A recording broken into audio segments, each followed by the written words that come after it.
You cannot underestimate MOUZ in their aspect of will to win, because they haven't been winning a lot, and they really want to show that they are here to win, they're here to stay. I don't think Navi have one singular superstar player. I think they are similar to us, where it's like on the day anyone can show up, and when one person doesn't, then it's going to be another person. We have more firepower. We have a lot of great writers, Bid, Ima, myself. We have wonderful. They have really good individuals. We have really good individuals. It just arrives to be a good game. I'm really confident in my guys that we are a lot better. And I would like to disagree with him. Man to man, we're a better team.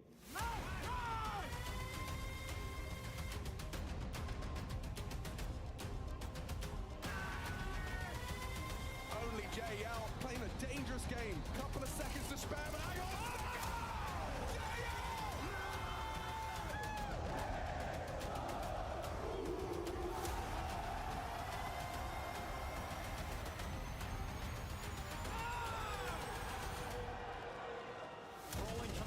Skulls is lost. No, it's looking at it once. How is Poland going to win this?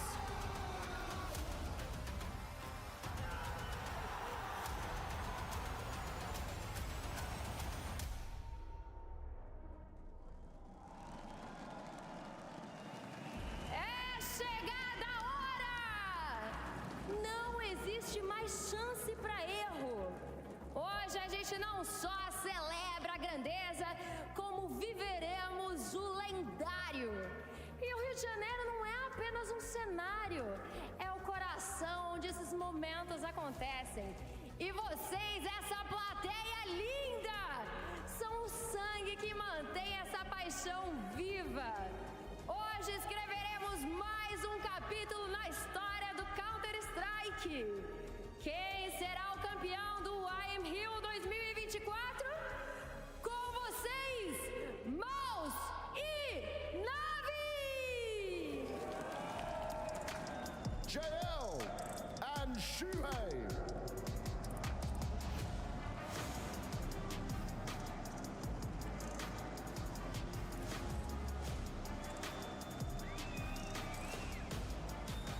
Ima and Zertian.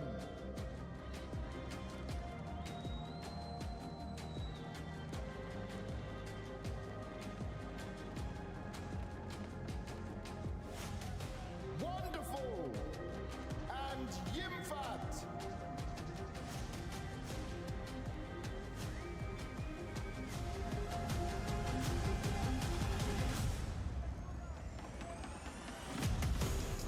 Bit and Brolan.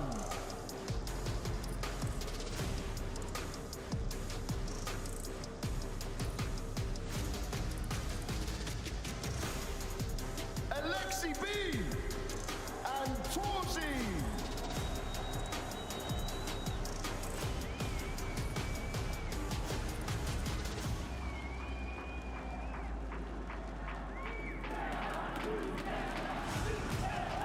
Façam muito barulho quem veio aqui para torcer para a equipe da MOUZ! Quem veio aqui para torcer para a equipe da Navi! So you gonna win? There is no other option in my books. Perfect! So you gonna win? Bora, caralho! Bora, caralho! Please, gentlemen, shake your hands and take your places. E vocês estão preparados? It's showtime!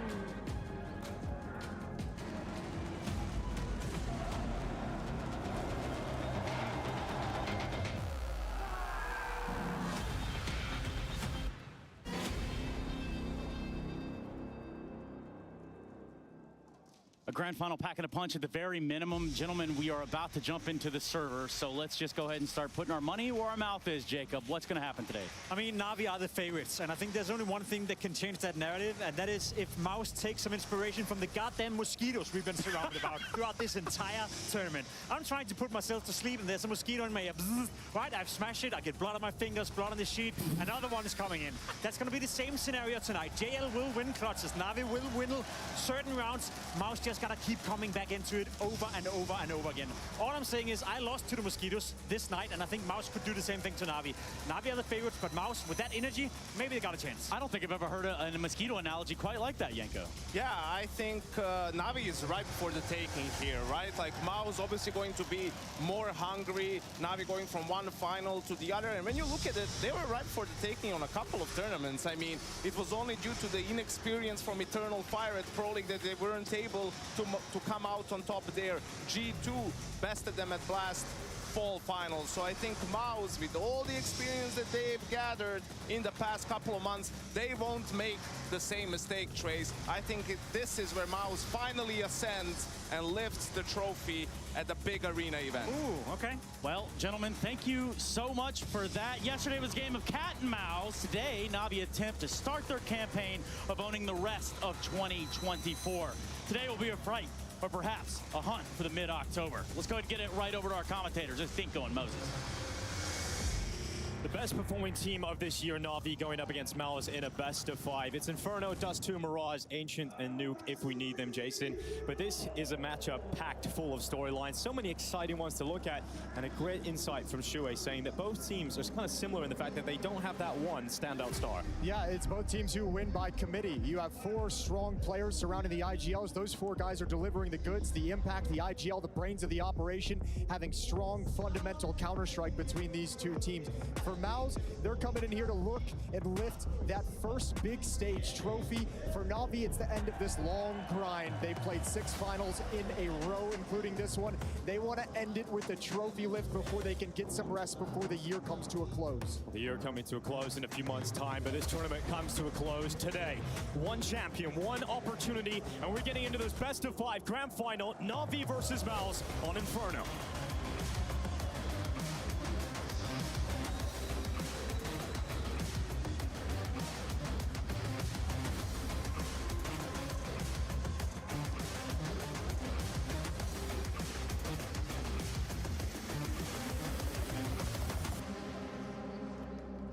The team's locked into the pistol round. Na'Vi starting on the CT side. MOUZ is going to be on the offensive T side as they open up this grand finals campaign. 2 smokes, a Molotov, a pair of flashes for the MOUZ attack.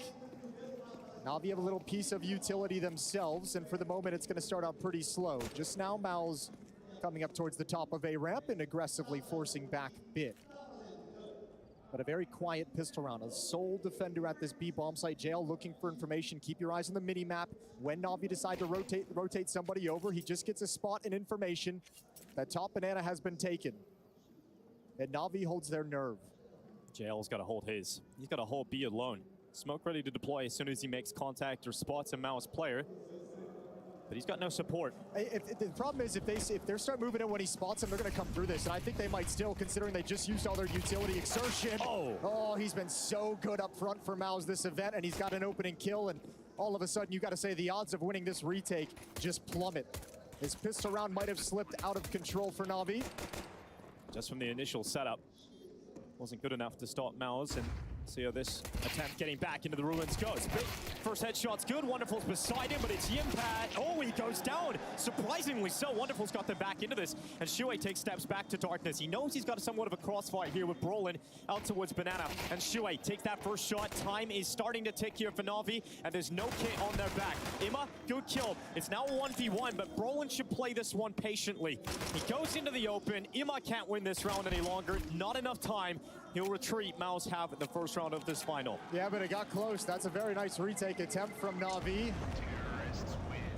Over towards ruins and moving into the bomb site. Good job from Shuhei, realizing the situation, how many players he'd lost, tucking himself in, making himself very, very hard to find. And we got to see MOUZ play Inferno against the side of Fury. The game plan in Inferno, or rather against Vitality, and the game plan in Inferno was exertion, works banana, and we've seen Yimpat really capitalize on those opportunities, cutting off those A-rotating players that had to come back over. Well, Yimpat gave an interview where he actually gave a lot of credit over to that Inferno win they had over Furia. Obviously mentioned the work that exertion did over in banana, said he was having one of those games where we know he can just win us rounds and be a huge force, but he's credited the calling in the T side specifically on Inferno in that series, what allowed them to calm down and get comfortable into the semi-final.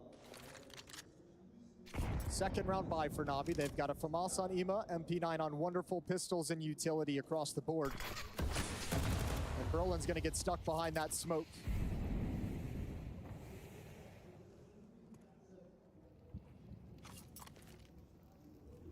Got to give credit to this MOUZ run where it's due. They came into this talking about that new style, a new philosophy, a new playbook Shuhei put together with Cyclone. Shuhei himself doing a lot of work with the various apparatus of the MOUZ staff to improve his in-game leading, his presence as a leader within these teams during big games. And it's paying dividends right out of the gate.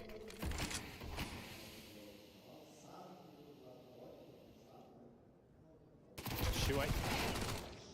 Round long, first kill is on a Wonderful, goes back again, no seconds, even better from Shuhei. We know these second round forces can prove an issue. We've seen MOUZ win a couple of these themselves yesterday against Furia, but they're not going to be slipping on the banana peel that Na'Vi lay out. It is a second round in a row here for the side of MOUZ. Na'Vi should save the 3 remaining weapons, and Kevlar in behind it. A decent start here from MOUZ already. I mean, this is a team that really have taken a big step at this event, a team that have, in their own words, Yimpat in that interview you mentioned, they are no longer going to use the excuse of going missing on the big stage because they've gained more experience. They put a lot of hard work into sort of accomplishing their goals when it comes to these stage games, and we've seen them break through phase. We've seen them come back after slow starts on the stage game, and for the first time, they've won 2 games at the IEM playoffs. Yeah, it's been the first time they've been able to win 2 consecutively in any playoffs this year as well. So yeah, that kind of excuse, which I don't think they ever used it as an excuse. It was just a very noticeable outside trend of watching them in group stages versus the big stage. But obviously now with this kind of success, and as he mentioned, so much experience already for the players, yeah, that's not something they can lean on anymore as any kind of a crutch, and I don't think they want to. They've come into this event and these playoffs being very calm and very confident amongst each other. A 2-0 start, and things looking good in the early going for these grand finals for MOUZ. A lot of support this week for Alexi Beer, as they call him, Biscella. He's been really loving the fan support that he's been getting here in Brazil. Would love to finally win an IEM trophy. 0-6 on that right now. We talk about their 6 finals in a row. There's not a whole lot of 6s that Alexi's going to be too happy about when it comes to those IEM grand finals. I mean, look, you mentioned it as well. You called them the best team in the world and the most dominant team we've had in 2024. They've won the major. They've gone on this incredible streak of reaching the finals. They've won 3. They've lost 4 finals so far in 2024. It's been a wonderful year for them. No other team can match those kinds of accolades of what they've been able to achieve. And I think the wonderful thing about it for Na'Vi is just after they won the major, it was just no one really gave it, any kind of due. And, myself included, of just saying this is not replicable. Look at how they won this major. Individual stats were very, very low. It didn't look clean the whole way through. But Blade always kept a calm hand and always said, you know what, it's a roadmap, it's a process, and we're going to get there. Well, now in the second half of the year, they've gotten there. And this Na'Vi team is looking very, very strong, very scary. Not a whole lot of weak points to exploit. JL, a weak point in this round, getting cleared by Shuhei. Smack 10. They line up for this FAMAS, and a little bit of damage done for him. Onto Torsi, nearly takes him down. That would have been a way back in. Bomb plant still hasn't been confirmed yet, and Imma's still having a look here. He denies that bomb plant through the smoke. Torsi gone, and now a problem arises for MOUZ entirely. All at the hands of Imma. Well done from Na'Vi. MOUZ gets shocked. Good job collapsing, and that goes back. This team is so good at finding solutions in the mid-round. B-bomb site lost, you're on a low buy, you still manage to do enough damage to make the retake possible. And for how good Jimmy's been in the clutches, Bit doesn't give him any time to settle into this one. Pouncing on the follow-up contact and making sure Na'Vi close it out. Didn't have a big FAMAS round popping off on the bingo card for this grand final, but Imma making it work to perfection. Na'Vi not expected to win that round, but they collect it on the board. Everybody onto the rifles now on both sides. MOUZ will continue to purchase. I'm so intrigued as to how this banana fight is going to go down between JL and Exertion throughout this game. Exertion loses his health at the beginning of this round. He's down to 21. That's going to be a fun head-to-head on this part of the map, especially because you know MOUZ is going to want to see if they can establish that kind of success from Exertion, just like they did against Furia.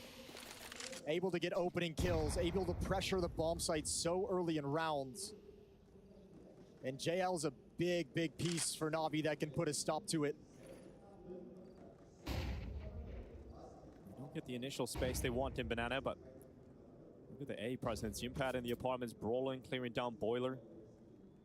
Got space now with MOUZ and 55 seconds remaining in this round for the T side to play with. Na'Vi quite passive in their setup. No one anywhere near top Banana. They're just sitting back, spawning from CT spawn. They're really content at this point to just hold on to utility. They're like, okay, MOUZ isn't really doing anything. They're not being aggressors, so we're happy to keep this smoke. If you look over at the defenders here at this B bomb site for Na'Vi, JL still got a flashbang. Alexi's got a Molotov. When this hit comes in on the smoke fade, as soon as utility flies over, Alexi's already got the Molotov plan to drop in their pathing. And Alexi moving into the site really strengthens this hold. JL in dark, Alexi B at first oranges, and here comes this final attack. 15 seconds. MOUZ moving through. Shue at the front. Will he clear first oranges? He won't check that angle. And Alexi B getting a double as they finally ascend above his head. But with 5 seconds, they have to start planting right now. And they've just got enough time to get that bomb down. Shot through the smoke. It's all on Torzi, and he has been their best performing player at points throughout this playoffs. Now he's looking to get a 1v3 going. Very low health, very low chances. He'll move to the new box, and Wonderful walks into the open. Na'Vi will pull off the round. And you can see the philosophy. You mentioned how passive they were playing. Even when the hit comes in, JL's not peeking off Alexi's contact. He's saying, okay, they're entering the bomb site. You're in a fight. There's 9 seconds left. Like, I'm fine just hanging out here. The time is an ally. And MOUZ not aggressive enough to put it on their side. Good double from Alexi as Brolin just drops in. Another time, just like the previous with the FAMAS through the smoke, Na'Vi's able to get tons of work done at this B bomb site in 2 very, very clean rounds. Not enough money to get a full buyout here for MOUZ, so they're going to go for some upgraded pistols. Deagles, P250, Tech 9, a couple of flashes here on Torzi. You know they're capable of being deadly in scenarios like this, but is likely Na'Vi head into the lead.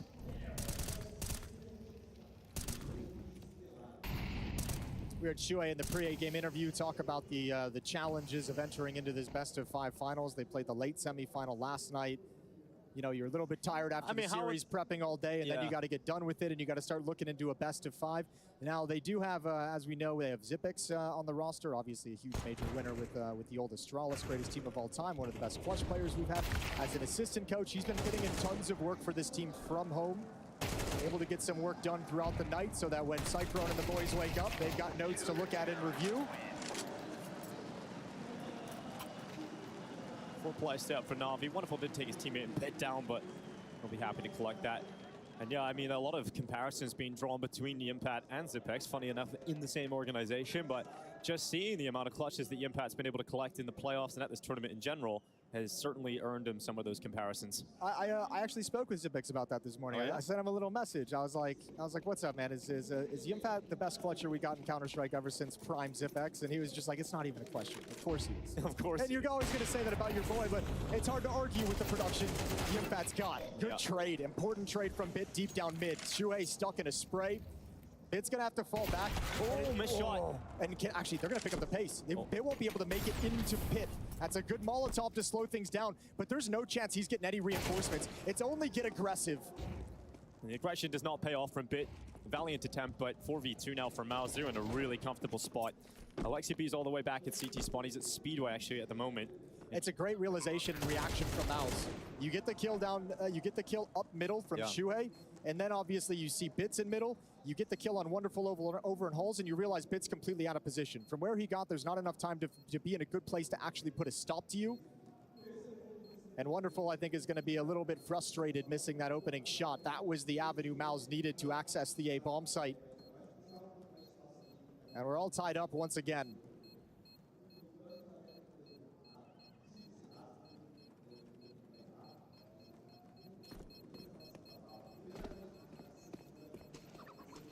I think the best of 5 is a fun one to talk about when it comes to Na'Vi. A team that have openly talked about their struggles in best of 5s. They most recently lost one to G2.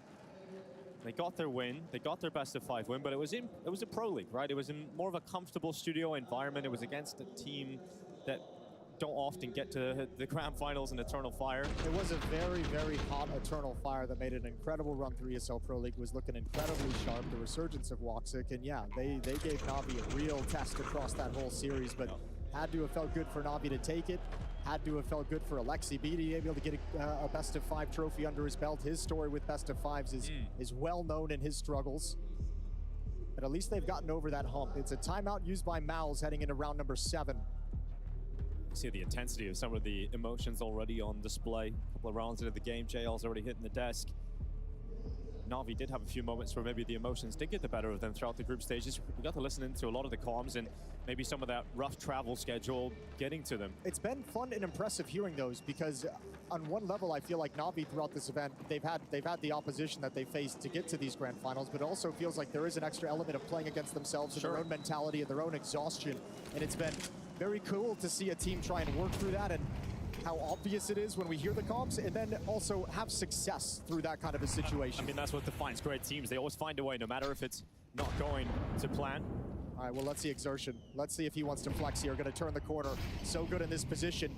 MOUZ want to activate him so they can rely on the kind of presence he has in Banana, and there's the first. JL default, an Exertion.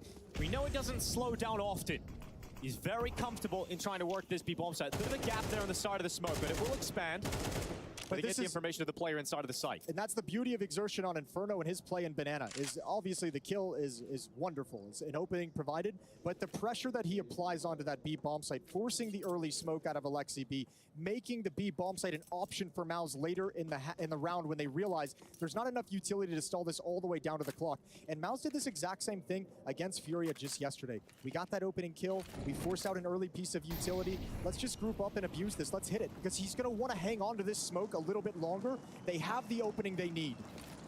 Alexi smoking out towards top Banana, trying to slow them down, but MOUZ, they're going to go through it this time. Alexi needs to step up to the back of the site. It's one. Gets taken out by Shu. A swift response from the in-game leader on the other side, and unless a kill comes through that smoke, it's save time for Na'Vi. Yeah, they've already got the benefit of that smoke kill and smoke spam doing damage 2 times in this half. Not going to happen for a third quite yet. But just a nice, easy read and call from MOUZ. And once again, coming through that smoke, recognizing the window of opportunity means they have to force the issue. Here's that kill on JL. Exertion got a wide angle on him before he was prepared.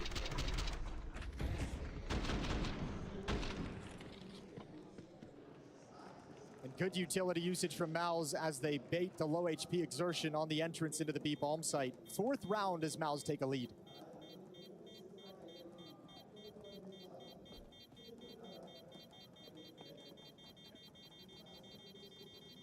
Those best of 5s can become marathons. This is the MOUZ pick of Inferno up first. Now, next is Dust 2, Na'Vi's decision to go that. Yeah, I mean, you touched on it. You want to talk about best of 5s or Na'Vi? Listen to this as we take this time out to talk things over. Money's a little sketchy for Na'Vi. They have those 3 saved weapons, but they got to figure out how they want to work the remaining 2 players if they want to force up or have a weapon dropped over to them. Na'Vi, you know, yeah, best of 5s haven't always been their best friend. They've had a very tough time with them. They played 6 teams in their finals across 2024, and all of them were top 6 teams. Eternal Fire is the only one out of it, but everyone after that is in the top 6 of teams in the world. Their grand finals, they aren't getting any kind of easy trophies, right? It's against the best teams in the world. So there's a new challenge of beating a team within the top 5, the top 6, as you mentioned, right? That's the new challenge to Na'Vi. You've got your 1 BO5 win, but now I've got to do it against one of the top sides in the world. We just keep moving the goalposts on them. After the major, it was like, all right, replicate it. I dare you. You have to have a new goal, Jason, right? That's something to keep working to. Setting goals is an important thing. So Na'Vi decide to go with 2 MP9s on JL and Alexi. That allows them to pick up plenty of utility as those weapons are dropped over from teammates. See what this AWP of Wonderful can do on the CT side. Torzio will have his on T side, Inferno. 4-man start at the B bomb site, so they want to throw a different look at Exertion if he was able to get aggressive, as having more utility. Players rotating back now. MOUZ is picking up the pace. They're going through it. They're going long side. Wonderful's up, ready to go. Bit slowed them down as Shui rounded that corner, and Wonderful's got another one. Out towards the balcony, and oh my god, that was close to Impact. Imma will finish him off, and the round's done. MOUZ's acceleration ends up at a quick finish. A quick finish and a convincing finish as well. 4 players survive for Navi. We just touched on him having financial issues. I think 4 players survive would be absolutely beautiful. JL's all the way back by T-spawn right now, looking for a way to flank and shrink the map and find this last AWP in the hands of Torji, who's just going to try and save it for 54 seconds. Yeah, it's a long save for the ult.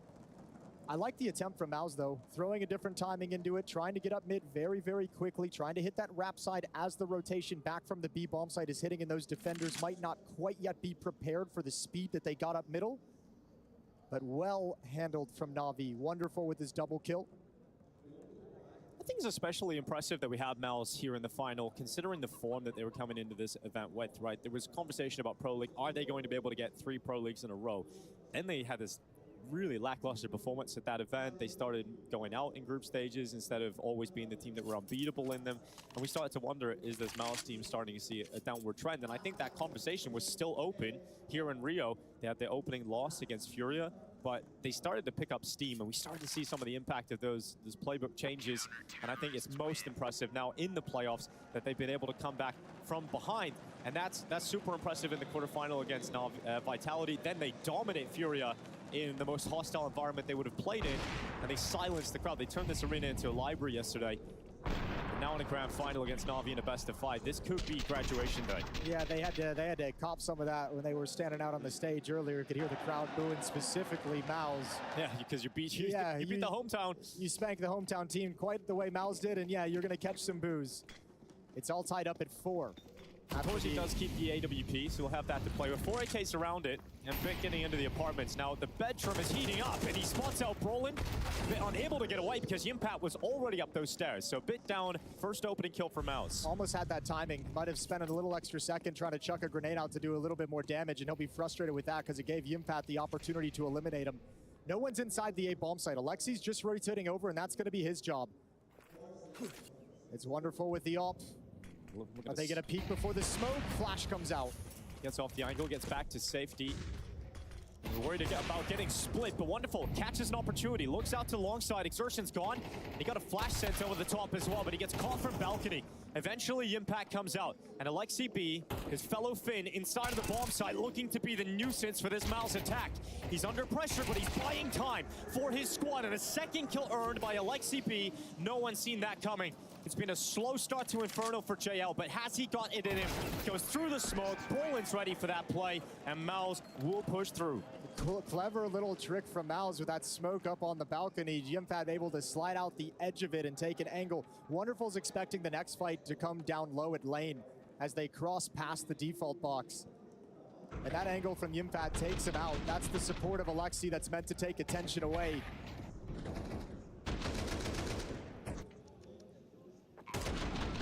MOUZ has showed a couple of times now on this T side. They want to attack Rap side. That's 2 rounds in a row. The fast-paced one this year, sending 2 players towards Rap. Wonderful's been able to handle it admirably. Yet the round here. JL's hand. Oh my god, it's going to work out for Brolin. Now Alexi B, he's on alone on an island. There's nothing he can do about this. Brolin just keeps rolling, and that's the round. MOUZ are into B. Navi don't have anything to work with. They have no money left, so they're going to save those 3 weapons over on the A bomb site. And if you're Impact, maybe you start to smell that blood in the water. Maybe you want to take some of these weapons away from Navi. Yeah, might be time to pick it up a little bit. He's waiting for his teammates to make the decision of whether to hunt. His entire job at this point is to make sure nobody from Navi is able to push down and take over these apartments that he's in. Make the hunt a little bit easier if you want to go for it.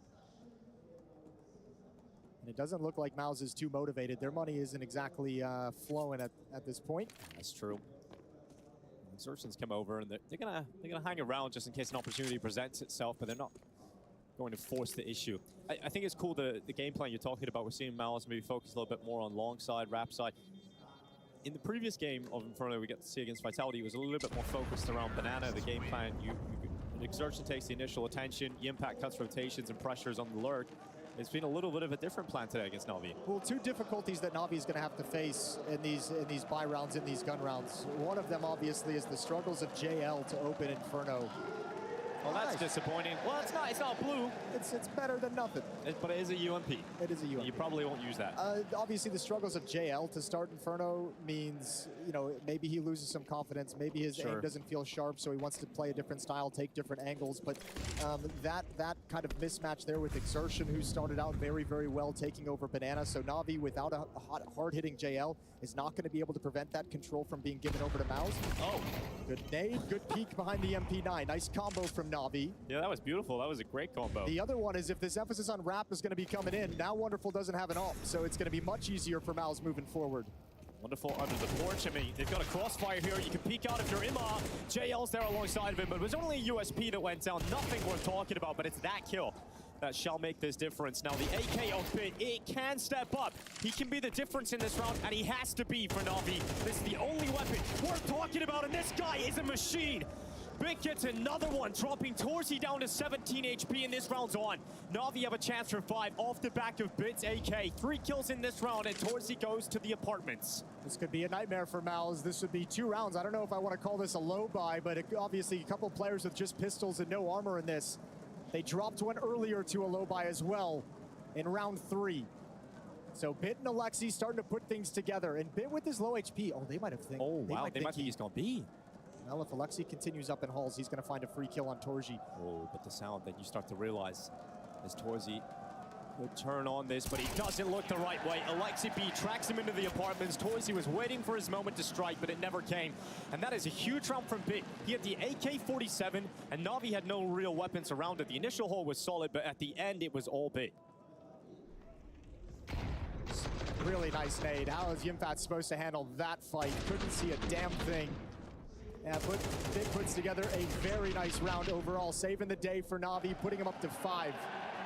And on the verge of tying things up into halftime, this round 12 is going to have a full buy from both teams. Ops on Wonderful and Torji. Shuai at the front of the Banana attack this time. Exertion supporting him with utility.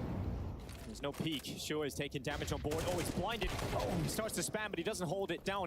Important trade from Exertion. JL to fall after 1. But that smoke comes down at the perfect time. The flash comes through, though, and Exertion is released into the open. The rotation is now arriving of that extra Na'Vi player, but Ima's about to get smoked out. So it does leave Alexi B at the mercy of the flash thrown in by Ima, and it works out perfectly because Exertion blinded, kill for Alexi, and it's stalled out here for MOUZ. Cool idea for a play to set Exertion up like that, but it took a lot of time to come to fruition. Exertion in no man's land, it's susceptible to flashbangs the whole time, and set up beautifully from CT spawn. MOUZ going to continue this pressure on the B bomb site, but Alexi, he's standing pat in the corner. He's moved out second oranges. Yeah, back to the second. He's got a kill. Brolin, low HP, but important frag, and Torsi will chime in with one of his own. So those numbers once favored Na'Vi. They're back in favor now of MOUZ as that bomb plant comes in. Wonderful and Bit will attempt this retake. They've got a little utility to play with. That grenade did not have the intended effect of blowing that smoke open. Second one went back towards new boxes. Torsi close. Shot chimed in. Bit's down and just Wonderful, and with that AWP in hand, he will try to win this 1v3. Last round of this half, but he can't do it. And 7-5. Another strong Inferno T side for MOUZ, this time in the grand final.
Narrow lead for MOUZ, 7-5 heading into the second half. They just barely held on. Navi had to steal a couple rounds away to keep this close, but it's just the first map.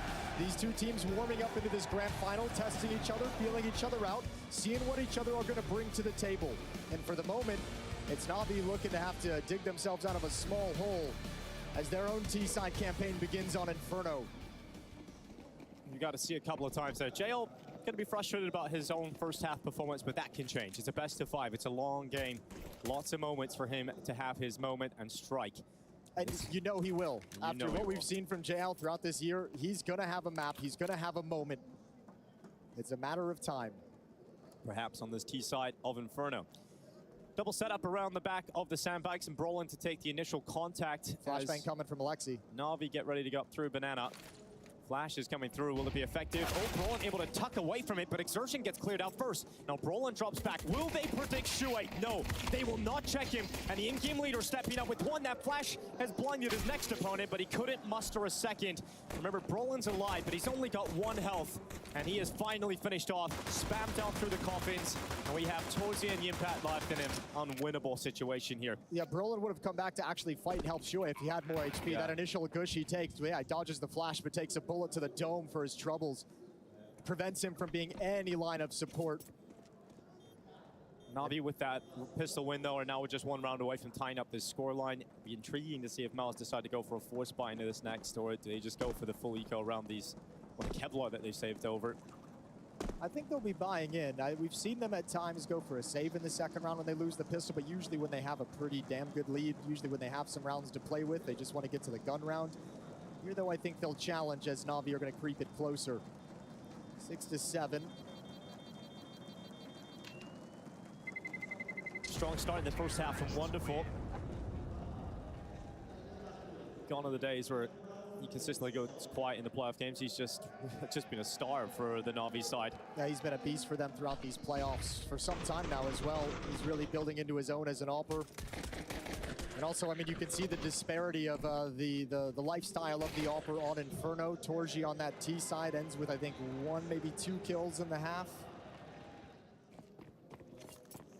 Wonderful's able to have a field day on the CT side, and that's going to be Torji's task. We saw him. We know he likes to get frisky. Likes to take some deep peeks down mid. Likes to be really mobile around the map, so when Torji gets the AWP out, this game is going to change. There is that second round buy from MOUZ, and they manage it well. 1 for 1 in middle to open things up. Long-range fights to that MP9 for Shuai. But it's the distraction that allowed his teammates to follow up with the opening. 4v4 established. Hard thing is the utility. MOUZ is really relying on Brolin to be solo at the B bomb site. And there's no one outside of B. So he just smokes it right now. So this A defense is going to feel confident for the next 15 seconds. But they're making an information play. Just when Navi's lining up and Torji's got 3. And that leaves Jimpat on his own at this A site, catches JL in the air, and there's the second round conversion. The thing you talked about at the start of this round towards his lack of impact, lack of kills, opportunities in that first half. He bangs them out. He comes in with a 4K with a FAMAS. He's loving that one. He's laughing about that. Yeah, beautiful sequence. Gets the trade to start out the round. His nice snap over to Boiler. And he takes so much away from Navi. Well, this combo of Yimpat and Torzi is so difficult to deal with in the playoffs so far. There was a moment yesterday where they broke Furia early on Nuke. That was kind of the moment for the rest of the game. It was the Torzi Yimpat recovery, the disadvantageous retake attempt. And that combo, the amount of firepower that they contain is just so scary. And that's something to keep an eye on today in this final versus Navi. I think this is going to be a frustrating, really frustrating map for Navi when you think about the context of what they've had to deal with. Ooh, okay, you've got him pinned down behind the pillar. There it is. Shuai makes his run. Ima's going to give it up. But Navi in the first half on defensive side, right? Like, yeah, they had to win like 2 kind of like low buys, you know, bringing in some pistols with safe rifles. But a lot of it is oh, Exertion took control of the bomb site. Oh, he's applied pressure. Oh, we can do nothing. Now MOUZ have the bomb site. There were a lot of rounds where it probably felt for Navi in the first half like they didn't even really get to play it. Oh, okay. Well, Limau's short. Yimpat's gone, and he can get to play around here. Second chance. Huge. Yeah, they're coming out balcony. They're applying pressure on the pit, and Shuai has no teammates because they're all focused on other fights, but Shuai has done very well.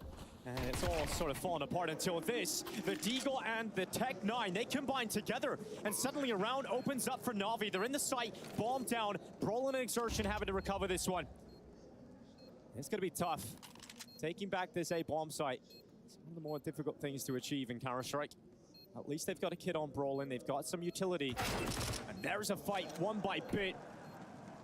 Exertion no closer to winning this one. Bit is low. He knows where the remaining player is up on the balcony, but Exertion's not getting the chances. He needs to get that kid back off his fallen teammate, and they peek him together. In the end, it's impossible. Exertion can't make it happen, and Na'Vi turned this round back in their favor. Ema turns this round back in their favor. He's the one who stops this from spiraling out of control after the MOUZ second round. A beautiful opening deagle shot and puts together a complete performance across round 15. Na'Vi back within one, and we now descend into the scrappy, grimy force buy wars as these two teams trade rounds back and forth. Torch has to go to a scout. 257s for Mass MP9. That's what MOUZ have to play with coming into round 16. This is a chance for Na'Vi to not only tie this game up, but very likely head into the lead if they convert this round victory.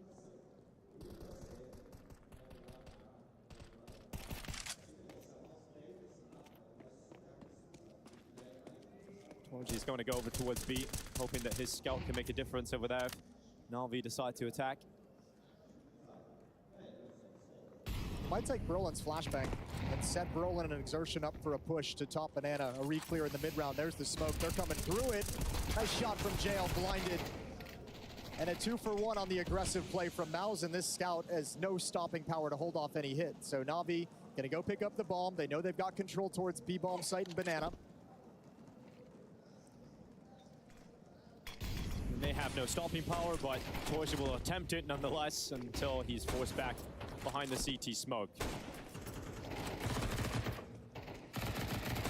On the end of the B-bomb side, bomb makes it safely. They should just concede this. Save these weapons for the next round, because this is Na'Vi winning 2 in a row and taking control of the economy. So MOUZ is going to be saving. Might as well use these some way in the next round and see if you can get something creative to start the round out in your favor. And maybe steal it away. But we're tied up at 8 in this opening map. I mean, everybody's predicting a close final today. You look at these two teams, the way they've been performing, you're expecting this best of 5 to maybe go the distance, especially seeing close maps early on here. Two teams that I think it's quite hard to call. Na'Vi ripe for the taking is what Yanka was saying before this game started. They have been multiple times in finals to other squads. They feel a lot of ways like very similar teams. Play strong, fundamental, team-based Counter-Strike. No crazy individual player that's going to pop off and just start doing his own thing and his amazing stuff and needs that crazy amount of space. Just different trajectories that they're on, right? Na'Vi's coming to the close of this massive grind of events that they've been on. JL's talked about it a number of times throughout the Rio event. We're exhausted. Maybe we're getting sick of each other. It's been a long time on the road at events, a lot of grand finals. MOUZ, on the other hand, are coming off a disappointing stretch in their season, revamping the playbook and building up into something that's looking really cool. Yeah, I've got that hunger to get into these finals and challenge for the trophies. JL up through Banana, deals with the first and the second, no issue for JL. Torsey chimes in down middle, it's Imma to fall to that scout, but not really getting out of hand just yet for Na'Vi. But if Torsey can land another one, that would be the bomb. He's doing pretty decent work in terms of landing a shot, but they get past him. They get past the scope and the smoke used for Bit just to confirm the safety.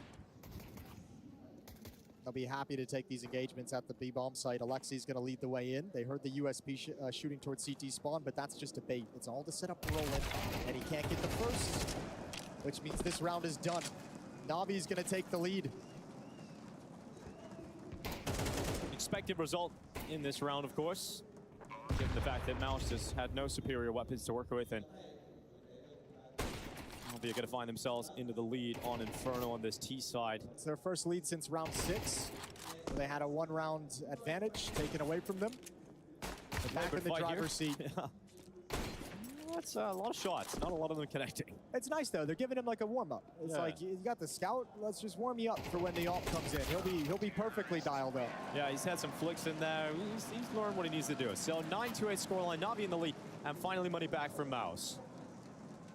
So the end of that scrappy forcing. That guy has got a lot of Na'Vi logos taped, tattooed to his face. I want us to not let the foot off the gas, okay? I want them to keep them at that spot. I want us to pressure constantly with utility, pressuring, pushing, re-aggressing, all the time talking and having plans. They're going to be so afraid. Shuhei just calmly getting the philosophy that he wants his team to play with. Disruptive with utility, aggressive. Not giving up anything for free, any space for free on this map. And Shuhei himself with Torji will get challenged here.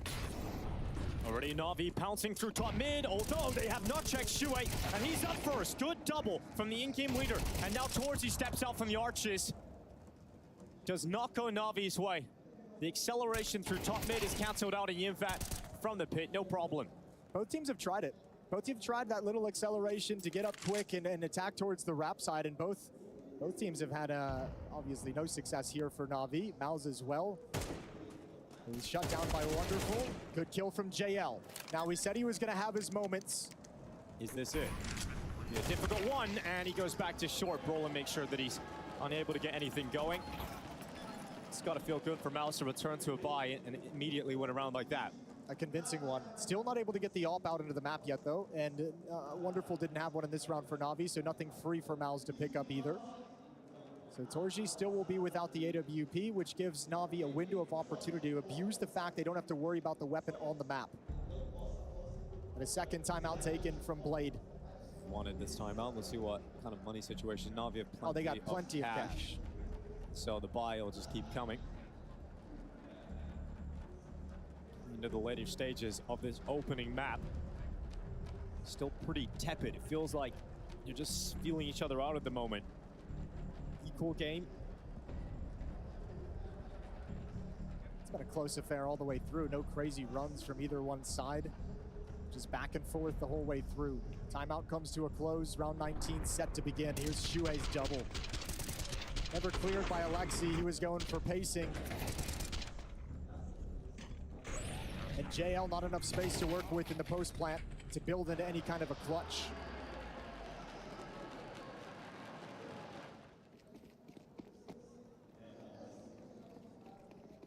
So what? The timeout was able to net Na'Vi. Yimut climbing up into the bedroom. Dodges the brunt of that grenade damage that was thrown out from Boiler. JL peeks around the half wall. If he peeks again, there's two more MOUZ players ready to go this time, and JL can't stop it. Brolin with a great opening fight, and they've taken top and out of control here, and they're not leaving. They want to park the bus. They want to maintain this for a moment. Now the pressure is coming through the apartments instead. Yimpat, usually so reliable. He goes down a bit this time. Bit with a second. And when things don't go well at B, you rely on Bit at A to open things up for Na'Vi again. A timing that Yimpat doesn't expect whatsoever. Good peek from Bit. That's his Bit. He wanted it back. Caught in the open, nade in hand. The bomb's still making its way in through the safety. But during this timing, there's a chance for MOUZ to get some kind of a foothold on this retake. But they're losing everyone. Looks like they're about to slip and free fall to the ground. It's just exertion left. 1v3. He's close enough to want to give this a go. But it's going to be so tough. You got a player in the apartments you got to worry about, and that's Alexi B coming down the back of the Boiler, catches exertion looking the wrong way, and immediately out of the timeout into a round victory. Na'Vi with 10, the first team to reach double figures, and that throws MOUZ's money into question. What a great opening provided by Bit, and then obviously he descends into pit, and that open space fight, it's where he eats, it's his bread and butter. Good shot. As Yimfat just looking for a little bit of information, Torji bit off more than he could chew. And Na'Vi put together a huge round. MOUZ don't have the money to invest. They have cash, but they don't want to put it all into this round. They want to wait for the next one, and that'll be the timing where Torji can bring out the AWP, and we'll see if fortunes change. And if you're MOUZ, they have to change going into that round, because Na'Vi's knocking on the door of a map 1 victory. MOUZ's map pick. All the hype and excitement from MOUZ about how good their T-sides on Inferno have been. It's Na'Vi's that is the exclamation point in this map thus far. 5-2 in this second half since we've switched over, and not looking like they're going to slow down. Another one from JL. Obviously no expected resistance from MOUZ in this round, but they have to win in regulation now, Jason. It's going to be 11-9 for Na'Vi. If MOUZ want to win this, they've got to win all the remaining rounds. Otherwise, it'll be either bust or OT, and they've got to hope for it. Alexi B. He's got that kill on Shuhei. Exertion goes down through the smoke, and they keep it clean. There's no problems here for Na'Vi. It is on 11th, collected easily.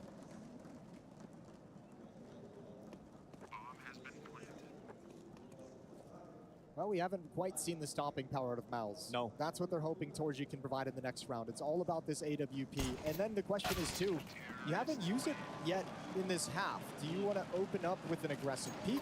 Do you want to just kind of play a standard, hold the angle, wait for an execute?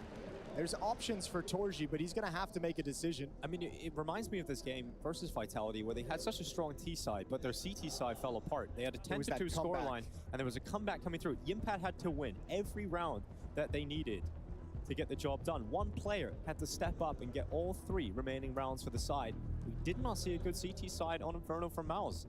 They're getting found out at the moment by Na'Vi, and we get deeper and deeper into the second half. This might just be the end of it. That's the question. Was that game against Vitality a sign of a trend that's building up, or was it just an off game? And obviously here, you look at this in the grand final, as you mentioned, yeah, starting to feel like it's something of a trend that the CT side struggles.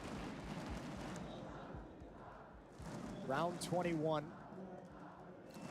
And MOUZ is going to have to do this the hard way because Na'Vi have so much money. There's so much cash on this T side that MOUZ is going to have to grind through, break down before you get any relief.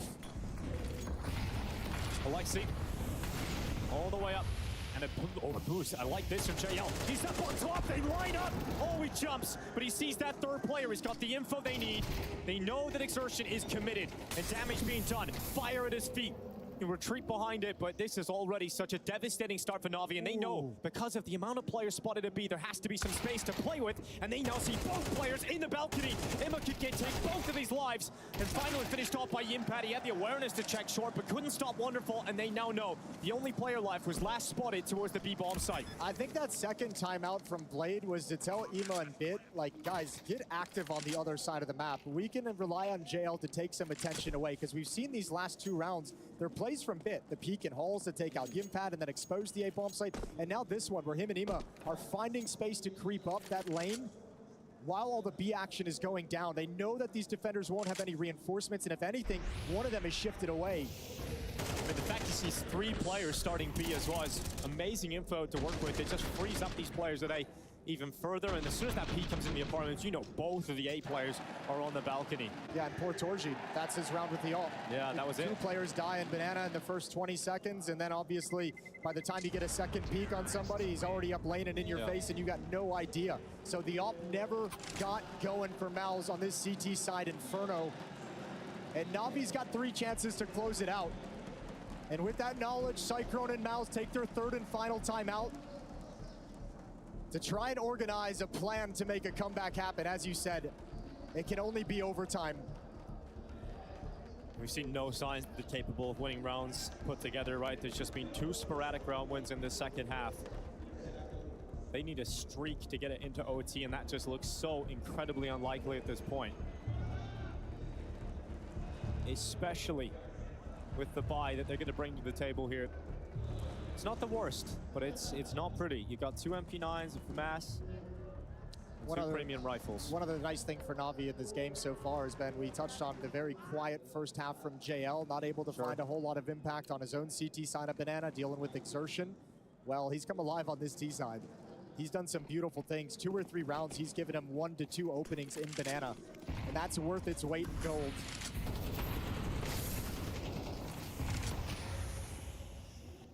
Going into your map pick.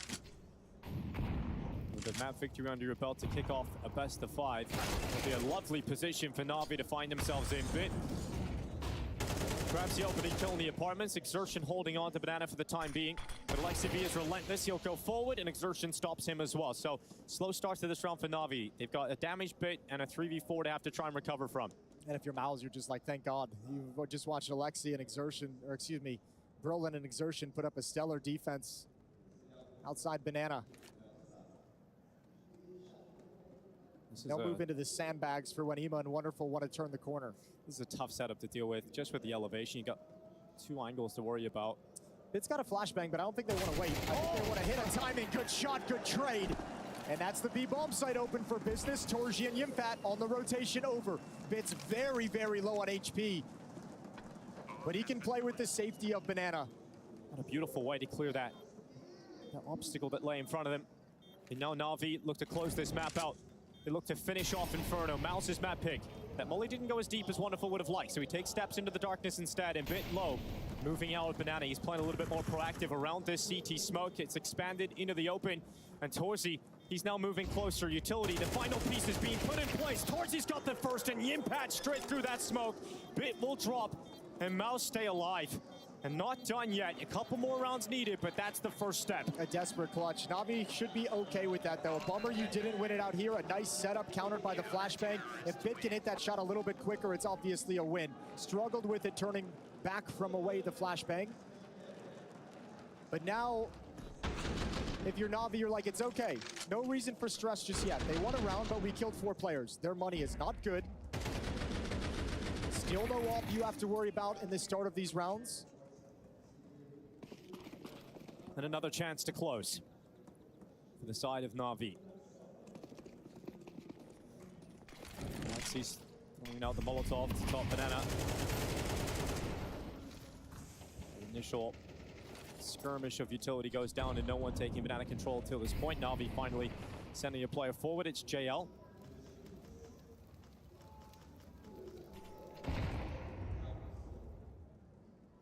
Bit clearing apartments. The problem he's been on this side of the map. Maybe he's got one more round in him. There's a passive defense from MOUZ as well. They've just retaken top Banana for information, but looking over at the A bomb site, everyone's deep back into the bomb site, saving Utility, saving Molotov.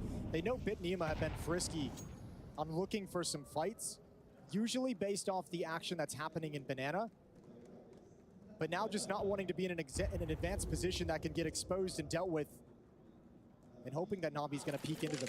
Well, Navi got the info that they've now taken top Banana back, and so that bomb no longer is staying fixated upon that B bomb side. It's coming back through middle. And an A finish being primed here for Navi with 45 seconds left in this round. Xerxin just put down the smoke. At any point, does he want to take a jump? Are they going to risk anything at all? Brolin's only got a flashbang. 38 seconds, they can't do it yet. Here's the Utility. The setup is strong here for MOUZ. You've got Yimpat in the pit, Shuei from the site, Torzy out long. Is this going to be enough to fend off this Navi attack as they attempt to close out Inferno? Yimpat barrage Utility, heads towards his position. He's blinded as he goes into the open, but it's Torzy from the site with a double kill, and he's not alone. He's got Shuei beside him, and they look to play off one another to get this map going, to keep going for MOUZ. Imma around long though, that's the problem they've got to deal with, and they can't stop Imma. Brolin from Library, one quick kill, but it's JL, the living legend, and he can't close it here for Navi. It's still going for MOUZ. So close though. Look, I mean, just, yeah, that's shaky, wagging his finger, no way. But that was a very, very nice attempt at it. JL's brain just knows where to position himself, ignoring Exertion coming up lane, sliding behind the box to isolate the fight. And if Exertion doesn't go up and over, that might be a kill and a clutch for JL. But MOUZ coming back. They needed 3, they've got 2 of them. It all comes down to round 24. Navi's layers of attack. That late flank from IEM up rap side is wonderfully timed. And Exertion denies the closing of Inferno in this moment. But again, 4 kills one more time for Navi. So look at the money of MOUZ and what they can buy. Utility is good. They've got M4s. They have the salvaged AK-47. Yimpat's got to go down to an MP9, and he's playing that pit position. That's going to change the spots he can play to defend halls. Torji's playing with the FAMAS. You've only got 1 kit if you get into a retake. So many details MOUZ have to keep track of. 12-11, final round of regulation. It's Navi with map 1 of these grand finals, where MOUZ has taken us to overtime. What a beautiful start to the BO5 that would be. Brolin. Oh, he's going aggressive. JL low on HP. Again, it's the life of a Banana player. When you're in his role, you got to take damage at the start of these rounds. At least he's still standing. Well, let's see if he wants to maintain aggression. If he's just like, you know what, screw it, I'm still going to do the same stuff, or if he feels like he has to play a new position. Now Navi moving in to start taking brackets control up middle. Bit in Boiler, IEM Halls, Wonderful, and Alexi this mid-ramp behind the Molotov.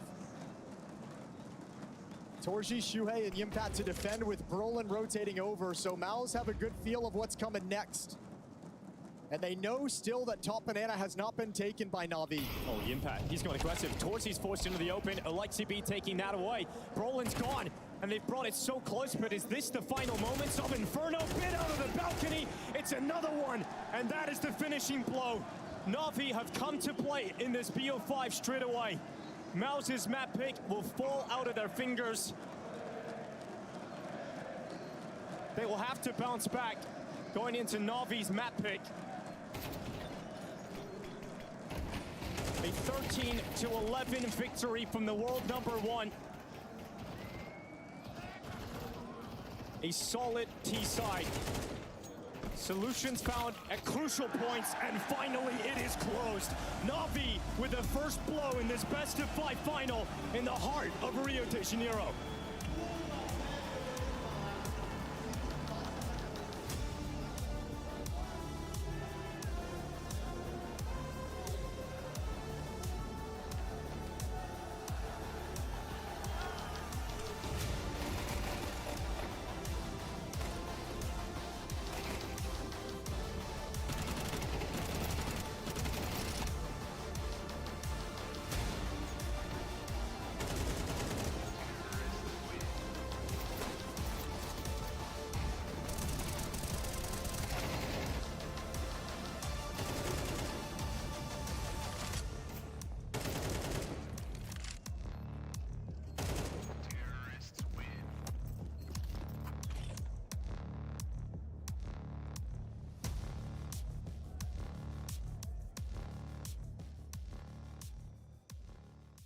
Behind fountain.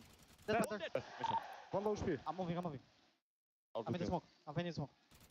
One more. I'm gone. Nice! Bishop, fuck, bro, you're Come on, bro. Stick to the plan, guys. Stick to the plan. Beat is long. Just come with me. Oh, Bam, dead. Nice. React. Can we go? Come. Let's go. It's close. Can talk if you want. Bro, we're all riding. Yeah, don't worry, we got you. Good if you save Adam. We have a really good plan coming up, Adam. Yeah. Nice! Good fucking job. Nice, Adam. Nice, One more. nice. Well fucking played, baby. One more. Thanks, bro. Adam, fucking nice round there. Much better feeling to go in a half on a 7-5 than a 6-6, right? Just hide. Just hide. Nice! Nice, boys! Nice, fucking important kill. 1 point. Sick, блядь, sick, нахуй. What a shot with Ziggle, bro. I need... I'm already in the smoke this time. Fuck Nice!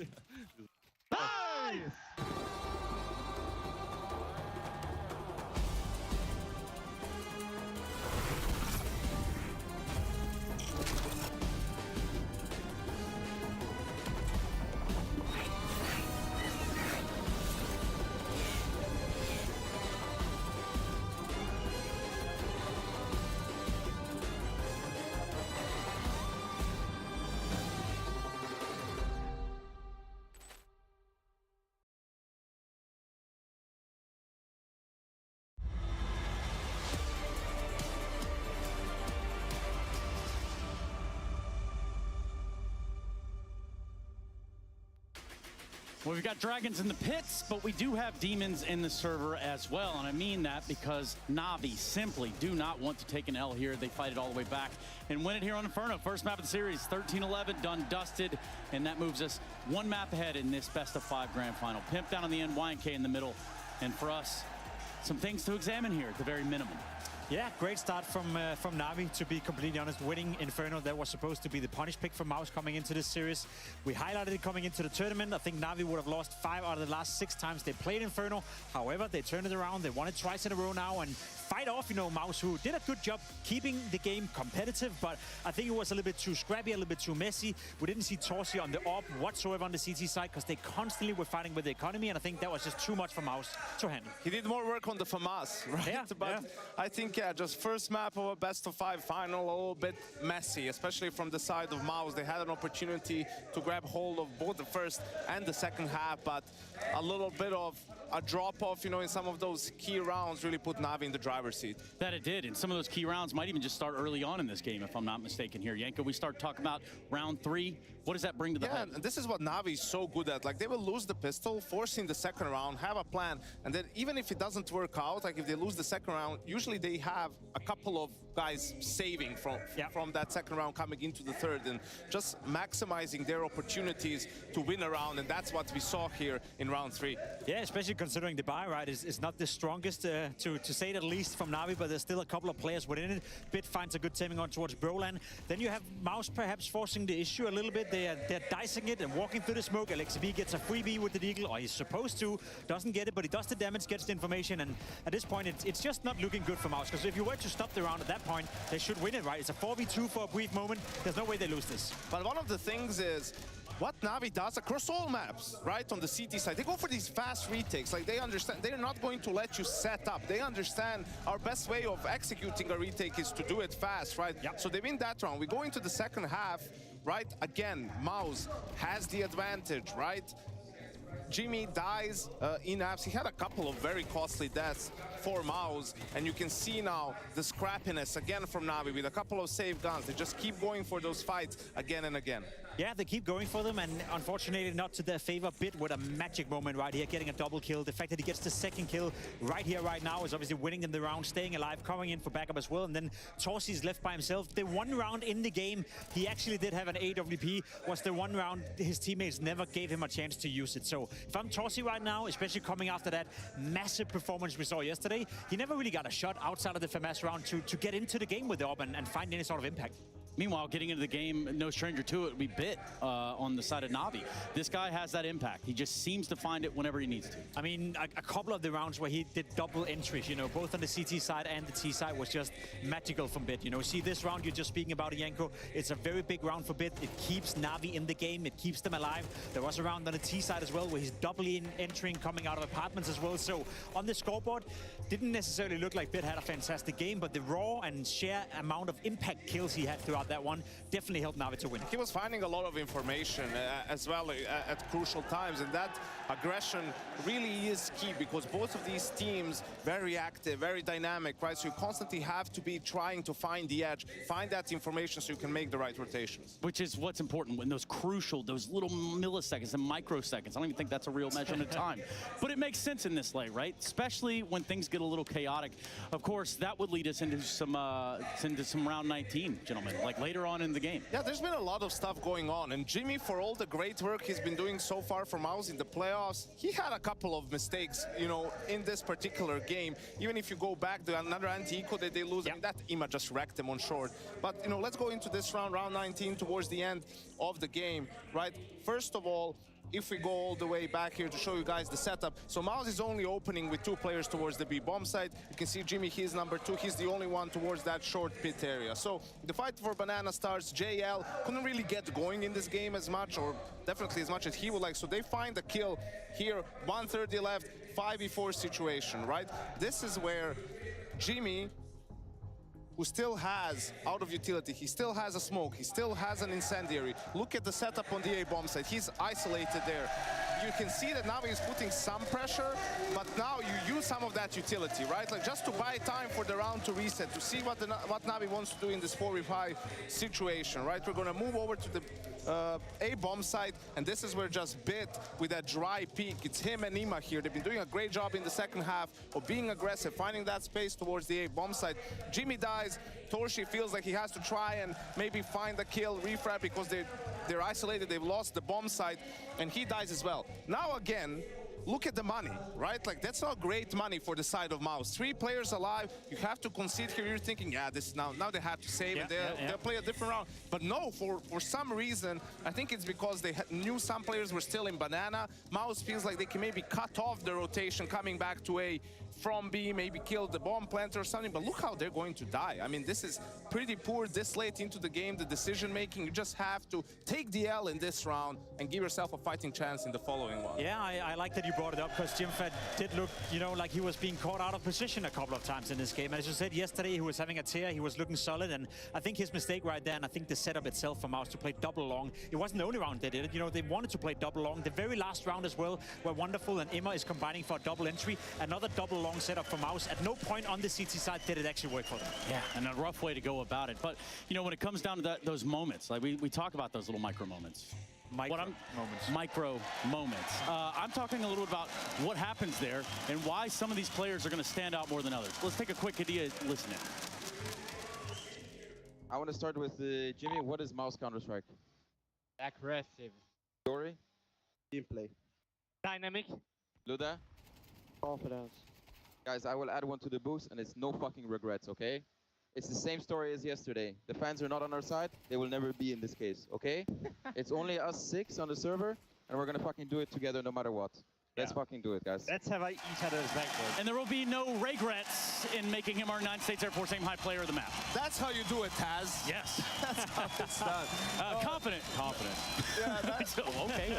That's a little way of Shui, you know, getting the energy up, getting everyone to be on the same page. Unfortunately, it didn't really translate into some of that discipline on the server in some key moments, but it's a best of 5. They have plenty of time to bounce back. I like the fact that he's taking ownership of the fact that the crowd is not going to be with him. You know, some teams would just probably try to ignore it and be like, let's not worry about it. But he's addressing it from the get-go. You know, he's telling his teammates, it's never going to be our crowd. They're never going to root for us. So we may as well villainize it a little bit. We may as well use it to our advantage. Be like, listen, it's the 5 of us, maybe the 6 of us with Cyclone behind them against the world. And it's, you know, a page out of the old classic Cadian playbook. Whenever they're playing pretty much elsewhere than in Brazil, Heroic were hated pretty much wherever they went, you know, and Cadian will always bring people together and be like, it's us against the world. I like the fact that he's taking ownership of that and at least trying to rattle up the troops. Well, gentlemen, we would jump into Dust too. We don't have a whole lot of time for that, but you can just kind of give me an indicator here just straight away. I think MOUZ can bounce back. This was the jitters of the first map of the final. I think Navi is in a prime position to go 2-0. Okay. You wish. Yeah, you want that. You want that. We need to go to a break so that we can get back into that game that we're talking about. That best of 5 grand final all the way from Rio de Janeiro. It's the Intel Extreme Masters, and we will be right back.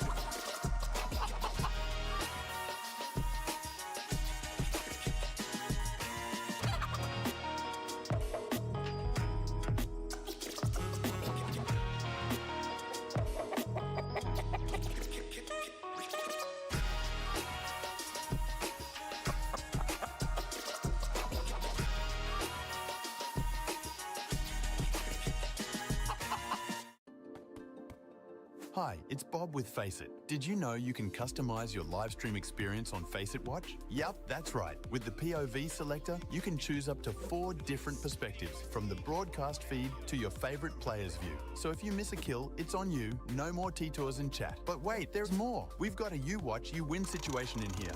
Watch IEM Rio while having the chance to get skins and Faceit points. Woo, look at this one. Change the channel and control how you watch. I wanted to ask about your roles anyway, because you're going up against certain tells of setups. Like, if they double molly mid on Ancient, they're most likely going to do this, right? But like that type of an anti, because you're saying... but I feel like you don't have too much of those tells anymore. Okay, so because everyone's changing so often. I feel like there is not like... You won't be surprised, my friend. Yeah? Oh! You won't be surprised. I feel like a lot of the times you would like throw... You would see the enemy team and they throw 2 Molotovs, but... There are specific plays that require specific utility. Yes. And as much as you can mask it or you try to mask it, sometimes you just want to do this play. Like, you know, people running out cave fast to clear like street or whatever. Like on Ancient. I don't play right? Yeah, like, but I the get flash is never come, the flash is there come. But I think G2 is throwing a Molotov bucket every time they do it, for example, and you're like, you see the Molotov coming in, you instantly understand what's going. I don't know how much they're doing it now.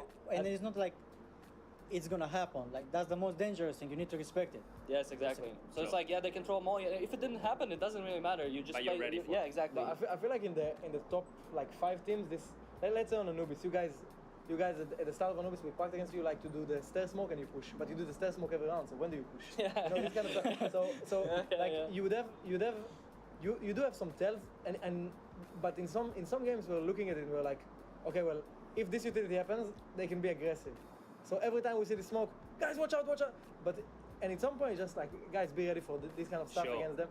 And it's just like a matter of like obviously the map, obviously like some things are like huge tells, but I feel like we don't really have those tells when you come to playoffs, to stage games, you don't really have those like huge tells that win you around single. Yeah, super tells probably not, but like you, at least those little tells that you play a little bit more cautious about I like think a lot of those like things. if they do that kind of thing, they're 3-on-B. If they do, and sometimes you can play around it, and sometimes the enemy, well, they don't. But it's also like what you said, but maybe it's not the round.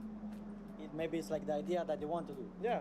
So, for example, maybe you know that whenever they do, you said double molly on ancient. Maybe on double molly on ancient, they want to make that they play aggressive middle, but they are not, and they are 3B, and they're pushing B or A main, or it doesn't matter. It could be anything. And if you don't know the idea, you know at least that maybe they are 3 towards B. They will push sooner or later, or you're gonna be ready for that. Sounds like you have to be ready for everything, though.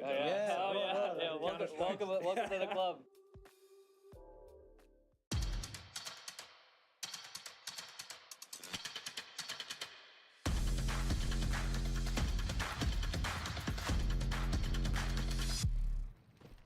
Hey Future Pros, taking B side on Dust 2 can be brutal. With this B door smoke, however, it might feel a bit easier.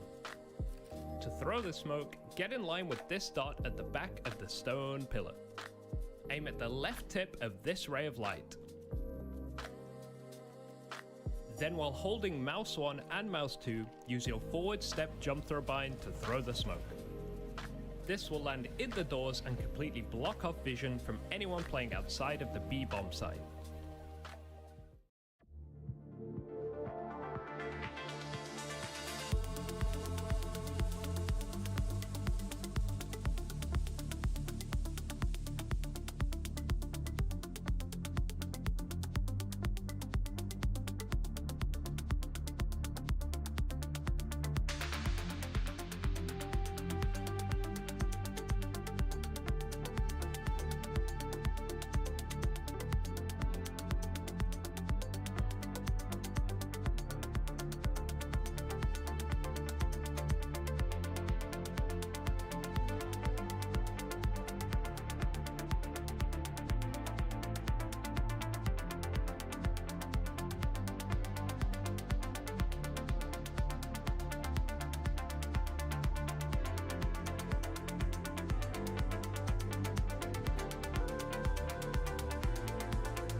Na'Vi take Inferno. Now this grand final goes to map 2. It's Dust 2 coming up next, and we've seen MOUZ have mixed results on this map in this tournament. Some awful results against Fury in the opening game. They sort of shook that one off, and then the win versus FaZe, that was mega impressive. They had a really solid performance, and a big part of that was Torzy's AWP. That's someone you mentioned in Inferno didn't really get the AWP into his hands all that often. It never got started. I mean, on the CT side, he only had it once, and it got taken away from him. So just a map where Na'Vi got to play without the fear of having to go up against the ult, which is such a nice luxury to have. And yeah, you're probably not going to get that on Dust 2, and Torzy's going to have a chance to shine. Now, the last time these two teams played this map against each other was all the way back in July at the Esports World Cup. It was a 13-1 victory for MOUZ. They decimated Na'Vi. On the CT side, MOUZ was able to handle everything Na'Vi threw at him, taking care of the catwalk and long splits, taking care of the B attacks. Na'Vi could get nothing done. So it's going to have to be a completely different game today for Na'Vi, which you expect it would be. This is a strong map for them. And we'll see what MOUZ come out with. We'll see what Na'Vi can do here on Dust 2 to see if they can go 2-0 up in this grand final. Best of fives have plagued them. They've been difficult for them, but this is a real shot at going 2-0 up and forcing MOUZ to have to go into the reverse sweep. Dust 2's up. Second map of this best of 5 grand final here live on the Intel Extreme Masters Rio. I'm excited to see what MOUZ can do on this CT side. Can they get that off into Torzi's hands early on in this game? Because he can make the difference. He can be a player that shines bright for this MOUZ defense. And importantly, if you want to win the trophy, get your op going in this series. Get him started. He's had some good rounds with the rifles on Inferno, but never able to get the feel and the flow with an AWP. Going to be a huge priority for the MOUZ side. And pistol round is live. Utility for Alexi, flash, smoke, Molotov, smoke on Wonderful as well. A pair of flashes for Shuhei. Smoke kit on Torji is the utility both teams bring into it. It's an aggressive setup in middle and lower B. 4 players for MOUZ primed to handle any attack that comes. Oh, nice shot from Torji. Just the second bullet landed too. It's a pistol off. Yeah, it really is. At that kind of range. With that kind of finality, but Na'Vi bouncing back, getting 2 kills in an instant. Yeah, but look at the damage done. Look at how weak the Na'Vi players are. This might feel uncomfortable if you're MOUZ in a 3v4, but there's some very softened up players. You can even this up very quickly. You can take a man advantage very quickly. So Na'Vi gonna slow things down. Wait and see if there's gonna be any kind of an information play for many of the extremities of the map. Torji is alone at the A bomb site. Shuhei and Yimpat doubled up at the B bomb site. And Na'Vi heading long. Timing for Torji to look away. That has just allowed Na'Vi some space to work with out of the longhouse. Torzi's got to come back, but there's going to be 3 targets on the other side. And now he has to try and retreat, but there's nowhere to go. He has to stand and fight, and he has no might to make that happen. He's taken out by the Joe Berettas. The rotation's coming in from the B bomb side, but Na'Vi 2 players up, and they've got that mid player. They've got JL ready to cut off rotations. They need to find him in low HP. If he doesn't get an instant headshot, this is a 1-bullet kill. Flashbang coming in, JL. Oh, he's blinded, held back behind the Xbox. What? How has he pulled that off? JL, he should have gone down. He was dead to rights, but still while blinded, nails the headshot. And JL on the Xbox is about to get knocked out, but he still stands up. 1 HP, JL is unkillable. That's gotta feel good for JL after the opening half of Inferno that he had. Very quiet, getting started in the pistol round here. And the smart play to jump up on the boards to give yourself a headshot angle over the Xbox. That is nasty. Just got the most minimal vision back and sinks the shot. 1-0 for Na'Vi. Well, forced by the classic MOUZ force after losing the pistol, right? You get Torzi on the scout. We know how good he can be. Can soften up opponents with that.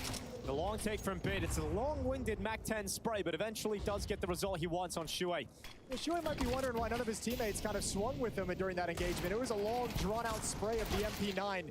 They've got a bit of a trap with Brolin at blue bin, but Na'Vi handles it with ease. Force by is dead. 2nd round in a row here for Na'Vi. And we talked about best of 5s, how difficult, how impossible it was for many years until Donk broke that record at his first professional event. But pulling off a reverse sweep in a best of 5 final, doesn't seem like anybody can do it. So if your MOUZ going down 0-2 against the #1 team in the world, your chances of winning this trophy and graduating on the stage here in Rio de Janeiro, they shrink. They shrink drastically. It's a very difficult task, and they have a couple other things that shrink as well. If you want to talk about the Intel Grand Slam, MOUZ, they've got 2 notches of it. They've only got 2 chances remaining. So if they want to win it in Season 5 of the Intel Grand Slam, it's got to be a victory here in Rio. They've got to lift the trophy in Katowice, but that doesn't matter if they don't win here. Na'Vi, plenty of chances. Their first notch came at ESL Pro League Season 20 that just finished a couple weeks back.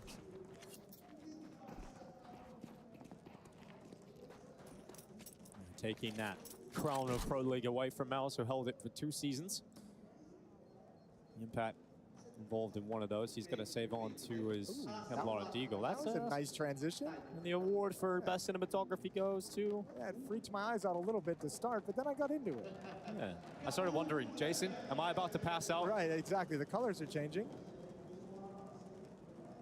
Cute. Oh, well, MOUZ with no money. That's pretty sad for MOUZ. 3-0 start here for Na'Vi, very likely teed up. Yeah, critically though, Torji saved 950 in that previous round by. He's got 3350 right now, so he'll be able to have the AWP in the next round, saving enough money to be able to get that out with utility.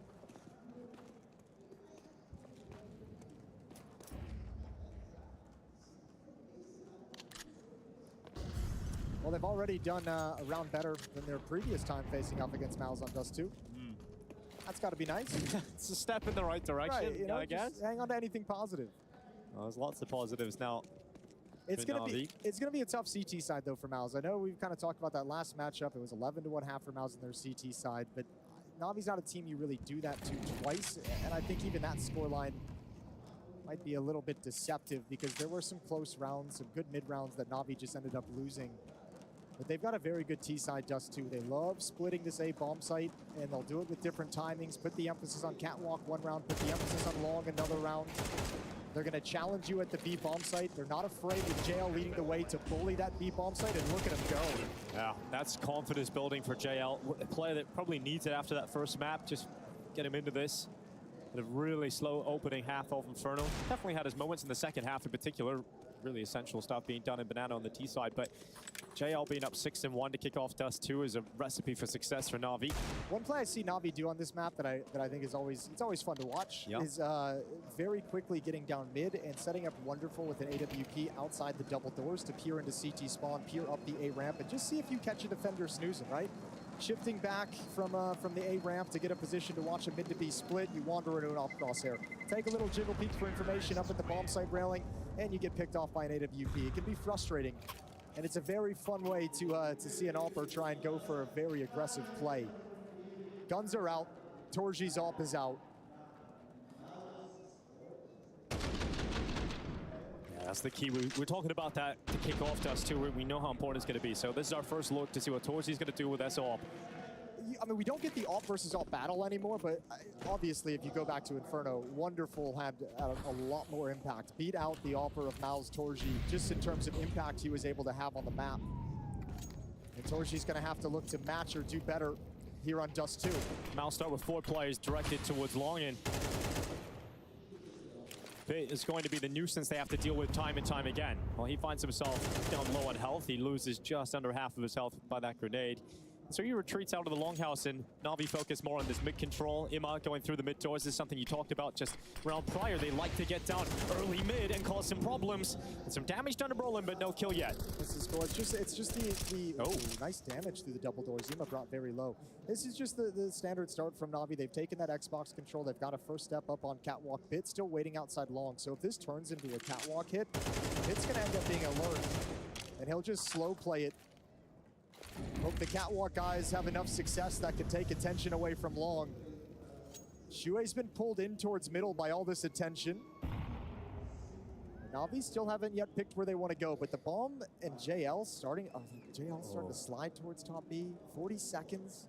3 players over towards B right now for MOUZ's defense. So Alexi's gonna throw a Catwalk fake, I believe, and they might be going out middle. So he applies pressure. They go out mid-contact. Not spotted yet, but 3 players here for MOUZ is the best case scenario to defend this B bomb site. Torsi's got eyes on the possible drop from Alexi, but it's all about Ima, and no success in terms of taking Shuei down first. Shuei hides behind the boxes. Into the open, he'll go. Torsi chimed through the smoke, and now it's all falling apart for Na'Vi, but a couple of kills coming back. And if JL took that one at the window, they would have been back into the round, but not to be, as Alexi B goes down, and finally a round for MOUZ. Beautiful start for MOUZ. That's exactly what you want out of your opening gun round. You pick up the AWP as well and pass that back to Torji, so he still got it. He got a kill through the smoke in that round with the AWP. But more than anything, the read from Shuei. Coming towards mid, not being unnerved by the fake on Catwalk. Well prepared for the hit that came.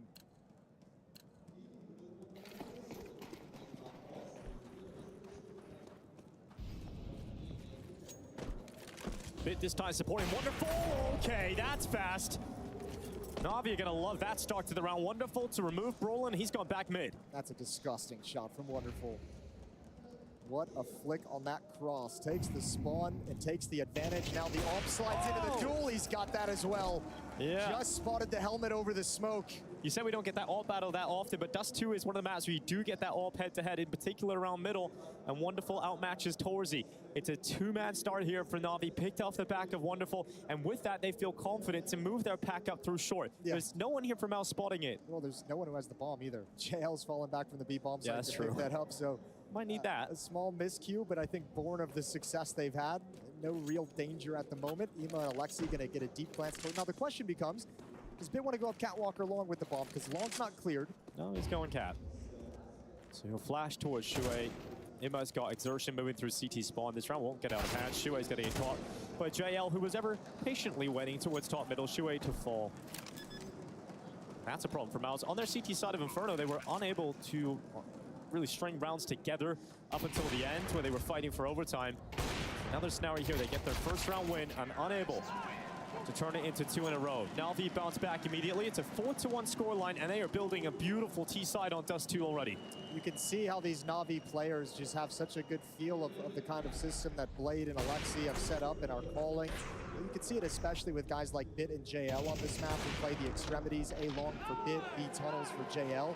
But when action is starting to move and their team is starting to commit to a catwalk play, a mid play, both those guys have their protocols of just where they sit to handle their responsibilities. JL in that round, they're not going to the B bomb site, so he becomes the guy that is responsible for the flank, for guys pushing up middle from the CT side, making sure the attack can't get wrapped upon. And he does it very well. It's a similar set of responsibility for Bit when Na'Vi will end up over at the B bomb site. Oh, Ima taking a dink on board. Bucket of damage. Ooh. And a little chaotic towards top mid, but eventually recovered.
Navi's got plenty of money built up in reserve as well.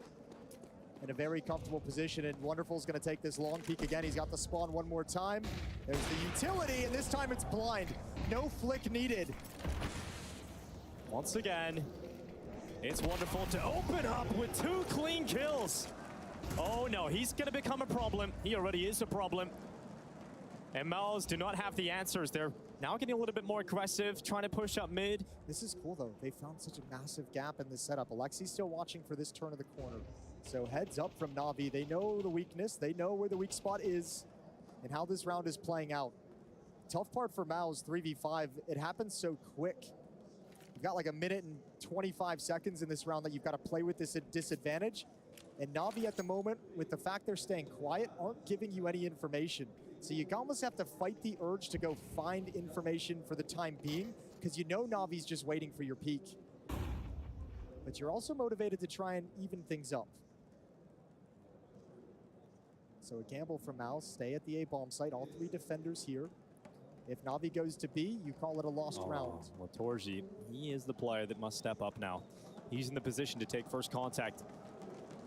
The Hungarian, piece into the open, goes back. Oh God, he's stuck between 2 players, and he ends up with nothing. The impact again, and yet to see the impact that he was providing in the earlier playoff games. Hasn't had a moment to show up, and it's 6-1. Na'Vi have full control of this game right now. Complete control of this game. And it obviously helps when you've got an AWPer with the hot hand. Wonderful 2 rounds that we've seen so far. Getting that opening long pick. First it was on Brolin a couple rounds ago. This one's blind onto Exertion. And Shui just wants information.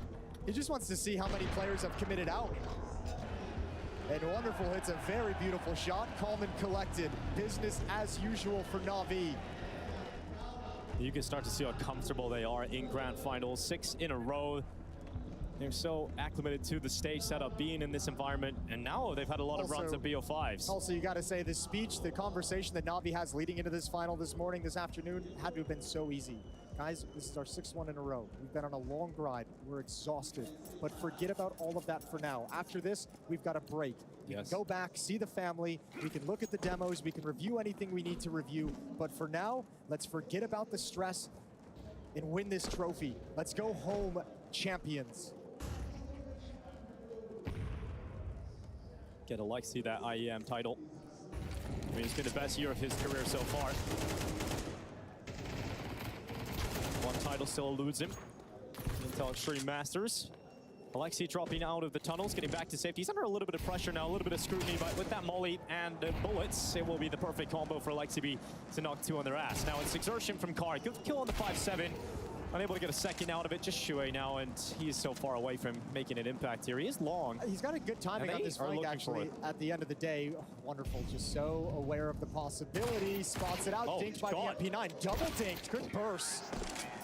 But it was always going to be a big ask for Shuey to win that.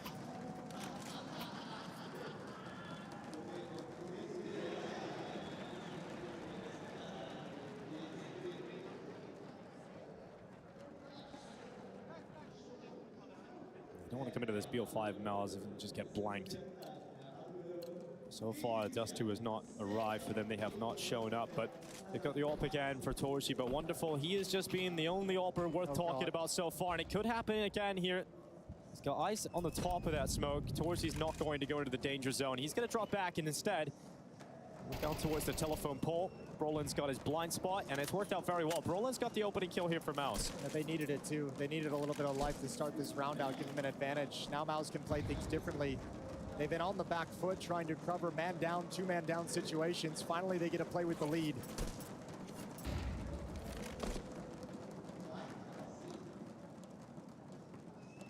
They'll cross in towards CT. Brolin's actually going aggressive. Look at this.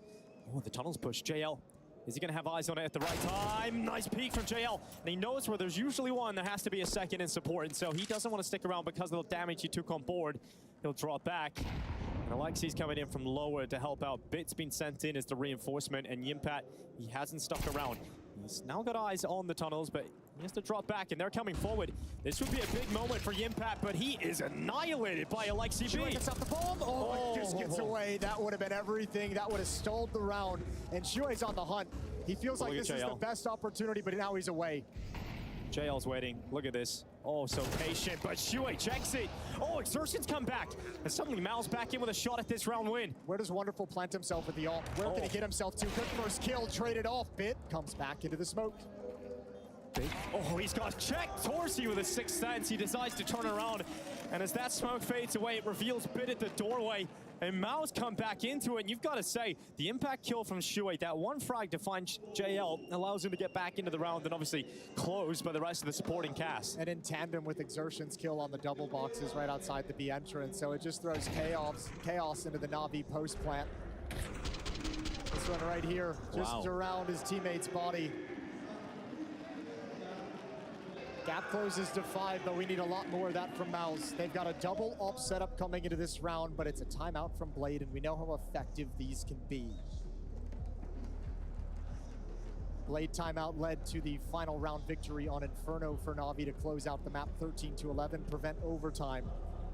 And here he's saying the same thing. We have a 7-2 lead. Let's not let them off the hook. Let's bury them even further. Yeah, speaking directly to Alexi B, who did look like he was peering down the line of his squad. I think that's got to be a frustrating round to drop for Na'Vi, even though they've had a strong start here. They were in a position to win that, and they let it slip, and Blade just wants to nip that in the bud immediately with a timeout here.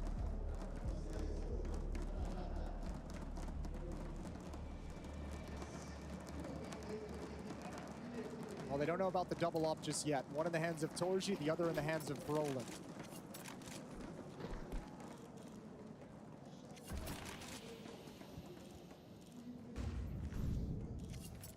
Both ops got eyes on mid. Okay, Bit just running out long. Exertion could not handle that.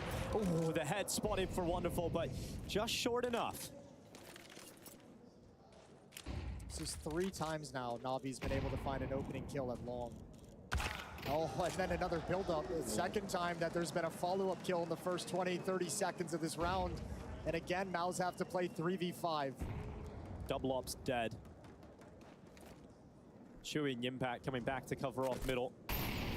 And once again, Torji has the unenviable task of having to hold on to the A bomb site alone. Shuey's actually creeping back to look towards Catwalk for the moment.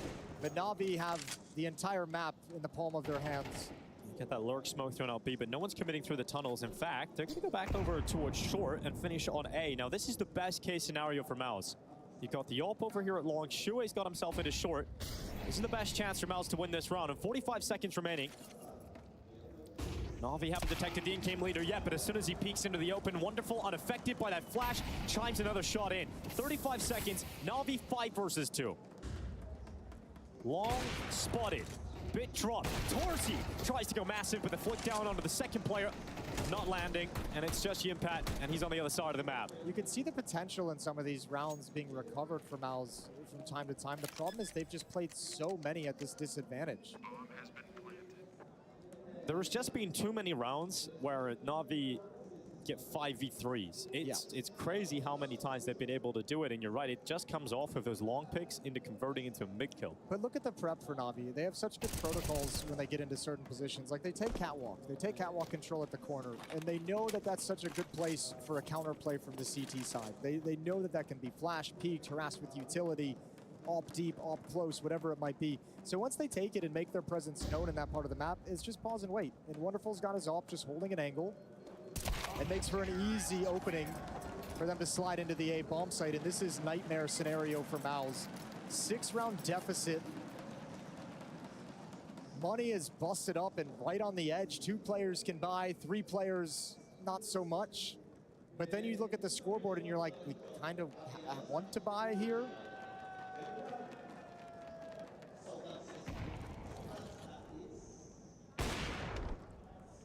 As much as we talked about Alexi B in search of his IEM finally going his way, we talk about MOUZ, and they've had some decent runs at playoffs on the stage. They've had some great games, but they've never been able to win on the big stage in front of the masses. And that is the next step for this squad. And right now they're getting blanked in this BO5. It does feel like this event, or like even the string of events, has been like baby steps. Like first we saw them win a stage game, you know, a while back, and then we saw them get to the semifinals, and then you see them win a game, and then lose in the semifinals, and now they're in the grand finals. And it's just these baby steps. But sometimes babies fall, Jason. They do fall over. And that could be happening right now. Na'Vi, it's not the most amount of resistance going up against them. They've got long.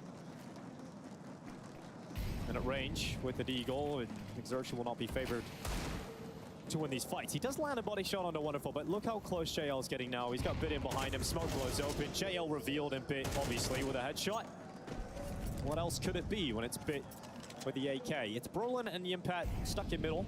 The round that will not even become competitive. It is 9 rounds for Na'Vi in this half. There'll be 1 round left. MOUZ search for a 3rd. It's going to be one hell of a T side.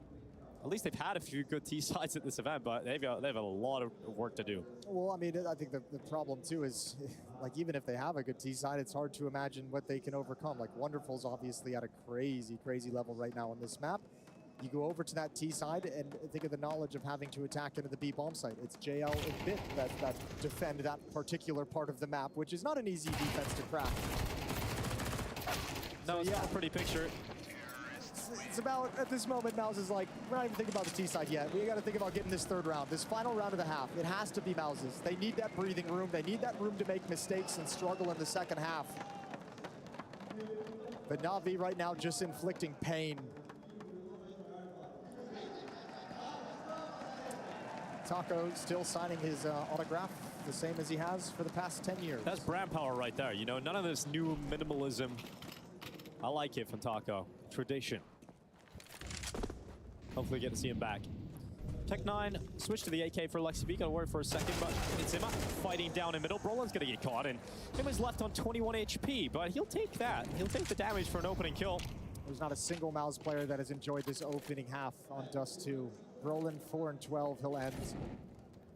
Yimpat's the only one who's had a modicum of success, and he's just even at 8-8, and now he's gonna get pushed in. Well, burning in the sight, flash goes up. He has to use a smoke to keep himself alive for the time being. It has stalled out Na'Vi, but that doesn't matter in the end, because Bit and JL have another 2 kills. 4v2, a lot of time for Na'Vi. They can just take a break, but Bit running along. Torsi landing that shot, but he needs a follow-up, and he can't get it on Imma, who's actually wielding the sniper at this point. Na'Vi chose to evacuate away from the B bomb site so quickly and so convincingly that it just threw MOUZ's defense completely off, which is the story of this half. 10-2 in the favor of Na'Vi. Domination on map 2 of these grand finals.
Navi's showing their class in these grand finals. 10-2 opening half. It was domination from start to finish, and they are in pursuit this lineup of their first Intel Extreme Masters trophy here in Rio.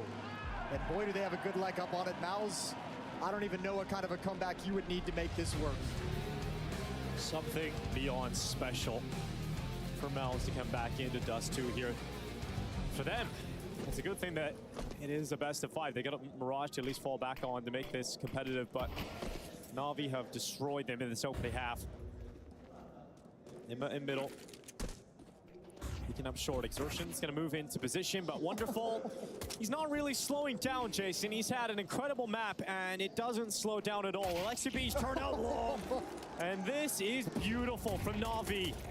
Another headshot. Imma wonderful chiming in, and Brolin is left alone.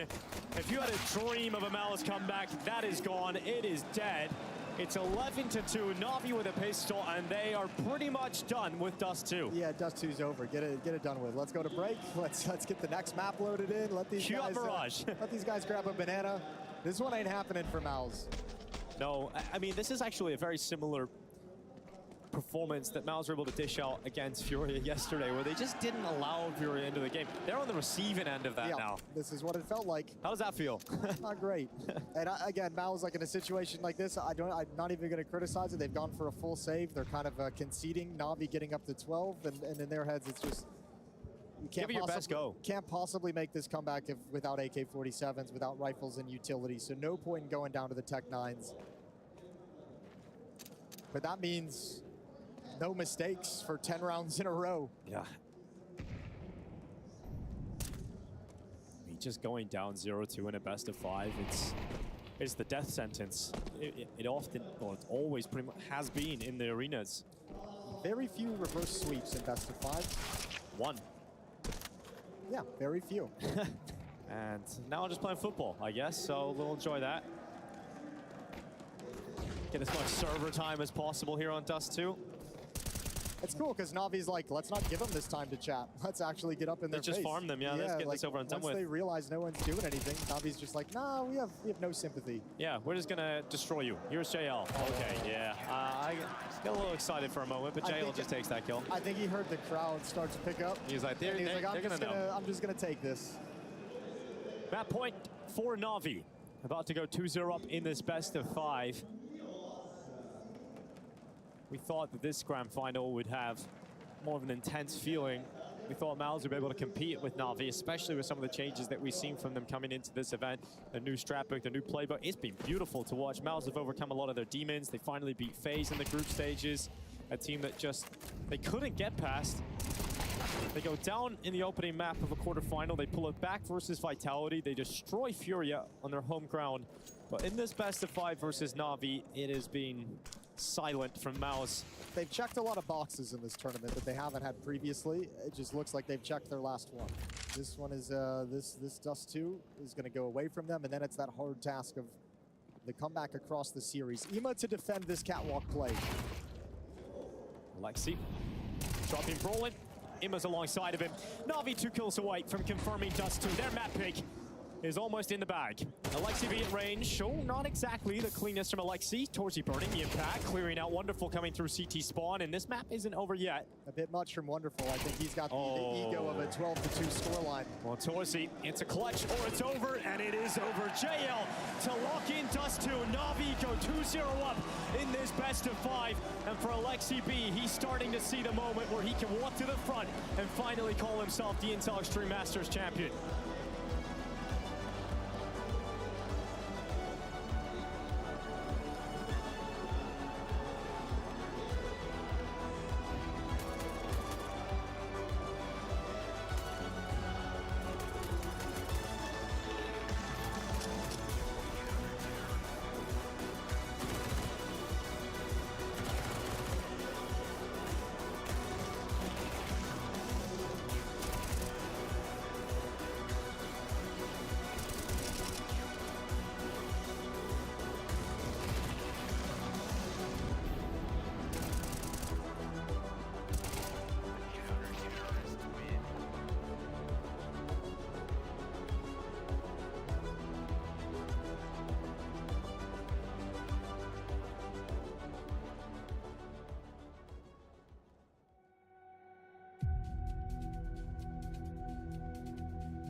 Well, whether you like it fast or you like it slow, this is what you got in map 2. It was not exactly the ball game that MOUZ wanted to see themselves playing in. For Navi, though, this is just a little bit more of some of the domination we have seen examples of time and time again. This is the Intel Extreme Masters Rio Grand Final, and we are currently 2 maps deep with Navi ahead. Jacob? I'm sorry to say this out loud. I wish I wouldn't say this during a grand final here in Rio, but I think that was the worst map of Counter-Strike I've seen all tournament long. I know Astralis had a game versus EF where EF couldn't get going either on one of the sides, but I think the first half we saw from MOUZ right here was one of the most lackluster Counter-Strike I've seen at this tournament. It took them 10, 15, 20 seconds every single buy round to lose it, play in a 3v5 scenario, in a 4v5 scenario, and at no point did I have a feeling that MOUZ were able to fight their way back into the game. I think the only buy round they won on the CT side was even them winning a 2v4 where Navi perhaps, lost a bit of focus. Apart from that, MOUZ got nothing to show for in that first half. All maps have key areas, right? And on Dust 2, that's long, pretty much. Why? Because that's where the Ts can have first contact real quick if you don't talk about the op battle that can happen all the way across mid, right? And the way you go about it as CT can be a couple of different ways. MOUZ was going for the one that's a little bit greedy, right? Like where you throw the smoke that pops a little bit delayed and you still try to get the player into pit before that smoke blooms. You molly behind blue box, you add one flash, right? But that gives an opportunity for the team with the best spawn to at least take a look, right? Before the smoke blooms. That's what happened multiple times for Navi, whether it's Wonderful or the op, or it was Bit maybe, or someone else on the rifle, and they were just finding those openings time and time again. And if it were a 4v5, maybe you can do something, but 2 or 3 gun rounds in a row, it was just 3v5 for MOUZ after the first 20 seconds of the round. You can't play like that. And even when they went towards the B bomb side, when they went to test Jimfat, he couldn't stand up for the test, and often he was, by himself. He's left in a 4v5. That means that you can't have 2 players situated on the B bomb side. So for my money, as you said, the long duels went the way of Navi. Wonderful found a couple of openings in middle as well early on with the op.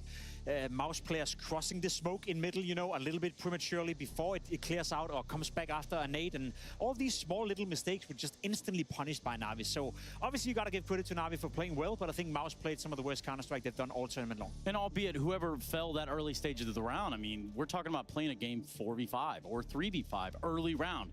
That's not any indicator as to how that round might play out, but it's not looking good. No. Yeah, it says no. I think if anything, for MOUZ, the silver lining is you just got blown out of the server, right? Like you weren't losing rounds with advantages because you didn't have any, you weren't making like obvious glaring mistakes. It's just one of those worst case scenarios where every little bit where you try to maybe be a little bit greedy and take some extra control, that's where you get punished for that greed. And honestly, Navi's players just being on point with hitting some of those openings, always being in the right place at the right time. So Navi's pick at the end of the day, and I think that's important for MOUZ to sort of not feel like it's the end of the world, because the final is still not over. And I think that's the way you spin it into something positive. As you said, it's not a game where you lose like Inferno 13-11, where you feel like you had it in your hands, or a couple of different ways of approaching certain rounds would have won you the game. On Dust 2, it's very easy for MOUZ right now. What they're talking about right now is the next map. There's nothing to discuss on Dust 2. Life comes at you fast, right? I mean, you're thinking, okay, we had Inferno, but it didn't really go our way. Now it's their map. We'll keep putting up a fight. We can take Dust 2, and then you get blown out. And how much more significant does that make what happened on Inferno now for MOUZ? And it doesn't help when you don't have an answer for one of these individuals. Wonderful has gotten the openers as well, all across Dust 2. It felt like he also couldn't put his crosshair in the wrong position. It's good to see him with the op in hand. I think sometimes when I watch Navi play, and I guess that goes for Counter-Strike in general since we moved to MR12, some of these op players who rely a bit more up the op, are getting less chances with the economy, with the way that you're forcing back and forth. There's only 12 rounds to play out. You don't really have that many rounds with the op in hand, but we saw the instant impact from Wonderful when he got it from the get-go. We saw it yesterday as well in Navi's semi-final. The second he got the op in his hand, that's the second Navi started to play well against Heroic. So Wonderful is a very key ingredient in Navi playing well and keeping control of the map. So let's talk about that control, because right now, firmly in their hands, Navi has this grand final. We switch it over to Mirage. Does it bode as almost rough looking around the edges for the MOUZ side? I mean, it's problematic because we consider Navi to be one of, if not the best Mirage team in the world. That they've had the map where they've had a crazy winning streak up until the grand final of Cologne against Vitality. And even more worrisome is the fact that no one is really missing for this Navi squad, right? Like they all have their moments. Ima most of all, right? And he is the point man on Mirage for Navi. Yeah, you could say the same for JL. If anyone had a strugglesome start to the beginning to the series, it was JL on Inferno. Didn't really have that much impact as we've seen all tournament long. And Dust 2, he was firing on all cylinders. So you're spot on when you're saying that every single player from Navi have now had a positive map. You know, have had a map where they were the difference maker as well on the server. So it's hard for me to imagine a world where MOUZ all of a sudden come out and elevate their level of play to a point where they can match Navi. I'm afraid we're looking at what could be a quick 3-0, but I also do think that, you know, with the way MOUZ have played so far in this tournament, if they can rediscover some of that ability we saw in the semifinal and rediscover some of the play we saw in the group stage, they can definitely make the game competitive. It's just MOUZ haven't shown up today so far. It's moments like this that you show what you're made of, right? That you won't let this result affect you. Won't let the fact that you're 2-0 down affect you. You'll show still why Mirage was your pick to begin with. How did you get to this grand final and show some of that quality that we've seen in this tournament? Yeah, that quality continues to be a question for the MOUZ, at least on this stage today. But the questions might not stop there. I'm talking about our DHL MVP. Who will be the DHL MVP? You decide. You can participate in the DHL MVP vote as it happens. Make sure to be tuned into the Twitch stream and be ready to have your say. Yes, have your say using those Twitch channel points. It's the DHL MVP. We'll be catching up with them on the desk at the very end of the game itself. Now, go ahead and talk about these candidates. Because, Emma, we talk about him being him, and maybe in this case, he is him for this Navi lineup. Yank already said it. He's had a fantastic final so far. He's had a tournament again where he's showing impact, not only being a vocal member of Navi, but also showing it in terms of productivity on the server. Absolutely, and wonderful, you know, seeing as how he performed yesterday after a tough first map, stepped up on Dust 2. We just saw what he did, how he dismantled MOUZ as well in this one. Another one of candidates from the Navi squad. Yeah, gotta be. He does it with the rifle, he does it with the AWP. He's found an awful lot of impact, and I'm starting to like this wonderful more and more.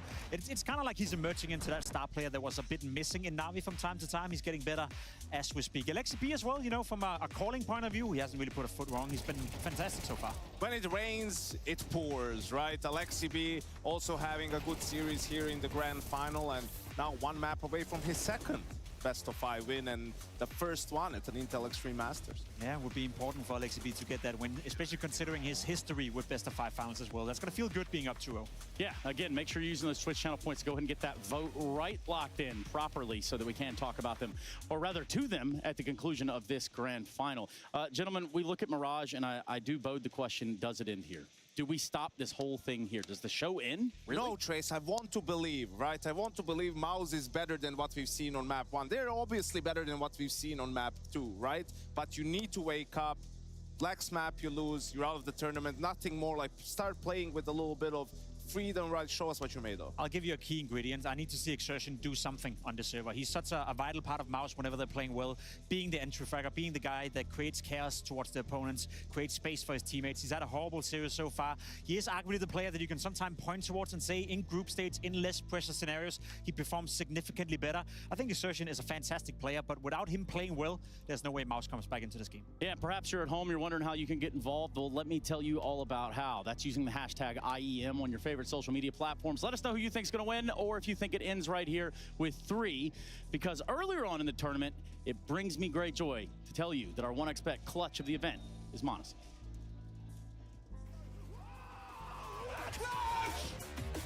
You got my feet. Got a headshot, finds Callum.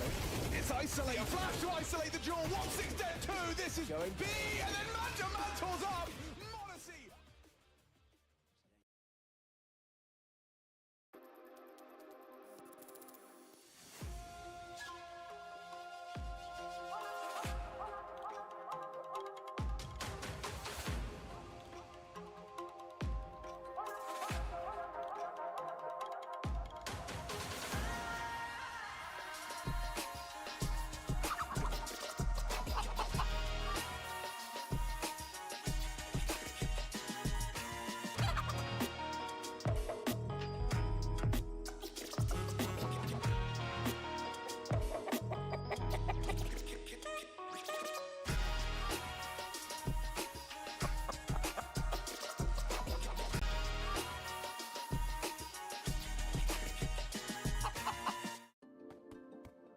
Hi, it's Bob with Faceit. Did you know you can customize your live stream experience on Faceit Watch? Yep, that's right. With the POV selector, you can choose up to 4 different perspectives, from the broadcast feed to your favorite player's view. So if you miss a kill, it's on you. No more T-Tours and chat. But wait, there's more. We've got a you watch, you win situation in here. Watch IEM Rio while having the chance to get skins and Faceit points. Woo, look at this one. Change the channel and control how you watch.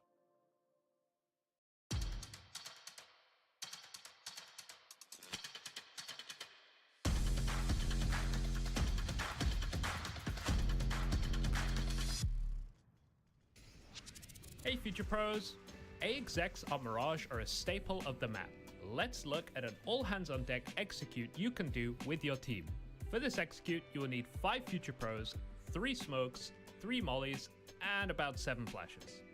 Future Pro number 1. You'll be throwing the CT smoke along with some flashes for your players coming out of the ramp. To throw your smoke, stand in the middle point of this wall section. Aim to the middle of this wood sticking out of the tower. Then jump throw.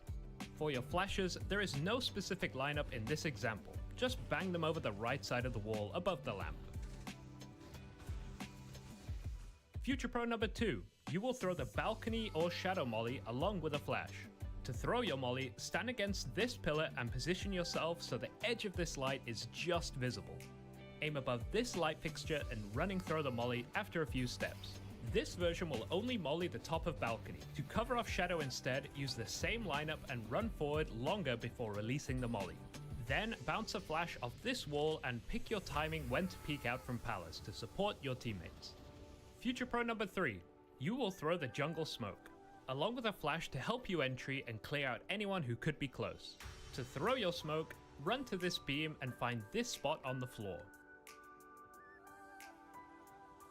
Aim at the top of the wall in line with the left edge of this big brick. Then throw your smoke.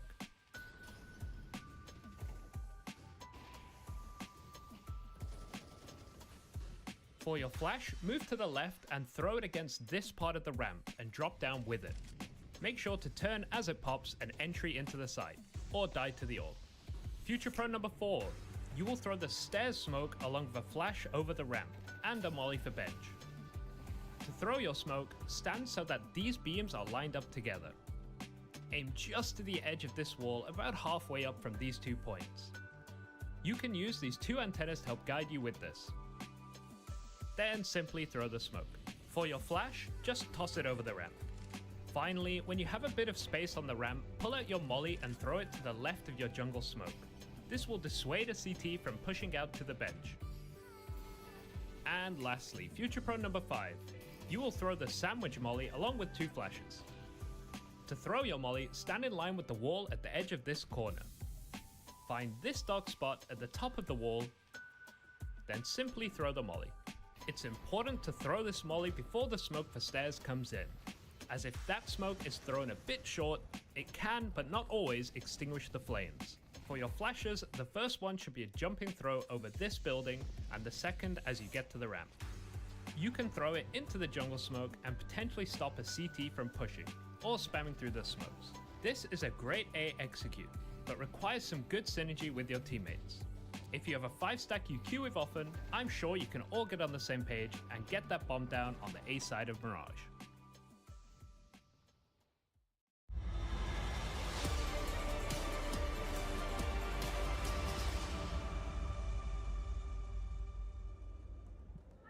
Na'Vi are 1 map win away from collecting the Intel Extreme Masters title here in Rio de Janeiro. This is a team that have had the best year of their careers as individual players. We've seen Alexi B come into this squad, a new challenge, having to lead an international. Na'Vi, Blade had to deal with a new international squad, and they have come together. They've won a major title this year, Jason, and they are building towards that second major. A title here in Rio would cement them as the best team of this year by far. You're exactly right. And they have cemented themselves as the most dangerous and best team at this very moment, showing that class on the stage yet again. What a tough task MOUZ have in front of them to come back in this series. But first, it's got to start with Mirage. They've got to find a way to break this team, because the first 2 maps, Na'Vi have been comfortable, in control, in command. And they're coming off a Dust 2 in which MOUZ feel like they probably didn't even enter the server. No, this tournament had the opportunity to be perfect for MOUZ. The ability to finally beat FaZe Clan, the ability to win multiple playoff games and get into a best-of-5 final against the world #1. But right now it is looking like they're about to get blanked. At least we've got Mirage, a map that MOUZ are so comfortable on, and we know they're capable of putting world-class performances in. But this has got to be the first step of an almost impossible run back into this best-of-5 grand final. And it all comes down to the individual players. The Des touched on it briefly, but whatever game plan MOUZ might have, whatever strategies they might have in the book ready to pull out, it comes down to the individuals having to have impact, exertion being a force on this map. You need to have players, you need Torji's off to come alive for the first time in this series. Shuhei, can he call MOUZ out of this rut that they're in? Everyone is going to be required from MOUZ heading into this third map and potentially final map of the Grand Finals in Rio. 6 straight Grand Finals for Na'Vi. A chance to lift a trophy in front of the Rio crowd. And they could do it in a 3-0 fashion. Best-of-5s have been their issue, especially against elite competition. MOUZ are certainly elite. And right now, Na'Vi in control. They'll start on the CT side, and Mirage MOUZ will be on the T side. And we know this was their slow start against Vitality. We know Mirage is usually their comfort ground, but there was a moment where they disappeared and they lost control of that map. They can't have the same performance here. A lot of utility on Brolin and Torsi. And Brolin's on the other side of the map. He's over in Palace. Everyone else in the B bomb site, good early nade. Chunks exertion down to 62. His entry when they eventually throw out the util is going to be important. Brolin's going to fall back to T-spawn when he realized there was no push in towards Palace. Na'Vi know what's coming though. And Alexi doesn't want any of that smoke, so he's going to drop back into the site. MOUZ take a moment to pause. Yeah, it's just a pump fake. They're going to go right back into it. They're hoping Na'Vi is under the assumption that MOUZ is going to be falling back, traversing through T-spawn to do a set piece towards the A bomb site. Nobody's really budging all that much. They have good control and information in middle, so Wonderful can spin and look to the B holes from Catwalk. Here comes the attack. Wonderful. Getting peeked, getting taken down. It's a great opening here for MOUZ. Imma doing what he can. Jail still alive at the site, and he's actually somehow evaded these bullets. He got behind them, but Yimpat turns for an essential kill. Another great shot from Imma. Knockout to short. He's alone now in this clutch, and they're all looking at him. So eventually the low HP should cost him. It's a not clean pistol at the end, but eventually MOUZ is able to take it. They win the first round of Mirage. It's scrappy. And you know, I'll say this to start out Mirage. Let's not worry about the quality of MOUZ's round wins. Let's not worry about these rounds that look disorganized, missed shots, scrappy. Let's just see them put those rounds on the board, because that's what MOUZ is thinking at this point. It's not the best day. We're not playing the best that we've done in this tournament at all. They need to just get rounds on the board, build some momentum, and the rest will follow it. But for now, as ugly as it is, who cares? MOUZ take a pistol, and Na'Vi save. No armor picked up for this Na'Vi side in round number 2, not looking to return. After the pistol round loss, Imma, Deagle in the open, gets nothing done. And that's a bomb site access for MOUZ, and that's a second round for MOUZ. Well, let's think about what was working against Fury yesterday in Mirage. And in particular, I felt like Brolin was able to get a lot of space, a lot of impact coming out of Palace. There was a ridiculous amount of rounds where he was finding impact out of that position. Na'Vi will have seen that, obviously, in preparation for this game. I'm sure Brolin will not be afforded the same kind of space he was getting against Furia.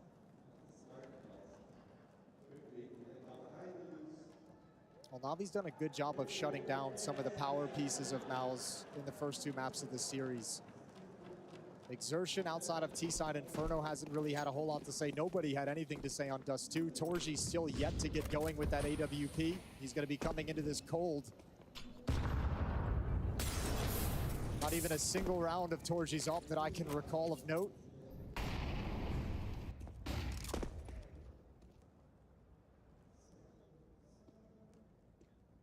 I do recall him going down to Wonderful in the alt battles of Dust 2. That's about it. A positive note. I'll amend my statement. No, I just remember that. I don't know if you do. Lay him up in the window. He's going to look down into the underpass. And look at Navi right now. They're grouping up 2 players coming towards Catwalk. Yet Ima and Bit over in window. JL and Khan. It looked like they wanted to set up a little mid-round aggression piece to shut down mid. Instead, MOUZ is going to negate any of those ideas, so the defense is going to have to improvise. Well, the defense has certainly improvised and come out on top of all of these situations. It's 3 players up for Navi. The impact coming out of the apartments. Good kill it short onto Wonderful. A lot more needed, though. The impact loses it. Oh my god, he spun back. He somehow got Ima. And this low HP Finn is now into the attack. He's got his teammate Brolin trying to join him. And with that boost, Alexi B up on top, doing damage to Brolin. The impact now gone. It's all on the Swede, and he can't even get out of the window. That boosted position works out perfectly for Alexi B. Can see over the top of the smoke and stops any chance that Brolin had. Yeah, good job from Navi. And we'll see if that becomes a trend, if that's part of the game plan of this CT side. This little mid-round crunch where they feel like MOUZ is making progress down ramp, setting up a flash peek. That one's easy, but the Catwalk players streaming off. MOUZ, they have no idea where to look in middle. Good timing for Navi to hit. Torji's op is in the field of play on the T side. He's going to be part of the crew in middle, trying to establish this control. It's fast through the cat smoke for exertion. And there we go. There's an opening kill provided. A follow-up from Shuhei. Yeah, great start to this round for MOUZ. Surely they converted 5 versus 3. With all the time that they've got to work with. An extra kill from Torji just to add the cherry on top. Oh, look at this. Nicely done. And from Halls, Yumfat peeks out. MOUZ respond immediately. An emphatic punch in the face to Navi. 3-1, convincing, no hiccups whatsoever.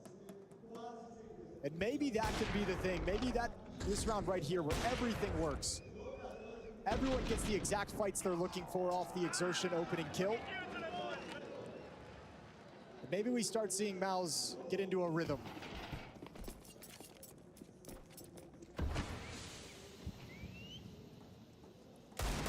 There's been no point in this series, obviously, where MOUZ have been able to have a streak of rounds. Even in the first map, when it was close, it was very back and forth. Yeah, the best they did was 5 of 7 rounds at one time. But it wasn't any kind of like, it wasn't 5 rounds straight. Yeah, so this has the potential to turn into the best run of form for MOUZ in this final so far. About to go up to a 4-1 scoreline unless something disastrous happens. Ooh. Oh, yeah, that turns in from something very unclean into something beautiful from Shuhei. Here, one tap out towards the window. Just 2 USPs now left for Navi. 4-1 confirmed. These mid fights on Mirage are where I feel like I see Shuhei feel the most comfortable and confident in his individual skill. Those fights, for whatever reason, he's loving them. Good kill on a Bit who had the hero M4, so he's going to drop down likely into an MP9 in this round. But everyone else from Navi has the rifles. Peace. Love it. He just 1 bullet to him. Op for Torzi. Let's see what the T side opping can deliver for MOUZ. There's no other op on the other side, so at least Torzi does not have competition in that regard. Wonderful having to play with an M4 instead due to the money. And Shuhei, look at this, aggressive through the smoke in mid. Took some damage, got spotted by JL, who now throws the molly down to make sure that Exertion can't climb up onto that bench and fight him from short. Grenade blasts open the window smoke. Wonderful has a peek with it. It hasn't resulted in a kill here for Navi. A lot of attempts, and Ima, the player that's taking the most damage so far, he's under a little scrutiny inside a connector, but he gets himself behind the box, and the first fight goes down. He's Shuhei and Exertion once again, opening MOUZ up with a 2-player advantage. Navi tried to pull off that very same piece of aggression in middle, and this time MOUZ is ready for all of it, spamming to make sure nobody can get into position. The pacing in which Shuhei dropped down middle and ran down middle really confused Navi's timing on when to pull the trigger, and they could never find the moment. Wonderful waits around the corner, and Torzi's just on that side, and Wonderful peeks into him. He's got it back into a 2v2, and MOUZ started this round so comfortably, but it can quickly fall out of their hands. Oh, Alexi felt like he needed to win that one in connector, but Wonderful. Oh, he can do it, but he's so close yet so far. Shuhei survives on 18 HP and is able to make sure that MOUZ capitalize. Yeah, Shuhei coming into Mirage like, if none of my star players are going to do it, I'll do it myself. Had the beautiful round in middle just previously, and this one is scrappy. Trying to find the trades as he goes. Finds JL on Catwalk. and then turns to seal the deal on Wonderful. And if Wonderful didn't take that damage earlier in the round, it was body shots that Shuai was landing. Wonderful, very close to pulling that one off. But Shuai, 9-3. What a hot start for the in-game leader. He's got an important role in this T side, occupying mid. Impact. Ooh, needs to be careful. LexiB walking towards him. He takes down his countryman. Yeah, taking a big risk to set up the flash play with JL. It's a long path to walk. So deep smoke to stall things out. Deagle's picked up in an MP9 on bid again. So some stopping power, but with the man disadvantage not looking likely. Exertion gonna start flexing over in con. Needs to be careful though. Emma can be sharp on this Deagle. Exertion spots out his target, unable to get past it. Wonderful! A second shot landed, this time to the chest. Eventually finished off by Shuai. We're looking at JL and Bit alone. 6th round almost guaranteed. And that shot, it certainly will be. JL, well, what can he do? How much can he get out of this MP9? Look at how aware MOUZ is of the possibility, the potential, the spacing, so that... Oh, what? Okay, JL. Still so many targets to collect, but that second kill out short is something ridiculous. Yeah, and then you feel if he can get into some kind of safety, he might be able to build upon it, but a good job from Brolin with the way he was baiting his teammate up in holes. Intelligent baiting. Able to close down the round before it gets out of control. First timeout used by Navi. 5-round deficit. And they've been great when they've had these timeouts, and Blaze had his say. Generally, we see that ship turned around. Things are going sour, and oh yeah, that'll make you happy. It certainly will. Lots to celebrate out there. What's yours is mine, right, babe? Yeah, exactly. Out of the timeout. Let's see what Navi have. Up on Wonderful. Plenty of utility. Right, good job, guys. Very chaotic round. I love the precise communication there. Good job. Shui's been doing this all event long. Yeah, very complimentary to his teammates. When they do something well, even if it is a small detail, encourages them to keep it up. Exertion getting it towards connector. Wonderful. He's got eyes on the short walk at the moment. Exertion, you know how he likes to play. He likes to get around this bench, peek up into short, try and be a problem at window. There's the classic Brolin maneuver coming out of Palace. Unfortunately, it's just one this time, and it's not going to be able to put his team ahead. It's Navi up into a 4v3, and you know that Exertion likes to get into the window. He's able to be shut down by Bit before it really gets out of hand. Well, you will have known that Navi have a page in their notes about that Halls play from Brolin. JL's just calling out, I got MOUZ with me, make it one. Good nade, good utility work. And Torji stuck in the open for LexiB to clean off. And out of a timeout, Navi's back to their winning ways. Yeah, there's just so many adjustments they make out of these timeouts that you go from 0 stopping power on your defense to putting up your best round yet. Up in the hands of Wonderful. That could be a scary prospect for MOUZ to have to deal with. I mean, his Dust 2 performance was lights out. He was the bane of their existence.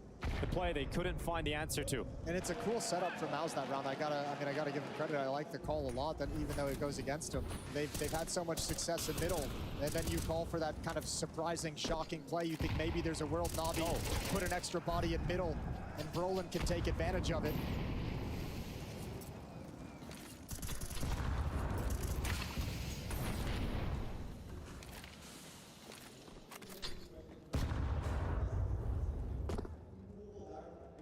Footstep made by Exertion, so Ima knows one's in con.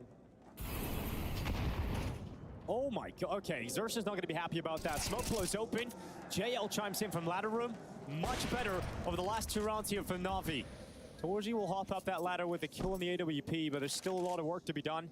Plenty of time, but that shot, ooh, should have chimed in for Wonderful, a missed opportunity. And now he's under a little bit more pressure because he's got to worry about short. Flash getting set up. Unable to capitalize even on that second time of asking, but eventually it all falls to Impact. He's got a second kill in him, but does he have more? He's been so clutch in this tournament so far, but this would be a step up. Player at short, LexiB takes a breather. He's given an arm. He's given a chance, but Impact can't take it. And then the peek comes in, LexiB to close him out, and they don't let Impact get into it. Really good job from Alexi, playing that very smart, waiting to take his peek. He had his teammate Ima on catwalk, making sure that Yimpat couldn't cross into him. But you're right, this is much better from Navi. Not as many bodies straight up to handle middle, but even with the few they're putting in there, JL and Ladder Room the past 2 rounds in a row, they're making it costly for MOUZ to get control in mid, to get control and space up catwalk. And now Navi have taken the money and the weapons away from MOUZ. They sit back with no armor. And they brought out their chisel, finally able to chip away at it. And we're seeing some results. 4th round teed up for Navi. And I don't know what they're doing there with the banana, Yimmy, but yeah. You enjoy that banana.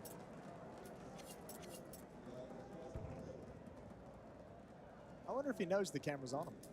Probably. I mean, nothing else exciting's happening. I guess that's... Yeah. He's like, I know what I can do. He's like, if I spray this banana on the wall... Everyone's going to want to see the banana. They're definitely going to spectate. All right, so goal for MOUZ is bomb plant.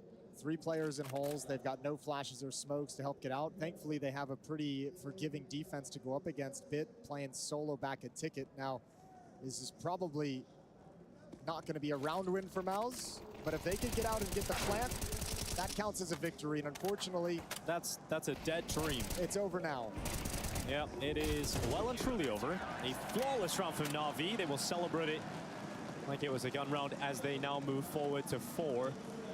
Money returns for MOUZ. They kept around $2,000 average in the previous round. That means they can get the AWP out here for Torji. It's got to start making a difference.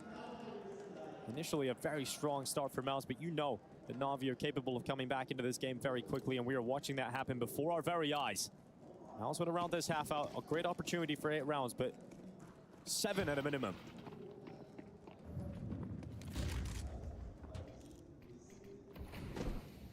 Limit shots from Wonderful.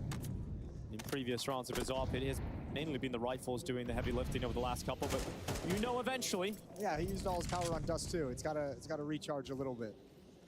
Let's take a breather. Tons of smokes in the utility down in middle at the moment.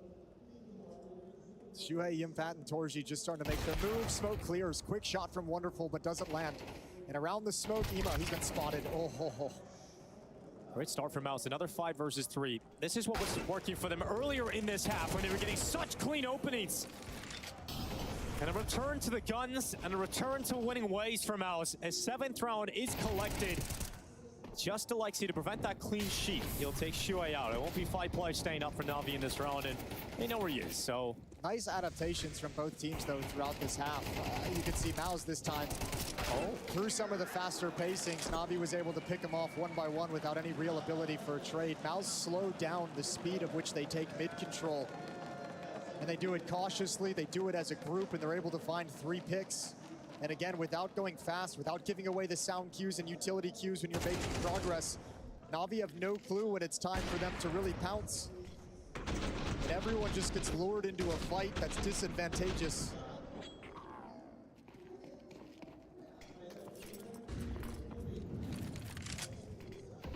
Last start of the half, Navi's money not fully broken. They'll still come to this battle. And JL sprinting into the underpass. It's a great opening. It's fantastic. There's a risk involved, sure.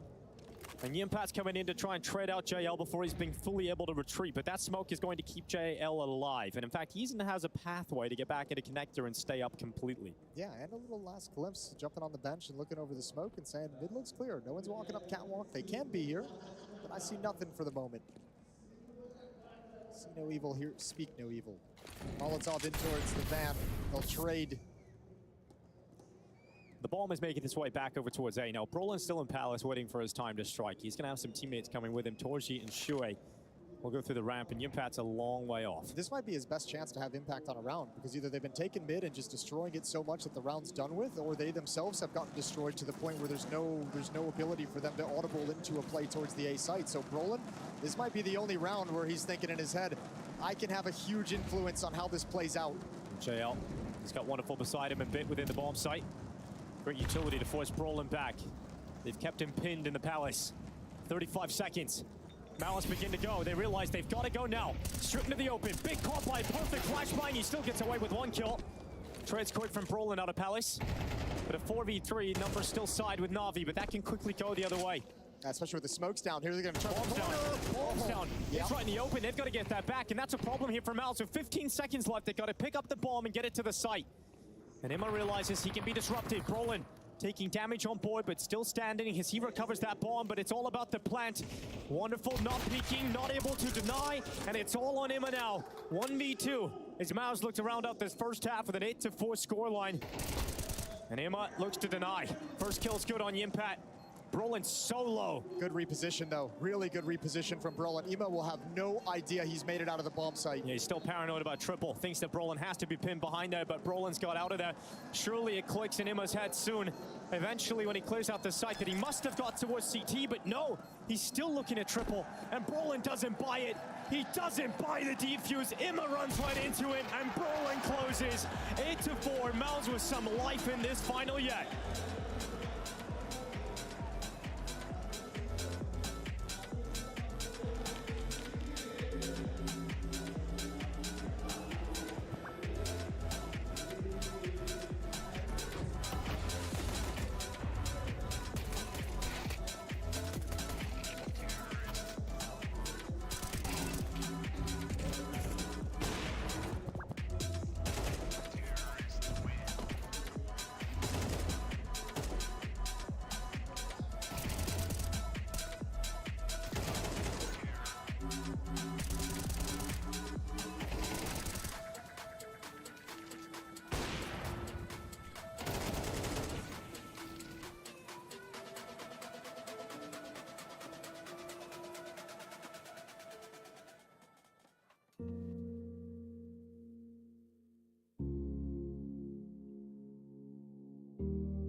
On the all-familiar home of Mirage, MOUZ is showing that he's still got some fight left in him. Up 8-4 at halftime, refusing to be blanked in this grand final. Looking to take their first map of this series and embark upon a very long comeback to see if they can end up stealing this trophy away right from beneath Na'Vi's noses.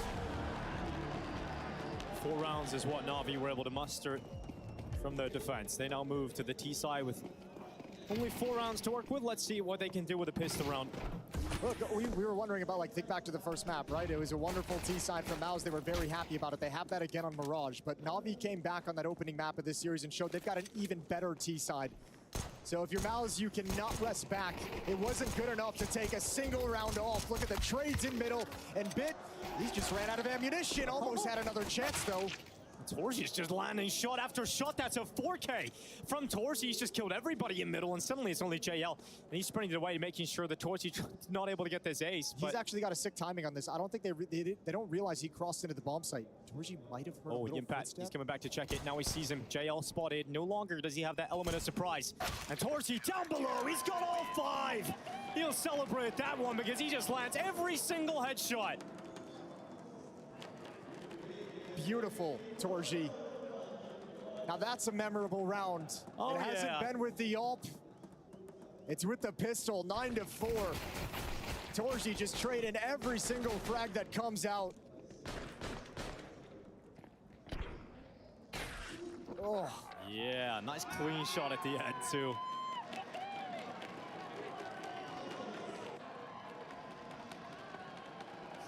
Brolin, one of the more stoic teammates to celebrate with, but Torzy, he had fun. That's a great personal achievement for him. Look, MOUZ hasn't had a whole lot of those big moments or big rounds or individual performances to really celebrate. So, I mean, it's nice to have that, but for the rest of us in the back of our minds, it's like, well, it's still a long series for MOUZ. Yeah, even if you get through Mirage, you have Ancient up next. For them, it's one map at a time. For us, it's like, yeah, take the celebration. But give us more. Na'Vi, no buy in this round, just Glocks. We got Deagle here for wonderful, but the 10th round queued up. Chance for Alexi to just have a conversation because the comeback begins in the next round. And he's making sure this first gun round that Na'Vi brings to the table, everyone's on the same page, ready to go. And we see him make use of these full ecos in the group stages just to have a more in-depth conversation. Oh, now it's the sign to go. They got the clean entry on Yimpat, but don't count out Exertion. Out from short, blasted away by the Deagle, and the bomb plant is huge here for Na'Vi. Yeah, and this Deagle can give him one more. Okay, Alexi's gone down now, not able to recover any of the weapons. But yeah, bomb plant is wonderful. 2 kills on it's a boot as well. I mean, they weren't expecting that. No, also, I don't know if I've ever seen Yimpat run down like that by an unarmored Glock, ever. Yeah. I mean, he's just such a good B anchor. You really see him step up almost every single time they come his way. He is human after all. Ema just gave him 5 dinks to the dome. He gave him the beans. 10-4 and a timeout used by Na'Vi. So after the chat from Alexi, it's a chat from Blade. And burning a timeout early just because of the scoreline. 6-round deficit. Blade doing what he can to get Na'Vi to start storming back into this 3rd map.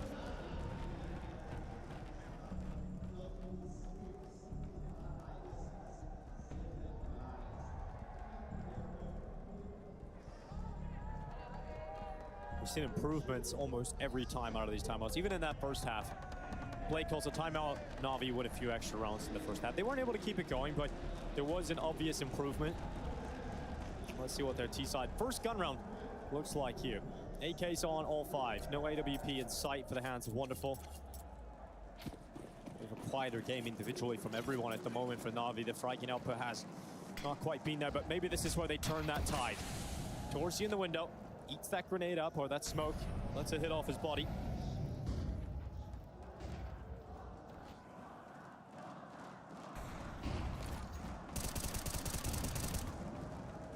Very tentative opening to the round from Na'Vi, staying far away from all the utility raining in. Just now stepping up with the nades, and the Molotovs have been used by MOUZ. Bomb has shifted back to the A bomb site, joining up with JL at the base of the ramp. So you have to imagine Ema gonna work con. This hit at the A bomb site, Alexi likely to just lurk. Shue is worried about that lower player. He knows there's one in the underpass. Even was not too far off damaging Alexi B. But Na'Vi now under a minute left. Bit pounces out of Palace. That is 1-6 shot from Bit, but he's traded. And Brolin's stuck in the sandwich. They know they got to deal with him, and he nearly clicks up. He nearly gets away with that. But JL and Lexi combining. Na'Vi crash down upon the MOUZ defense. It's a strong opening gun rounds here from Na'Vi. Impact picks up the M4. It's the danger of a player playing in the cubby like that. It feels like such a strong angle to watch Halls, but he doesn't want to give away his position. There's also a hunt here. JL's already come back. Low at HP, missed the shot. So Impact likely going to survive. Na'Vi shouldn't be very motivated to try and hunt this gun down. Not enough money built up yet, as this is their first round win of the second half.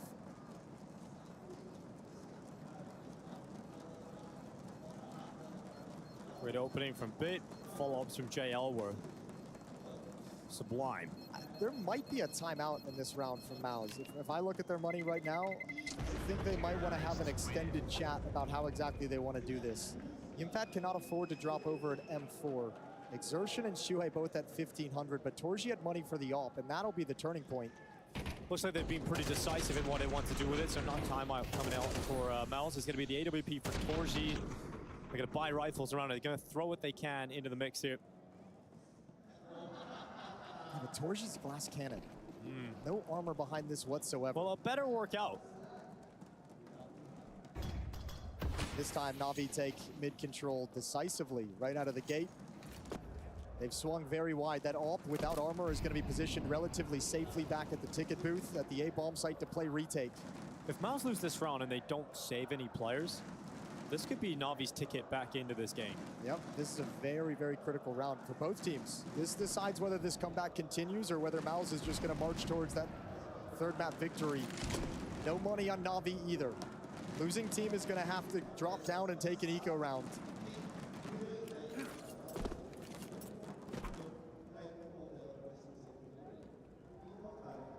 Smoke into the window. JL is going to push through underpass. Alexi out top mid with him. Putting the utility in place for the A site again. Na'Vi look to try and attack this A bomb site with 3, and JL freed up. Oh, both mid players have died in a second, and now they can focus entirely on this A play. They don't have to worry about mid. They don't have to worry about anything else because Navi's final 3 players attempting to break through this A site. And so far, so good, and it just keeps getting better. It's wonderful 1v5. Got a headshot on the first. Second is sick. And he's a little bit more than that. A lot more than that, and he's not ready for Impact to come up the stairs. 11 rounds from MOUZ. The risk to invest pays off. That really does. Torji even doing a little bit of damage, and now he can pick up armor. You got to invest in head armor now if you're MOUZ, because you know the weapons are going to be busted for Na'Vi. And with this scoreline, with the 6-round deficit at 5-11, Na'Vi choosing to just buy with whatever they possibly can. 2 AK-47s, 3 upgraded pistols. Magic. MOUZ alive again. Double AKs for Na'Vi in this round. Ima and Bit carrying those. Everybody else on upgraded pistols. And one of those AKs dead very early on into the round. Torji chiming in from ladder room. Yeah, Lexi's going to have to try and recover that. Maybe a little bit nervous due to the AWP. Bits holding his nerve. It looked like he wanted to get involved in the action. Held back for the moment. He's paired up with Wonderful, who has the bomb. Bit loves these fights. Open space peaks, but this time he can't land the headshot. Brolin wins out. And MOUZ in a 5-on-3. Wonderful couldn't commit too far to try and get that weapon back either because he did have the bomb in his possession. I mean, it seems obvious this round is pretty lost for Na'Vi. They feel like they didn't have the resources to do anything team-based, take control, try and get the defense to move. Everything's been individual. And both AKs dropped in their respective fights. Look how disciplined MOUZ are as well. They're not giving them any of these easy 1v1 fights. They're not giving them any openings back into a round like this. If Na'Vi are to fight back into this round, they've got to earn it. They've got to push themselves forward into this battle. And Alexi B's got one. Now, Wonderful has picked up that AK. He waited all round long to finally come out of ramp. But with 30 seconds left, how much can they really do? And the answer is nothing. 12 rounds for MOUZ. Map point on Mirage. It's been a tough best of 5 so far, but finally MOUZ about to break through with a map victory. And dominant enough, I think, to help them forget about Dust 2, right? Dominant enough to get that out of the equation, out of their minds, moving forward. And the conversation after this for MOUZ is going to be like, now the finals truly start.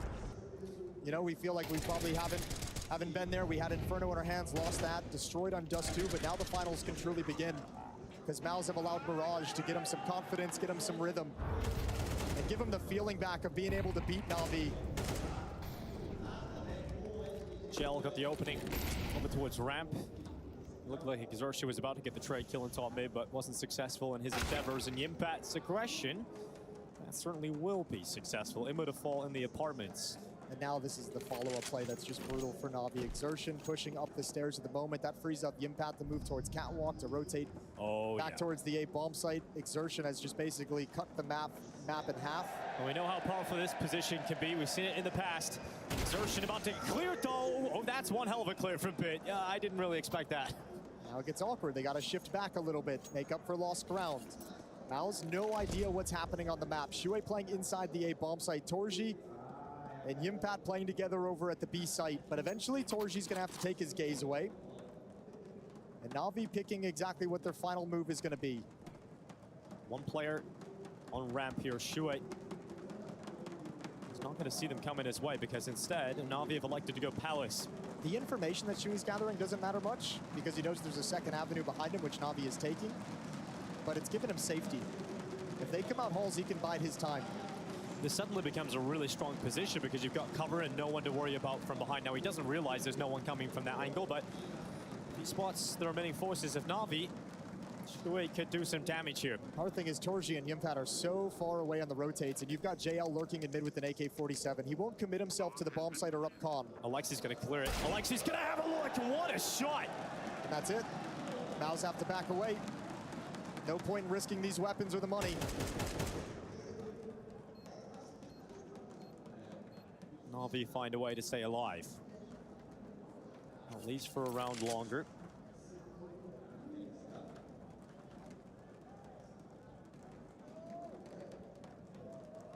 JL's on the hunt though. Through the apartments, Yimpat. He knows where he'll be found. Yimpat's playing at the van. Let's peek up into the apartments. JL's gonna lose his life. Yimpat will hang on to the AK-47. Torji the sniper.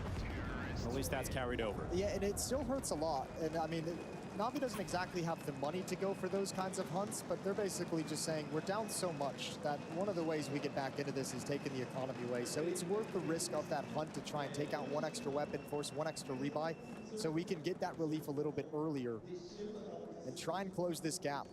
This might have been the round-winning kill. Good clear from Bit, good peek. That one secures it. And MOUZ still have 6 chances to close out Mirage and take us to Ancient.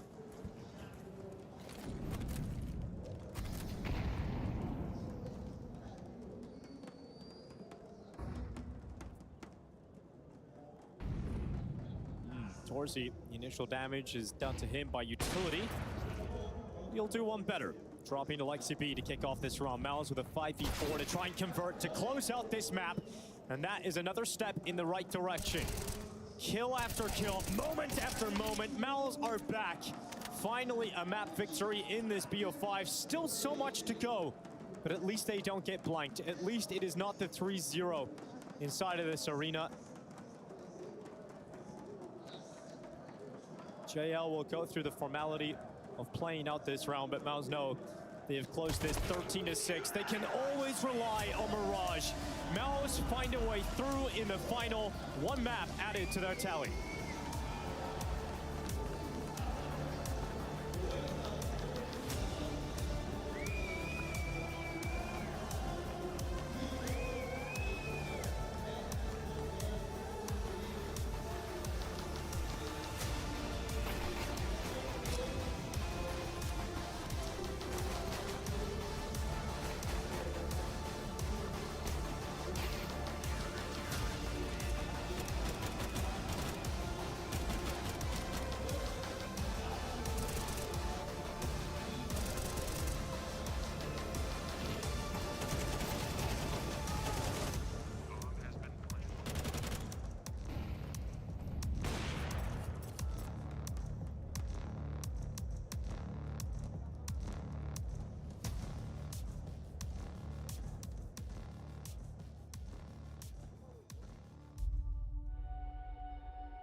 Sons of Gaben.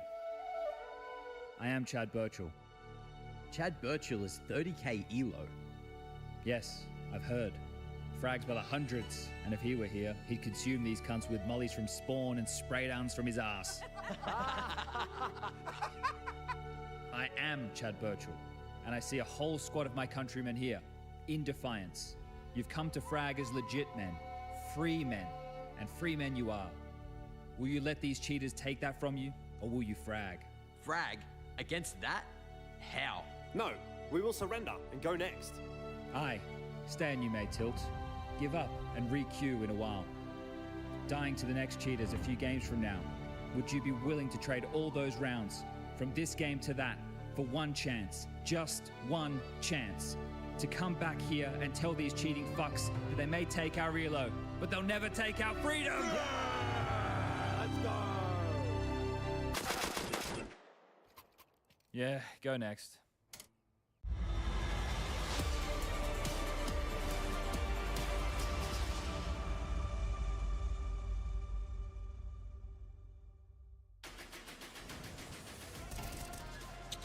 Well, that's probably what happens when you rush drop room there, Chatty B. But for the side of MOUZ, it would appear as though that did not equal the same outcome, the same fate as we got in those first two maps. Welcome back to the Intel Extreme Masters down here in Rio.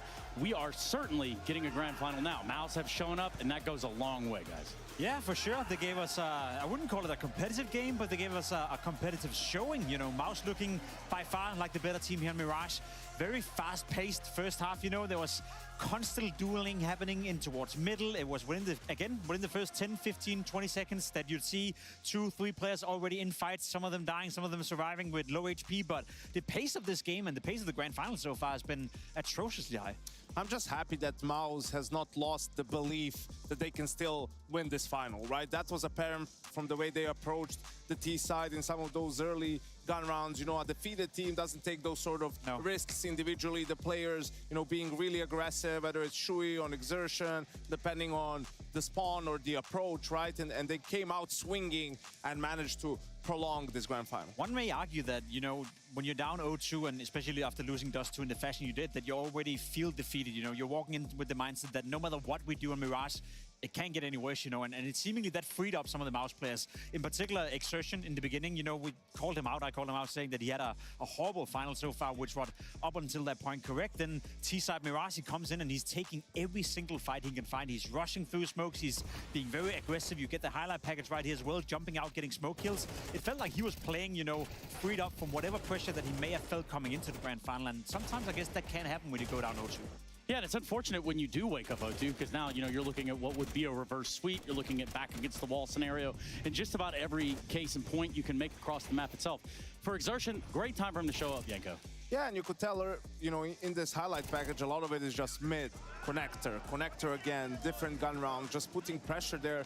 And unfortunately, I mean, it wasn't very exciting in terms of the rounds weren't very close, but that's what it came down to. You know, both teams were really trying to wrestle for mid early on, and it was MOUZ and Exertion and Shui who came out on top in this one. Yeah, they certainly did. You can see those stats on your screen right now. Map 1 and 2 versus Map 3. That's because Map 3, MOUZ decided to play there. And that's a great start, Jacob. It's a great start of finding your way back into the series, and especially doing it in a very convincing fashion as well. Some of it is also down to Na'Vi not showing up and maybe Na'Vi getting, you know, a little bit too complacent in the situation they were in. I think that is one of the weaker Na'Vi performances I've seen at this tournament, especially on Mirage, where they normally always, you know, have some sort of a base level or a foundation they will always rely on. But, you know, some of the key rounds that could have invited Na'Vi back into the game also went the way of MOUZ. There was a certain moment in the first half where it felt like it could have been a 6-6 half, and at that point the game would have been blown open. But MOUZ won the key rounds. They continued to apply pressure, and as said, they looked like the better team. And Jason even so aptly said it in the cast as well. Sometimes your individuals just got to step up, and that's exactly what the MOUZ players did. Stepping up, but winning pistols help a lot for Na'Vi. They didn't win one here, did they, Yanko? Yeah, the MOUZ just got rolling from the very beginning. I think going into Asian, what's important for MOUZ is there's certain things about Na'Vi that are maybe a little bit different or just unique on this map. One of them being, if you want to go A or execute A fast or rush A, like, you need to be ready for these fast retakes. They just do it time and time again, just keep sending bodies through the smoke, supporting flashes, coming over, right, and trying to deny that bomb plant and just really finish the round immediately. If that's the case, that's something that MOUZ needs to be prepared for coming into Ancient.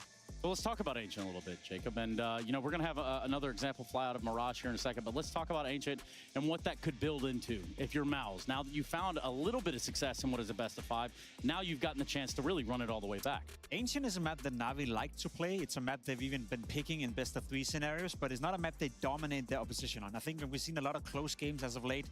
I remember the game versus FaZe in Copenhagen that came down to Wonderful winning a ridiculous 1v2 clutch to win the map. Even at this tournament as well, we saw VP get off to a 6-0 start versus Na'Vi on Ancient as well. So it's a map they play at a high level, but they don't dominate the opposition. So if I'm MOUZ, I'm walking into Ancient feeling comfortable, you know, comfortable that you can make a game out of this and you can remain competitive. Yanko is onto something, and I think one of the things that classifies the way Na'Vi is playing Ancient more often than not is the pace on the T side. They are willing to fight again. A lane, JL constantly going up ramp. You see Emma, he wants to take middle. If he has a good spawn down in T-spawn, he will fight for middle early on. So again, those early on duels, which MOUZ seemingly are willing to take, it could dictate, you know, which one of the 2 teams is going to have a great start on Ancient. And this is the map where JL steps up for them a lot. I mean, even in the grand final at Pro League against Eternal Fire, he had a couple of big clutches, big moments that allowed them to close out that game. So we'll see how he does here. Also for Na'Vi, they have this interesting approach to the A bomb site on the CT side. You know,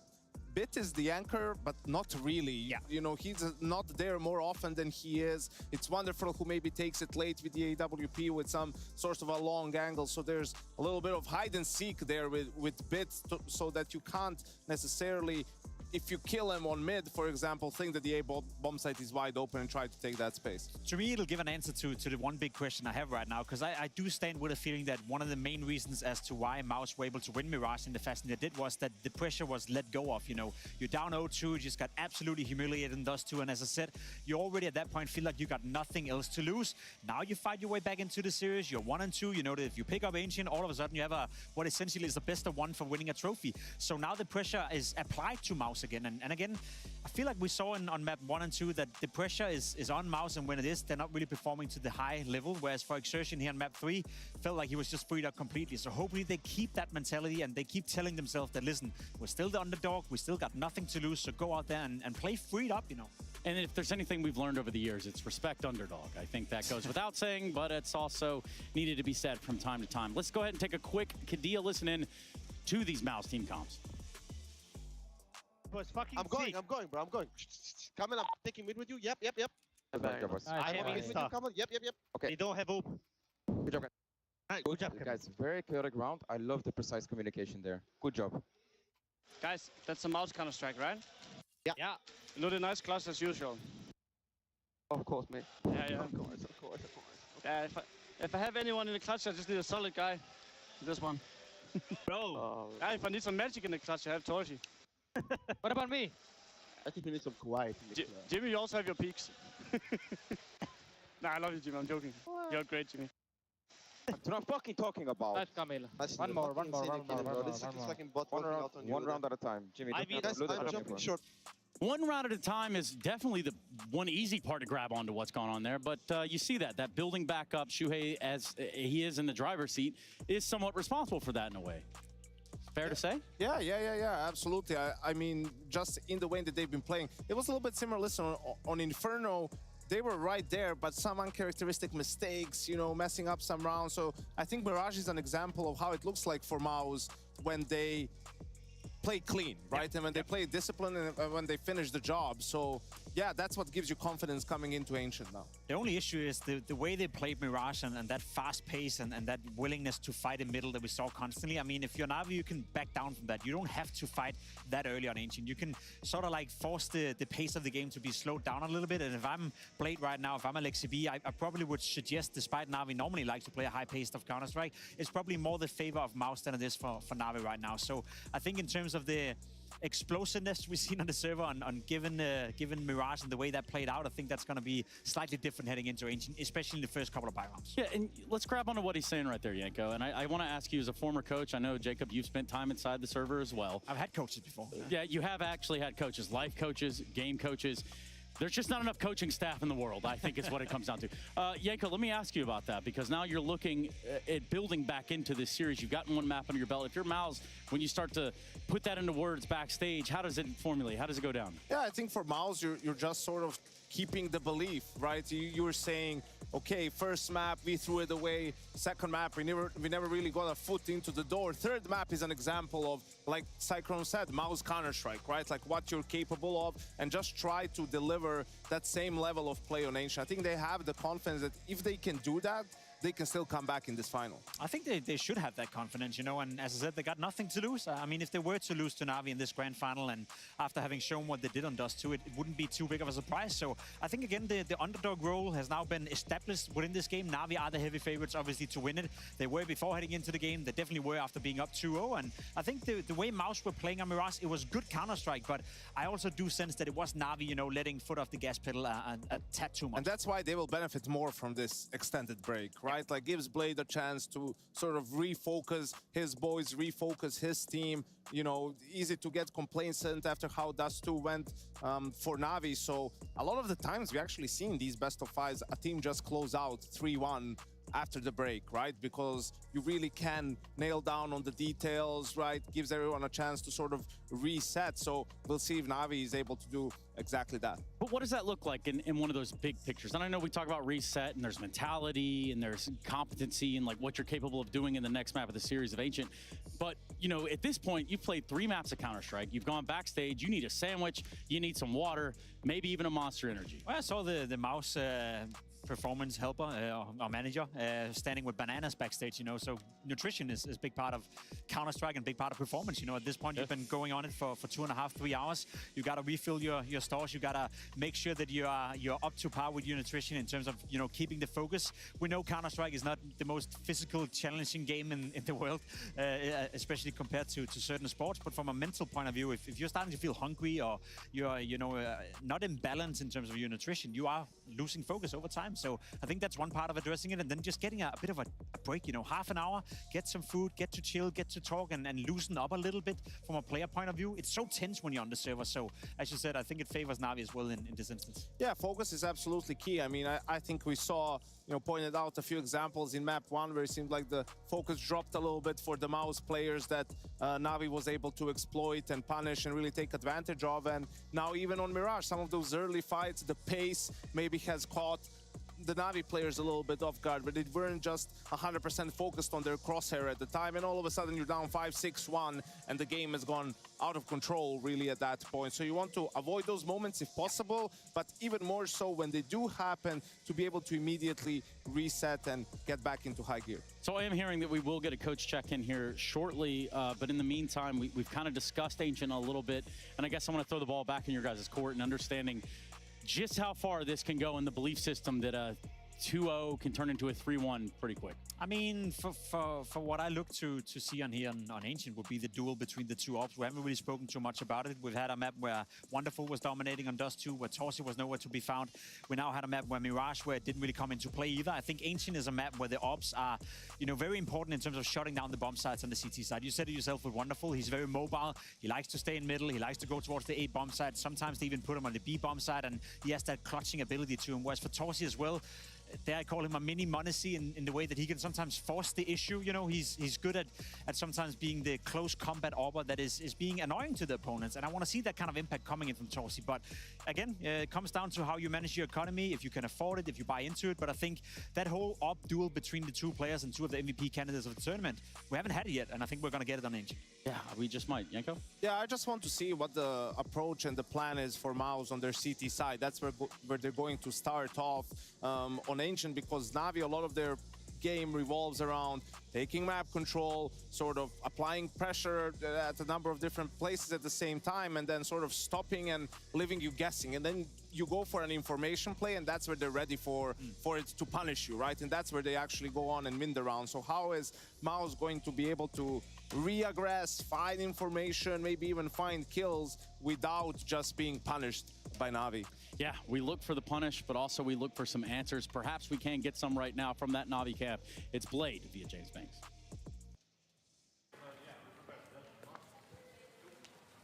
Just catching up with Blade, and he said it felt like the team was a little bit too relaxed when they came into Mirage. Obviously, it is the best map for Na'Vi, and we know what they can do on it, but they did not show up. He said it was like they just didn't have that same want and desire to fight like they normally had. On the opening 2 maps, they're obviously hugely impressive. Maybe a bit of a shock, maybe a bit of a surprise, and now they're taking their feet off the gas. He's very prepared for Ancient, though. It's their pick. They said they know what they've got to get done. Time to close it out. Let's see if they can. Yeah, for Na'Vi, it is just kind of right there within the taking to a degree. And I say within a degree, but it poses the question that on Ancient, will you start by winning pistols? Like, I mean, we started to talk about teams that don't win that pistol. They find that conversion, as is normal in Counter-Strike. But starting with a pistol goes a long way. Yeah, I mean, and if you want to dive into the pistol stats heading into the grand final, I think MOUZ had played 28 pistol rounds at this tournament so far, and won 14 of those, which is decent. You know, you're winning half your pistol rounds. It's not a deficit. It's not a benefit. It is what it is. But the conversion rate in the second round was the highest in the tournament. So from that point of view, you know, it's important for Na'Vi to win that pistol in order to apply a bit of pressure on towards MOUZ. It's funny, and then you see them fumble exactly that on Inferno both times. Exactly, and that's the difference, right? That's the issue, and that's arguably why I think MOUZ were feeling, as you said as well, that they could have won Inferno. They could be up 2-1 right now. That's probably the story they're telling themselves. You were so close winning Inferno, but so far away anyway. Yeah, well, so far takes us all the way into Ancient. That will be that next map of the series. So if you are looking for a break, if you're looking for a time to grab yourself some lickies and chewies, some snacks, maybe some cashews, maybe you just want a Snickers bar. Don't we all? Either way, It's not time for any more Kit Kat between us because we're going to a break. And we'll be right back after this.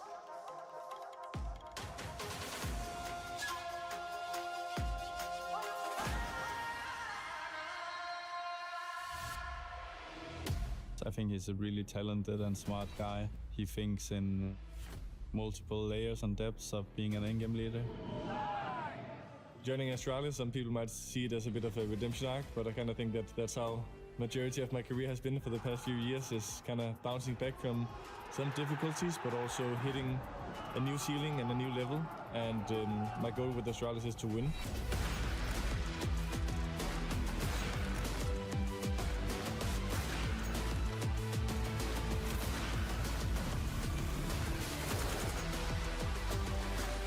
Oh my god, he's knifed him, and he's gotten away with the AWP. Katie, you can't win Pro League like this! You can't win Pro League like this! Come on, no! You're an animal!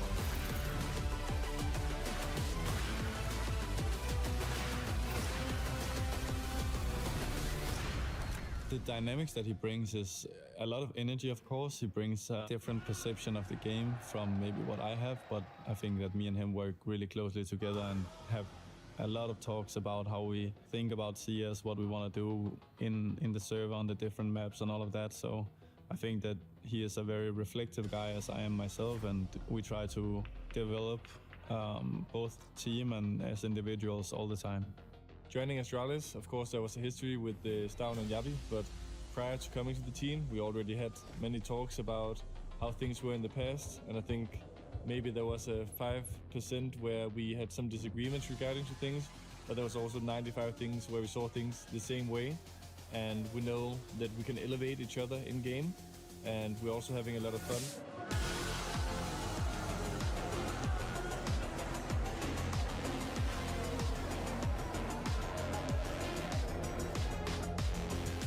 When it comes to Astralis, adding Cadian, and as to whether that's going to be, you know, something that builds them up or knocks them down, I think is something that is open to interpretation, speculation.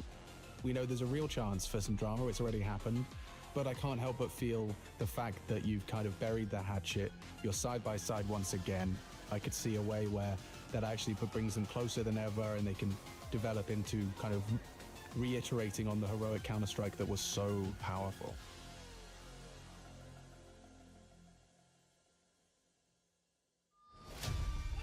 I definitely think they could benefit from some of the more emotional style of calling that Cadian has had. I think it's very feeling-based, and I think it led to some incredibly potent highs. I think it's more about feeling the game and intuition, whereas I think the original oldest Astralis, we were mostly about playing the percentages and trying to manipulate the map. With how many years Device has been playing, like, of course his work ethic is up there. Everyone who's been around him knew that already. For me, also focusing on the orbing is going to be fine. I'm not too worried about that. I've done that for half my life, so it's going to be all good. I think turning into a rifler is definitely a new chapter of my career. Becoming a top 20 player last year, you know, that's not just with the AWP, so I am not concerned, and my teammates is not either. So. I don't care. I'm from the hood, in the bear. Should have been in prison. It's nice. I've been living there half of my life. That shit's like a summer home. Pretty soon I'm gonna go. Deep blue in the gutter though. Got nothing to lose. Hand me the blues. Y'all can see me on the news. In terms of reigniting and returning to glory, which I'm sure Astralis are looking for as an organization to be the winningest of all. And this Cadian move is a step towards that, and how this goes down, it's up to them. There's no doubt there's firepower, there's no doubt there's good leadership, there's no doubt there's good AWPing. If he's in a system where his voice is heard and it's acknowledged, it could take shape into something quite beautiful.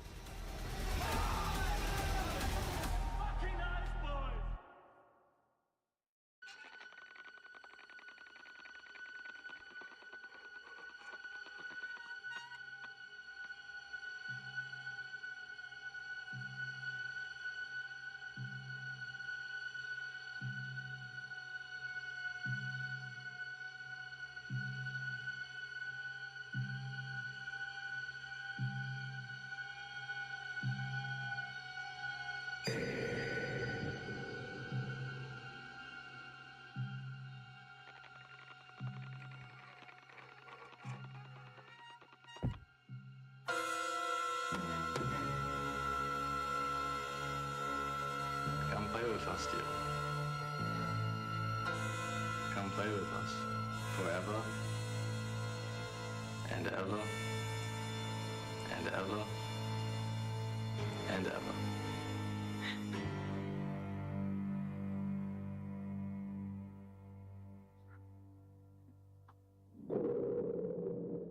Pansy, I'm scared. It's just like Mr. Richardson said. It's like Bogdan's Law. It isn't real.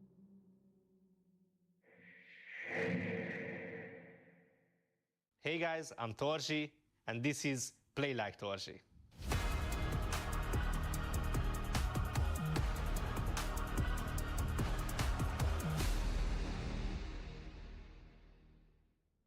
Okay guys, so here we are playing versus Cloud9 and it's 5-0. We are leading pretty good. And now here, you know, you always have to respect your teammates' communication and trust it. And of course, they are saying he's in con and everything, like bullshitting. And I'm just getting knifed by Exile. I was really annoyed here. Obviously, it's not my fault giving fake informations. We are here on Nuke versus Falcons at the moment. It's 12-2. And yeah, it's like 2 versus 3, and I was pretty tilted here on Surgeon because he was trash talking to me before the game, you know. And I was like, I will just kill him and try to clutch this 1-on-3 because why is he trash talking to me, you know? Like, I wanted to show him that I am the dog in the house, you know. But basically, Magic scared me. I still think it was a good play. Like, this is how we should have played it. I think he deserved what he deserved here. We're gonna learn here a pretty important lesson. Like on Inferno, you know, you have this chicken lover, and actually if you put a gravity here, then the chickens will come around you, and now you can pick them up, really important. Like if you wanna rush B, you know, you can just collect your teammates, like here in the spawn, then you just go to B with them and rush them instantly with the chickens, you know. It's like 9 guys are rushing B. It's a good tip, good tip. Okay, so here's a pretty important clip. It's 14-14. We play this in Cologne, and again, we end up in a clash situation with Surgeon. He's always baiting me, as you could see on the new clip as well. And now, obviously, he should have go to the box and make a crossfire with me, but now he's just sitting behind the other box, basically doing nothing and letting me die. Like, I think he played it pretty bad. I don't know what is he doing. Okay, so let's see. Sure, obviously is one of the best IGLs now in CS2, you know, like young upcoming IGL. I really like him. He's always have good comms, good calls. He's insane individually, so I'm just interested what is he doing in this clip. He's pushing short, then he just Just what? What are you doing? What are you doing, Shuha? What is this round? Oh my god. Yeah, he just dies like a chicken. I don't know. Whatever, guys. JL's too damn good! A triple kill from JL. JL can't hit it! Apex, he wants it, and JL denies! JL, J-Legend, 4 kills! JL to me is like the complete package of a player because he'll do what the team needs. He works hard, he understands the grind that comes with it, but also he can do all the content, all the interviews, all the media. This guy can do it all, and I'm yet to see anything he can't do, but maybe that's something I should test him with. JL, aka J Legend, he's also making banger content. At JL Sisti on YouTube. There we go. Now running him down, he doesn't have the bullets, Chad. He has one, and that's great, but now Zerchin goes down to the Glock. Good God, if he knifes him, I'm gonna lose my marbles. Gets him up, and it's a clutch from JL. 1 HP. We don't have a lot of personalities in CS. Some people try to shy away from social media, maybe keep their comments to themselves. I try not to do that. I feel like whatever I have in my mind, I try to say, of course, in a respectful manner. Sometimes people don't take it that way, but I try to be as respectable as I can. And also to add some extra pressure on the game. So if I make I wouldn't call those comments offensive, but whenever I do make one, it's just so I could have more pressure in the game. It makes it a little bit more interesting for me, for the viewer, and maybe for the person that I said it against. They will have Alexi here in time, and with JL, oh, that's a lovely set of openers. JL one step further. My first interaction with Blade, one of the Navi agents contacted my agent, and he told them, the Navi wants to have a talk with you. And I'm like, I don't speak Russian that well, which is the language they used back then, but I'll still give it a shot. So we go into the interview, we talk, he asked me about the game, how do I see the game, what I feel like I could bring to a team, and we did this interview in English, and I kind of understood that he wants to make an international lineup. I asked him about it, he said yes. Yeah, that's how it all began. I feel like at the start he didn't view me as a solid player, but now he looks to me as an individual that I play well in my roles, and sometimes I need some guidance and sometimes I don't, and he trusts in my ability to defend the site or make an aggressive lurk. What can you do, JL? What can you do? Isolates, missed shot from Woxic. Zentaris to provide the covering fire, pushing in. 2 of the 3, and now it looks like JL's done it. I think the people that didn't believe in JL didn't really fully understand his story or know his work ethic. But when you hear about his story, when you hear about the background he's come from and how much he wants this and how far he wants to go, he understands more than just playing the game. He understands what it takes to get to the level he wants to achieve, and he follows his path the way he sees it and also listens to the right people around him. He needs to get out of the bomb site. He needs to get out right now. Oh, he crossed forward. Oh, JL! Actually, I have no idea what makes JL so special. Maybe because I respect people around me. I try to give them not as much attention, but treat people with positivity. I always say hi to fellow players or fellow staff workers at ESL, Blast, whatever tournament we're playing in. I try to give respect, and maybe that's why people respect me back. The bomb down, pushing through is Immer, charging into the site. Na'Vi refused to surrender.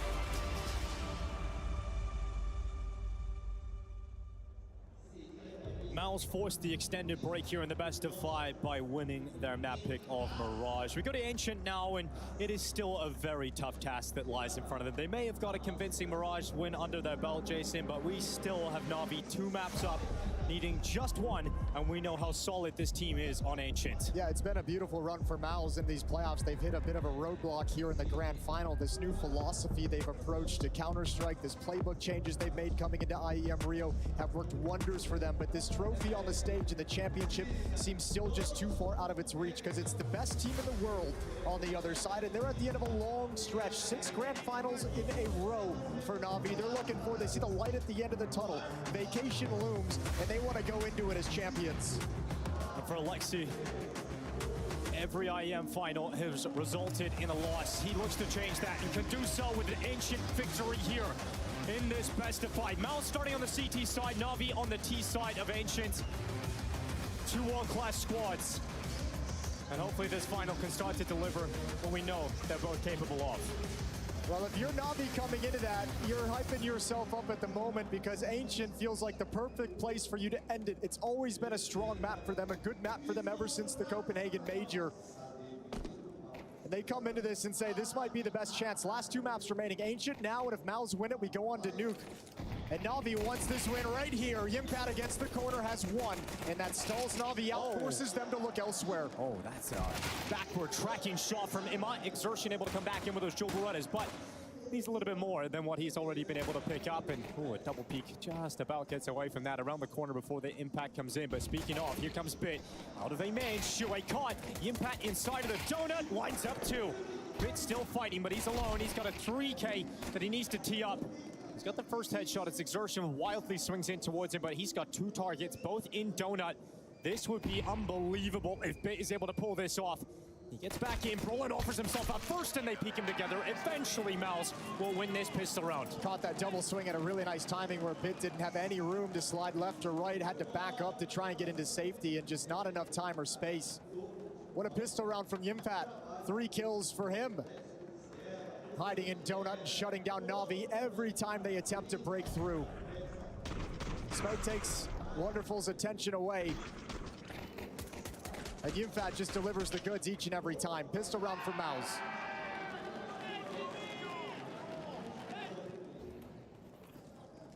You spoke about a checklist earlier on, Jason. You said MOUZ may have just already ticked off their final box. Well, a reverse sweep at a best of 5 final, that's a box that not many teams have been able to complete. So that would be something special for MOUZ. It absolutely would be an event of special things, obviously. I mean, winning 2 playoff games for the first time this year.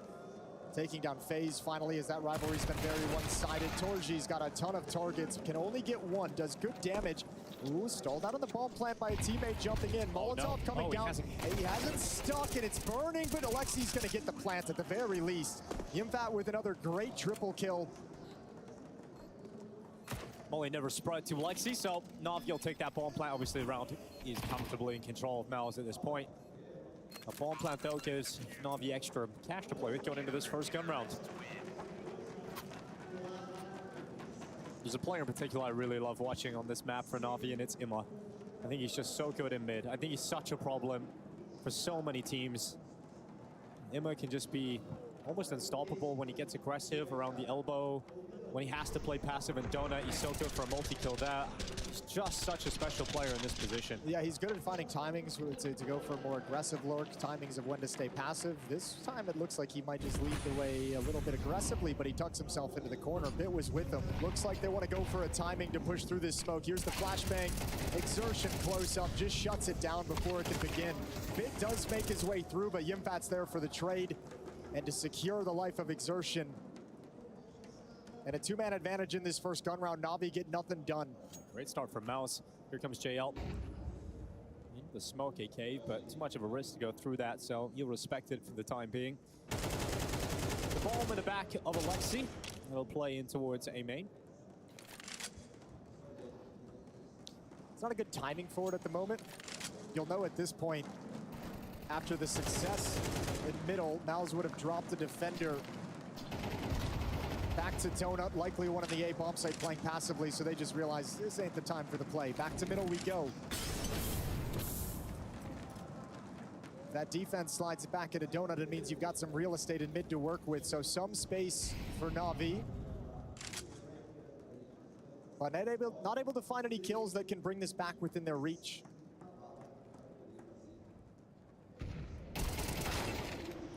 Wonderful. Oh, got a second. Now they're back in reach. 30 seconds left out. Brolin covers off the cave exit. Wonderful falling leaves it just on your Alexi B, who had to come out of there. And JL's now alone.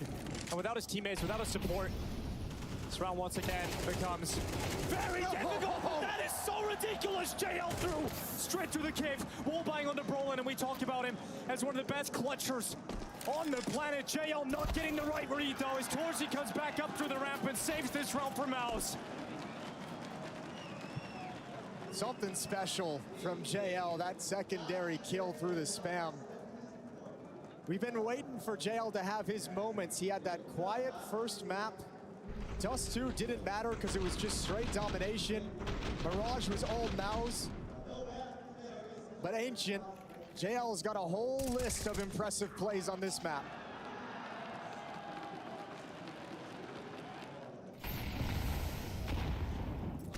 Pistol and armor for Na'Vi, and they're going to pick up the pace towards the A bomb site right at Torji's AWP, who's going to get a couple test shots, fires him into the smoke, nets him 1 kill. And no access for Na'Vi, slowed down yet again. It's still early going, but now it's looking like they got a whole new energy after that map victory on Mirage. They're going to be off to a 4-0 start. Wonderful, going to hang on to the M4, goes into the peak, Torji falling. Look at the money on MOUZ. Any kill that Wonderful's able to get is massive. In fact, like, if he gets one more, it's so important.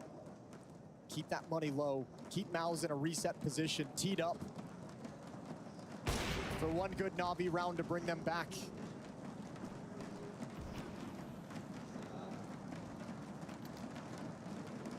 But really tough to find that single kill. Good reposition from Torji to put the range of the AWP to good effect.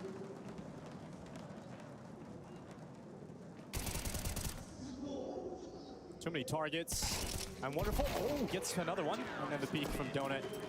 So just too many players to deal with. Yeah, it's huge from Wonderful. Really good find. 4-0 start for MOUZ on the CT side. Na'Vi obviously have rifles to play with coming into this next. Well, first gun round, they tried to just kind of pop out middle on a delayed timing. But MOUZ's defense was set up close behind the smoke, so it got shut down with ease. Emo and Bit out mid. This time it's right out of the gate. I'm missing everything, let's go!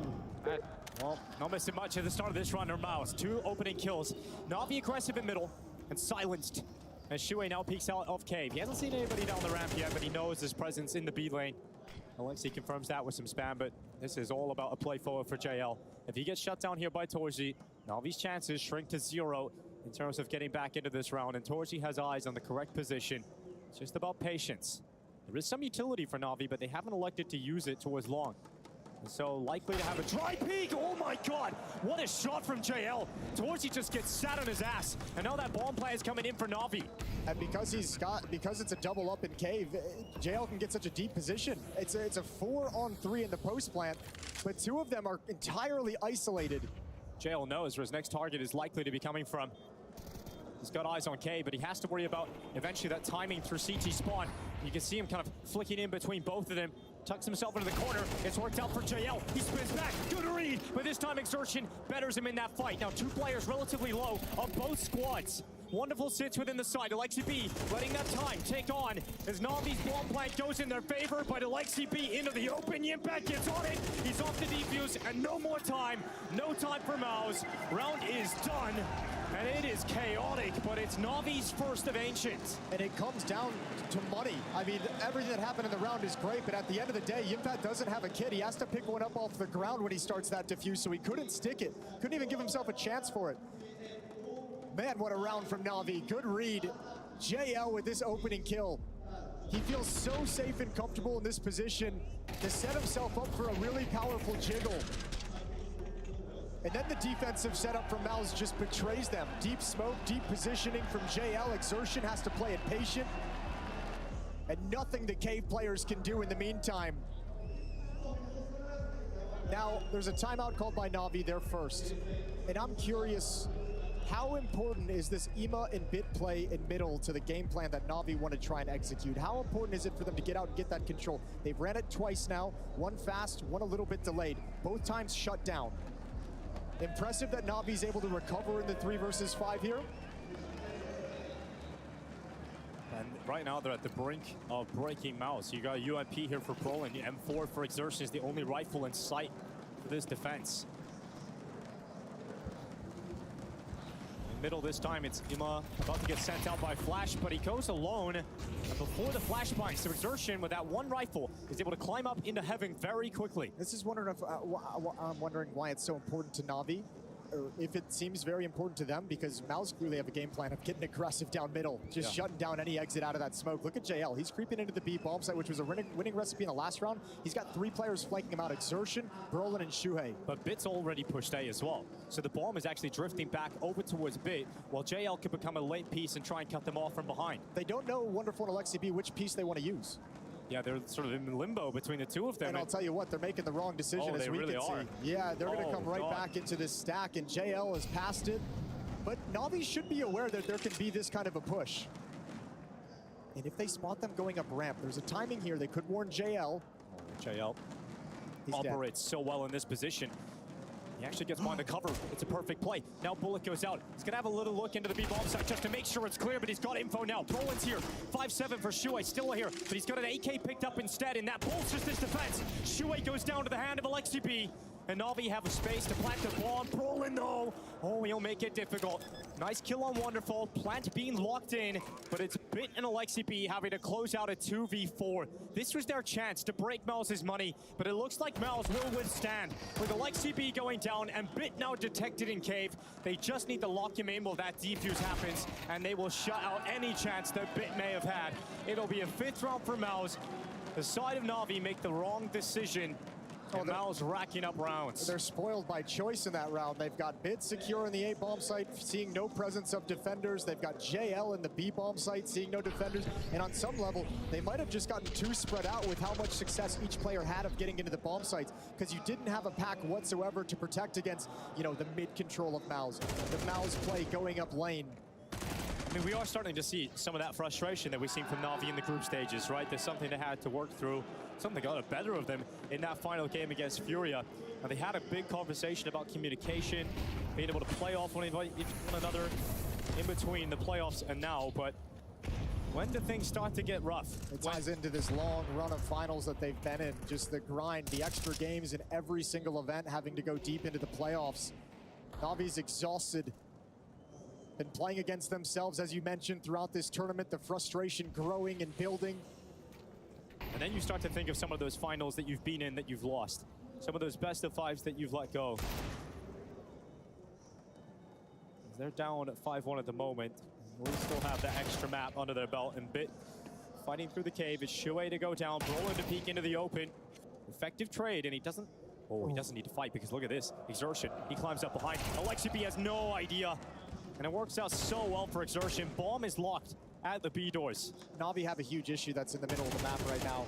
You know, the Na'Vi, or I mean, excuse me, the EMA and Bit trying to gain control of that, and entries that they're failing is one thing. But MOUZ having complete control of mid whenever they choose to take it. They get really quick and easy rotations. They get flank opportunities. And Na'Vi's got to solve that puzzle. 3-on-3 with 33 seconds left on the clock. Good trade. 2v2 off of this somehow for Na'Vi. And it opens up access for Na'Vi to go back towards middle, back towards the A bomb site. But if they make that decision, it has to be right now. Torchi's aware of that, so goes back to red to make sure they're not going middle, which does leave Brolin for a moment alone. But they realize now they haven't gone mid, so they have to commit with limited time into the B site. And Torchi's come back. He's come back over at the right time. And will he catch the right timing for the peak? He certainly looked like it. Wonderful's gonna go down to the hands of Brolin, just JL, and no way into it in the end. 6 rounds as this streak continues for MOUZ. MOUZ playing a very, very smart game right now on Ancient. Complete control. AWP is out in the hands of Wonderful. And a second timeout from Blade because things are going horribly wrong. And usually when you see teams want to take this level of mid control on the T side, this aggressively, this consistently, and it's not working out for them, a lot of times they'll just choose to go passive, don't even mess with middle, don't even waste any utility, throw out your red room smoke, but save it for later. Let them burn their utility taking that deep control. Let them burn their utility peeking down lane. Take everything a little bit later when you have the utility advantage and can play the late rounds.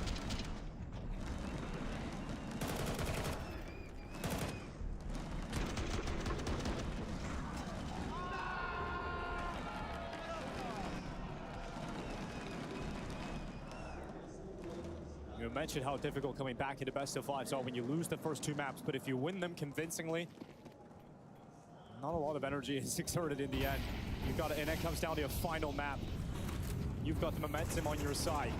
If MOUZ are somehow capable of taking this victory. And this is that passive setup. There's the red room smoke. Yima throws a Molotov to the jump up just to show like they want to take lane aggressively to make sure the B defenders use their nades as well. We've seen Bit push out A a number of times in this half. He's got the bomb alongside of him this time.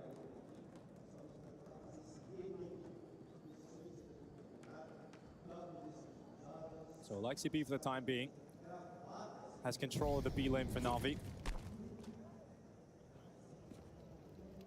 Now Na'Vi shows they want to do that late mid control. Another red room smoke. Nobody's home from MOUZ behind it. It's a push down the ramp, and it's the AWP that nets the first kill. Shuhei, instead of pushing forward off that kill, though, backs up. Bits in his extended duel. Headshot angle. Yimmy's got reinforcements, though.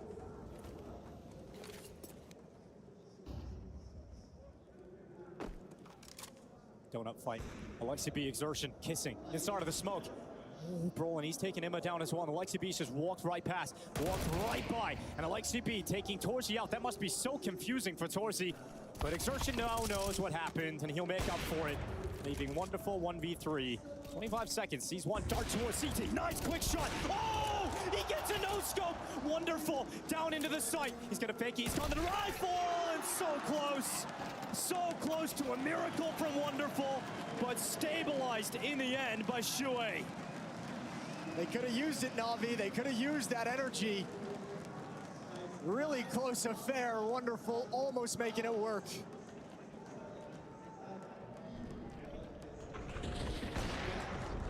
He must have ran out of ammunition. Yeah, he only had 2 bullets. This was the last one in the AWP, so he had to switch out to the Galil. A frustrating clutch. He's just wishing he had one more. What a wonderful sequence that was. Beautiful, but not to be. And as you said, Na'Vi really could have done with that injection of energy with that round win. But as it stands, 7-1, money still an issue. It's an issue for both teams still, and that's the painful thing. That's what Na'Vi's thinking in the back of their heads. We've gotten so close a number of times. Their money is so low. One win, and it cracks the floodgates open. They're just having a huge issue getting that one win they need.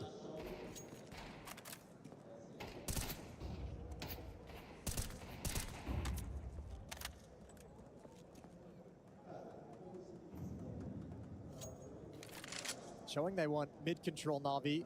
They could potentially have it. They wanted to force a rotation away from the B bomb site. But MOUZ isn't really budging. Torji's watching it from a distance with the AWP. Now creeping closer. Shuhei's fallen back as well. And actually, all of a sudden, it feels like Na'Vi's gotten everything they wanted. A passive defense at the B bomb site. Brolin and Cave. Shuhei behind Cube out towards Long. And he'll back off when he sees contact, when he sees utility.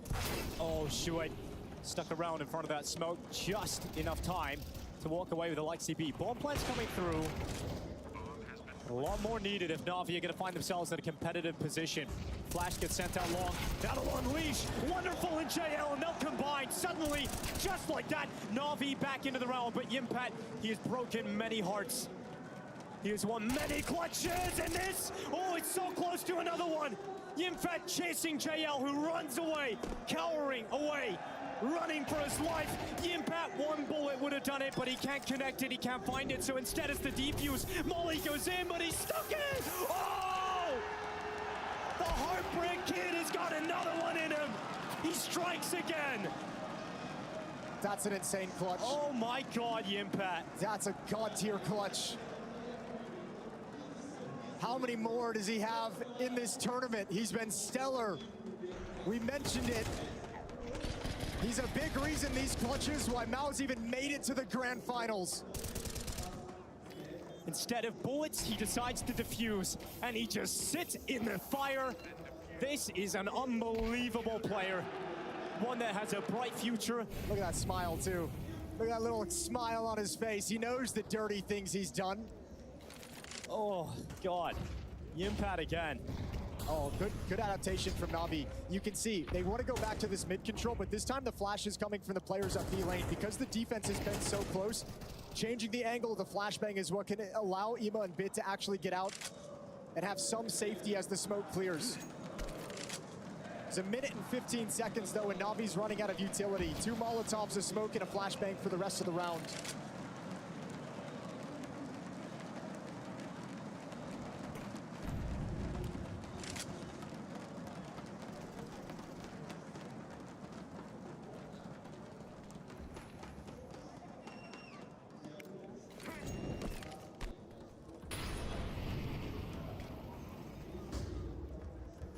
CP clearing out the cave.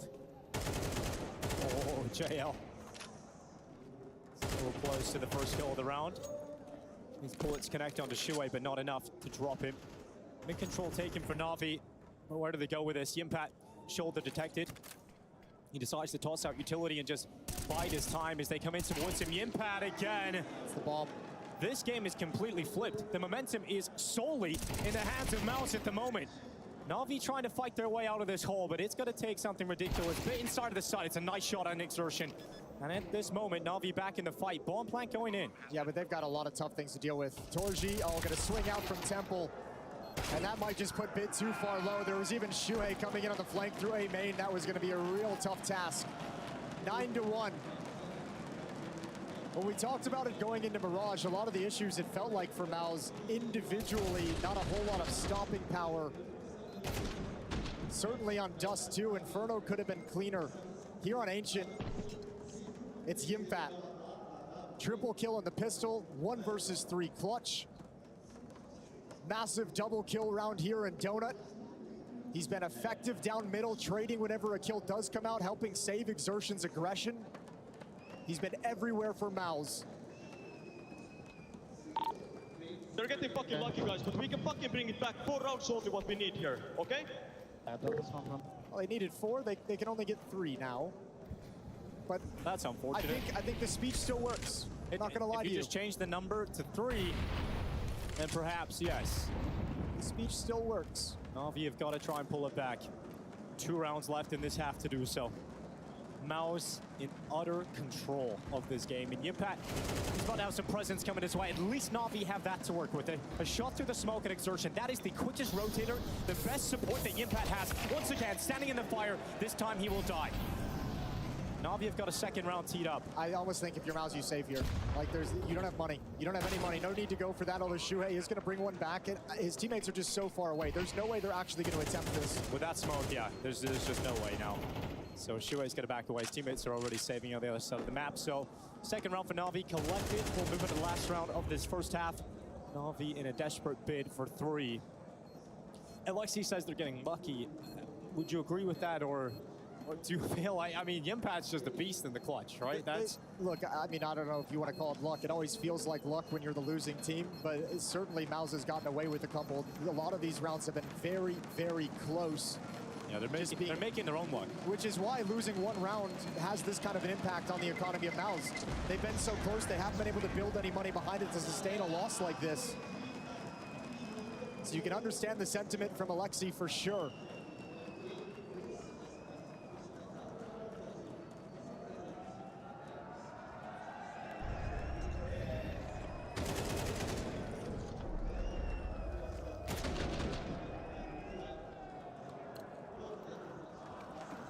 In that world in which reverse sweep is pulled off doesn't seem that crazy anymore.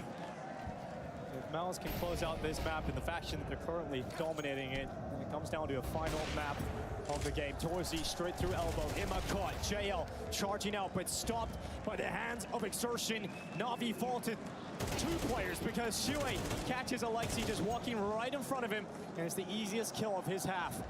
Wonderful in a bit will attempt this round win, but where do they have to go? There's a slight opening, I suppose, towards the A side through Donut, but Wonderful gets called off if he goes through main. So he decides to go middle instead, and even now he's being watched by Exertion through Red Room. This is a round I think Na'Vi might save in a different circumstance, but obviously the last round of the half. And Wonderful's just hoping he gets a peek. They don't want to commit to A. They want to see if they can find any kills before they really decide, we want to plant at this bomb site, we want to finish at this bomb site. And they still don't know where Yimpat is. they're going to hit tab and be like, he's still alive. Yeah, and that gives them the indication A main is a point of contention. Yeah, well, they molly that off. That allows them to get the bomb down. But still, once this bomb is planted, they've still got to worry about him. It's also, where do you play? Where do you go from here? Well, you got to go into the donut and hope something massive from Wonderful can happen. He was close to a ridiculous moment earlier in the half, but it won't happen here. It is 10 rounds for MOUZ. What we are watching is unbelievable. The turnaround from this young squad as they are right back in to this grand final.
Scoreline for MOUZ. It was unthinkable that they would find themselves back into this after losing the first two maps so quickly to Na'Vi. MOUZ are the ones in control somehow. It was a transformation after map 2. This is the MOUZ team coming in that's finally showing us the quality that we see so frequently, just doing it in a grand final stage. It's been absolutely brilliant. In a 10-2 half announces to Na'Vi, they're here to take the trophy away. A pistol round, obviously for MOUZ, would basically be the map over. Oh yeah. At this point, we're all thinking about that 5th map. Wonderful, waiting inside of the cave. It's a good double out of the Joe Barrett. It's eventually taken out by Brolin. Torji will do what he can with that P250. Na'Vi settle back into this one. They know they at least still have the player advantage to work with, and MOUZ realize they've got a lot of time. Smoke at short will start to fade away. No one using it. It's their turn to hit the pause button. pump the brakes, see if Navi's going to shift at all, see if Navi's going to get curious. But Alexi and JL just slide back even deeper. So they can spot the information, they can play safely, go for one kill on MOUZ's entrance into the bomb site, and wait for Emo and Bit to arrive for a retake. There's the smoke deployed by Shuhei over towards short. So Torji is going to slide up with Shuhei. The bomb has an easy avenue from cave. JL. Fire in from long, couldn't stop anybody from safely getting into the bomb site. Plant locked in. Torji now moving forward aggressively with this P250 flash to set up.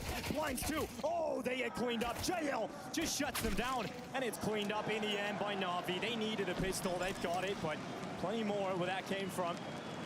First step, though, in the right direction. MOUZ needed some real estate, which is why they push out towards long while that smoke is still up, but the flashbang is just brutal. Good job from Alexi to set up his teammates for an easy clear. And a nice opening provided by Wonderful. Navi played this pistol round just about perfectly.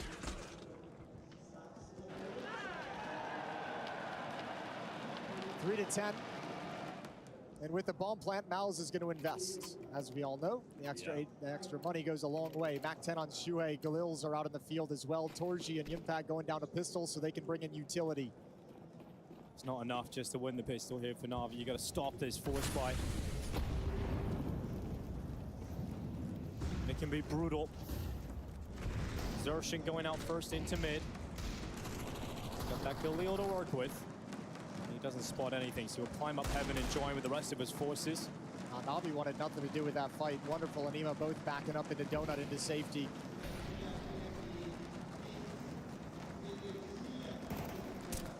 Smoke's deployed. There's one remaining on Ema.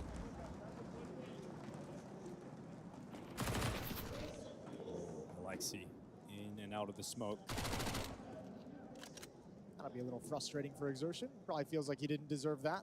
No, but he's done it a few times to other players, so get a little taste of his own medicine. Once again, more retake setup at this B bomb site. You don't have utility to make the challenge at top B ramp difficult for MOUZ. Let them come into the bomb site. JL tucked into the corner, Bit there in support and as a distraction. Molotov goes too deep. So Bit will take attention and a kill, and hopefully they swing on him because that's when JL can pounce. Clean for Navi. They deal with a force by MOUZ, cast back down to low tier purchase, if anything. Now this is a huge disparity that Navi's trying to make up in this half, but we've seen incredible comebacks from Navi throughout this year and certainly at this tournament as well. That's why they've earned the title of #1 in the world. Being able to find the solutions when they look down and out. Their comeback on Dust 2 against Heroic in the semifinals just to make it into the finals was something special. It's very impressive. And I mean, let's be real, they're getting everything they need at the moment to make this one a reality also. Haven't taken a whole lot of damage in these past 2 rounds. MP9's farming up some bonus money, so cash is going to be nice for Navi.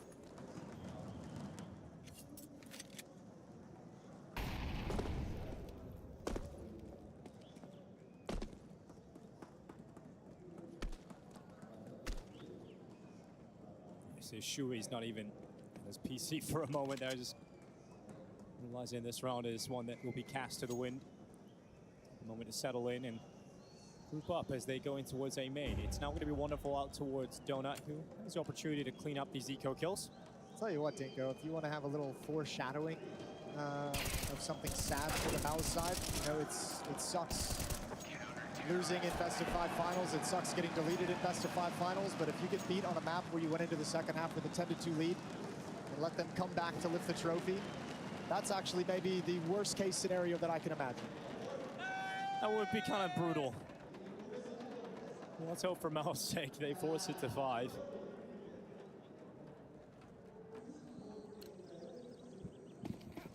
Navi still look confident. Yeah, they still no one's going off script, off playbook. No one's trying to do too much. Alexi still got his boys feeling really good.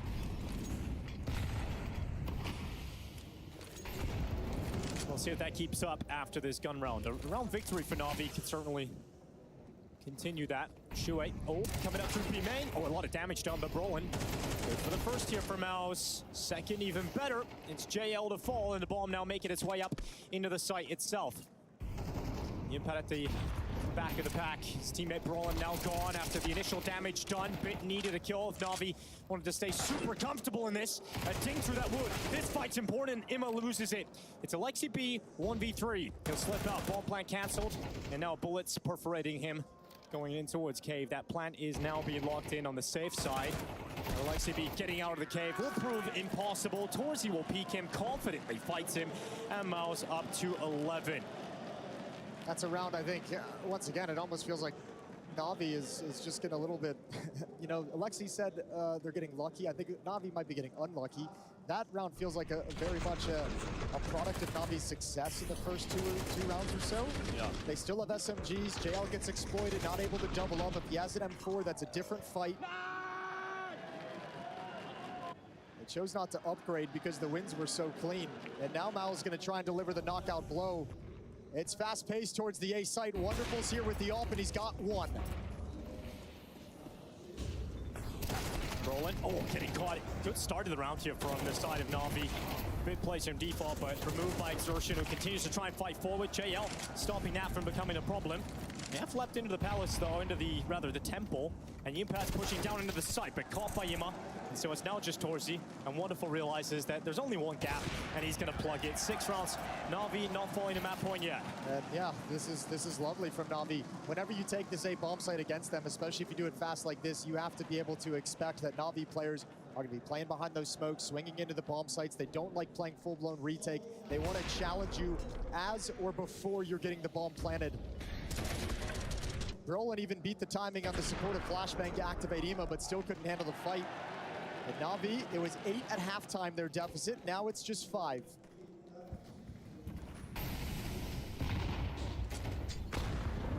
Exertion as the hero AK-47 has taken the brunt of the damage early in this round.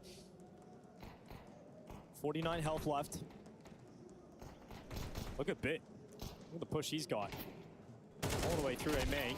It's a cool round to do it on as well. You know they're going to have low HP. This might be the only time Bit actually executes this kind of a flank. Got one firing through the smokes. The bullets sail over the heads of Shuhei and Brolin, but they've got nothing left to do but walk up the B ramp to their death. Great shot from Wonderful to chime in. Brolin walking up the ramp stood no chance in getting past Wonderful. Shuhei doing what he can, prevents the clean sheet. Na'Vi don't keep 5 players up. In fact, they don't keep 4. Nice shot from Shuhei at the end, but closed by Wonderful. And another step in the right direction for Na'Vi. The gap is starting to shrink. And a timeout for MOUZ to make sure that they put an end to this now. Yeah, attempt to maybe have a conversation with the guys. Maybe communication is starting to slow down. Maybe that frustration is coming in. Because these rounds, outside of the one they lost, Na'Vi's been so clean. They've lost 4 players in 5 round wins in this second half. So Cyclone's trying to take some of the pressure of calling off Shuhei, give him some more time to think, give him an idea. Reminding the rest of the team, they're still in control, they're still in the lead, they're still just 2 rounds away from nuke. Really? Guys, they really fucking lost this game. You understand? Yes, I want to do... Understand. You can see it from both in-game leaders when we listen into them, just trying to spread the belief, the idea.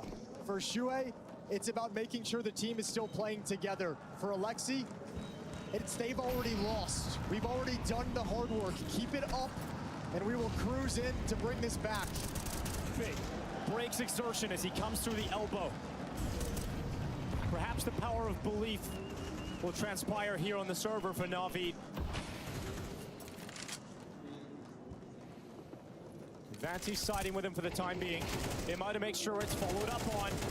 And we know how dangerous he can be in mid when he transitions to the CT side. We know he struggled on the T side, but it's a different story on the defense. I was gonna say, even MOUZ is starting to struggle on the T side. He's got to know. He's got to know. He does now. Oh, God. Bit walks right into him.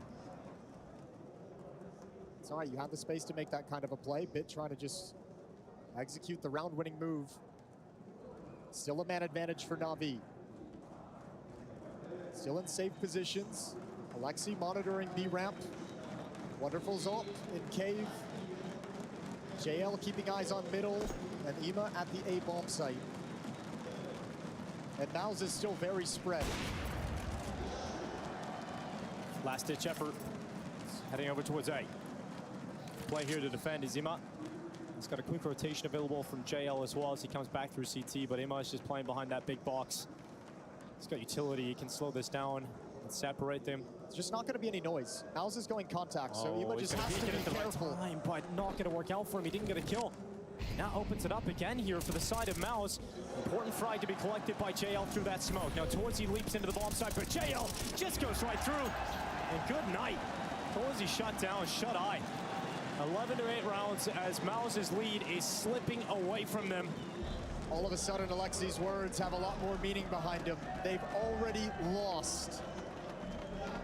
If they go on to win this, if they go on to lift the trophy after Ancient, that speech will become legendary.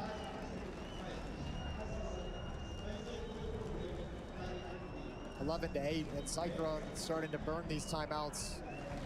He was able to hang on to all three because of how dominant they were in the first half. But faced with Navi storming back into this map, into this CT side, he's trying to help his team find the solutions.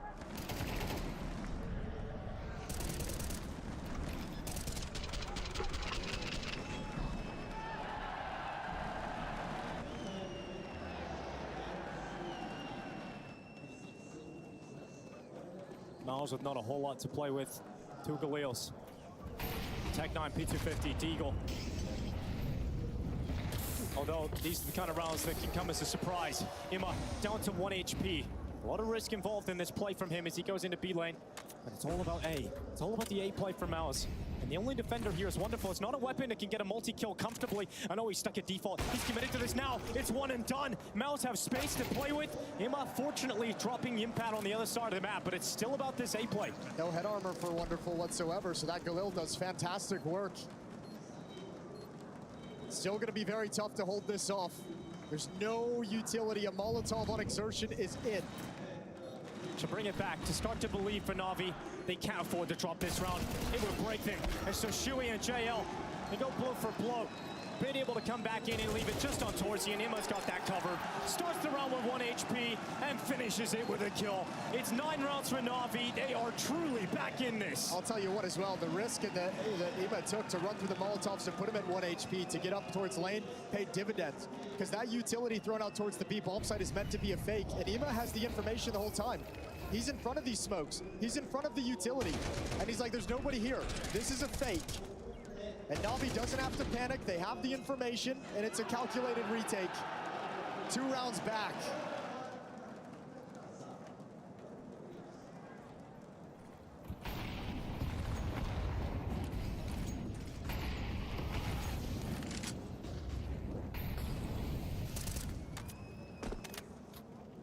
A true test of Shuei's in-game leadership now.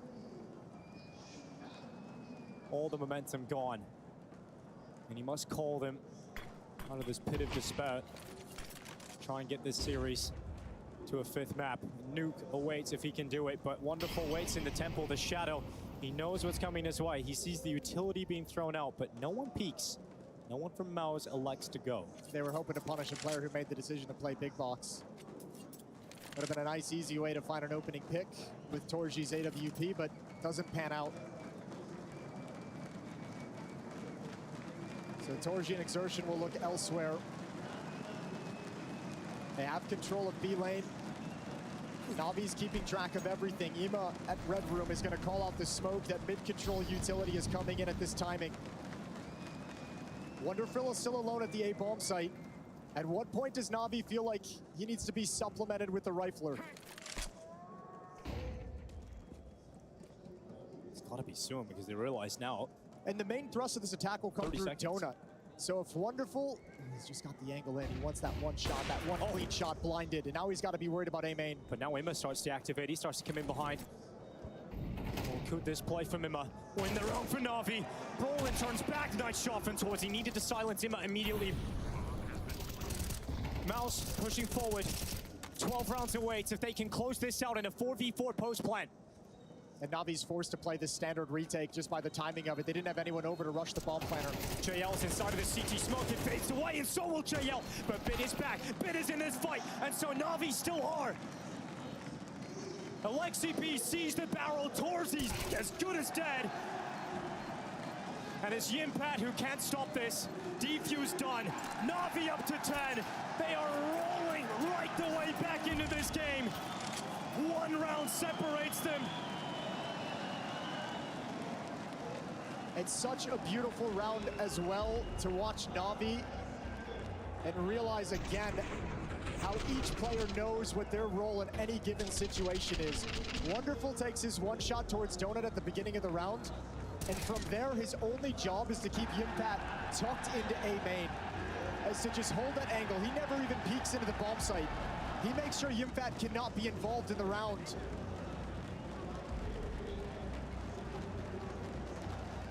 And this is a reminder as to why we call Navi the #1 team in the world.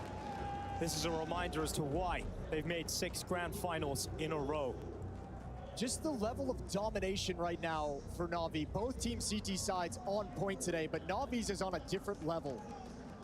Of the 8 rounds that they've won in this half, none of them have they lost more than 2 players. MOUZ has had plants, but they've never truly gotten close. Incredible CT side. Collapse for MOUZ, but still can be saved. Still time, you're right. Just a lot less.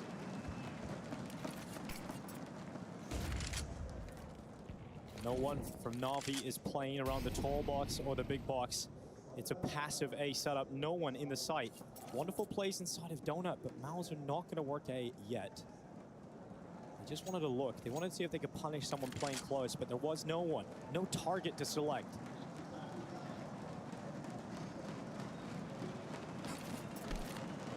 Navi just so comfortable at the moment to hold on to utility. Now the first play is being made. Red room smoke. Blocked a little bit, but not any kind of significance to allow IMA to play. It's wonderful with the AWP and Donut. That's going to be first contact. Wonderful awaits. Exertions peak. Oh, a missed shot. You don't see those often from Wonderful, but will it cost him? Oh, IMA around the back keeps this going for Navi, but it's a B play. MOUZ looking to finish here. Here he goes, JL stepping up. He's going to look towards Cave. Holding on to it, Shuei peaks, goes down. It's still coming up, Navi. Oh, he goes out for a repeat, but is punished. He's not able to get a follow-up kill, but a 2v3. Can Brolin and Torzi feasibly stop this? They will not. They've already lost this, says Alexi B, and now they're tied up 11-11. MOUZ have disappeared. And nothing can stop the collapse. Cyclones already burned all 3 timeouts. There's nothing left to slow this. What a move from IMA. What a play to set up. Off the back of Wonderful's miss, they never expected him coming around the smoke. Just when you think Wonderful's missed shot might cost them this comeback, IMA's there to step up for his teammates, and that is the strength of Navi. We know there isn't one standout star. We know this is a squad of 5 individuals that pick up the slack for one another, that come together, and when everybody's firing on all cylinders, no one can beat them.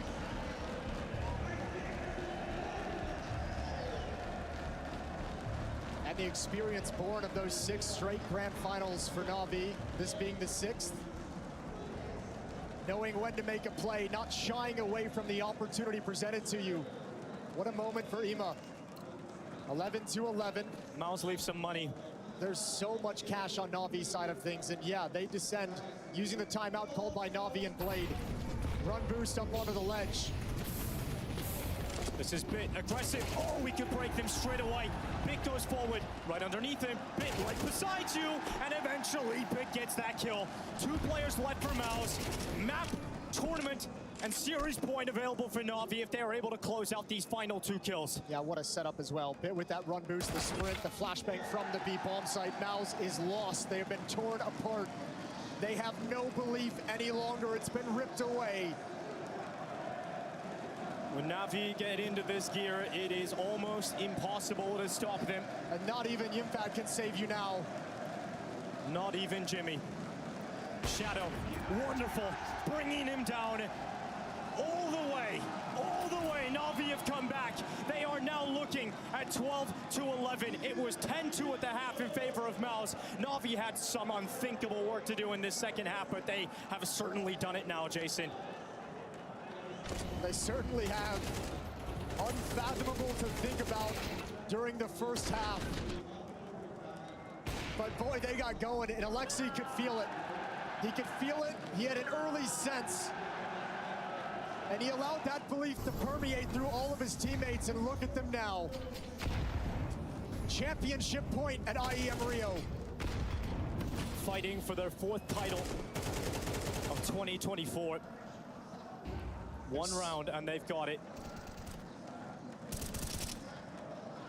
Alexi B has been in the final of IEM 6 times. He has not been able to win the title here.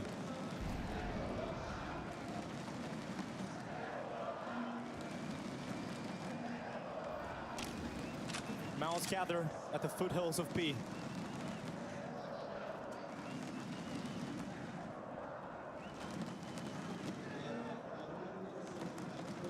Him at a climb. Oh. Do you still make this play? You just made noise. Oh, he still does. He peeks, gets a lot of information. Sees 2, decent damage, backs away. So make sure he stays alive, plays his life. A tense round 2, the most tense of this final. And once again, Na'Vi just playing far, far back at this B bomb site. They want to make sure nobody goes down. If this is to be a set piece and execute onto the bomb site, Bit, JL, and Alexi hold strong in their positions for the retake. Shue goes down to Alexi B. Yimpat falls. Another step. MOUZ don't know what to do. Because of Torji's position, they don't know where to go. MOUZ have collapsed. 17 seconds, no time left. No time left in Rio. And that shot, oh, it's big, but he falls. And there's a way back. There's suddenly a way back for MOUZ. JL can stop it. Oh, can he? From CT Spawn, he's got the angle. A little late. A little late. And so it falls into the 1v1. Imma could win the title for Na'Vi. Torzi, their best big game player, to try and keep MOUZ in this, to get it into overtime. The Hungarian hunkers down, but Imma now realizes where he is. And the defuse tapped. Torzi doesn't peek, doesn't buy it, doesn't go. Shots come in, but Imma is the final kill. Na'Vi come back all the way. What a way to win it. What a way to be a trademark Na'Vi comeback into a trophy. Absolutely spectacular. They knew it early on. They could sense that MOUZ had collapsed. Alexi said it. It's the best year of his career. He breaks yet another curse by lifting his first Intel Extreme Masters trophy. And what a day for Wonderful to have. An absolute beast inside the server. It's a scene of phenom offers, and he showed today why he's one of the best in the business. This Na'Vi team with no superstars coming together under the tutelage of Blade. They have become the best team in the world, the most dominant year thus far. And they're heading into the major run as the favorites to win it all. It looked like they had a mountain to climb, but it's in the foothills of Rio de Janeiro that Na'Vi claimed their 4th title of 2024. And for MOUZ, another progression, another step forward, but not able to claim it just yet. Massive progress. 6 grand finals in a row. This is a team that was built to win. This is a team that was born to win. The champions of IEM Rio is Na'Vi!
Navi have done it.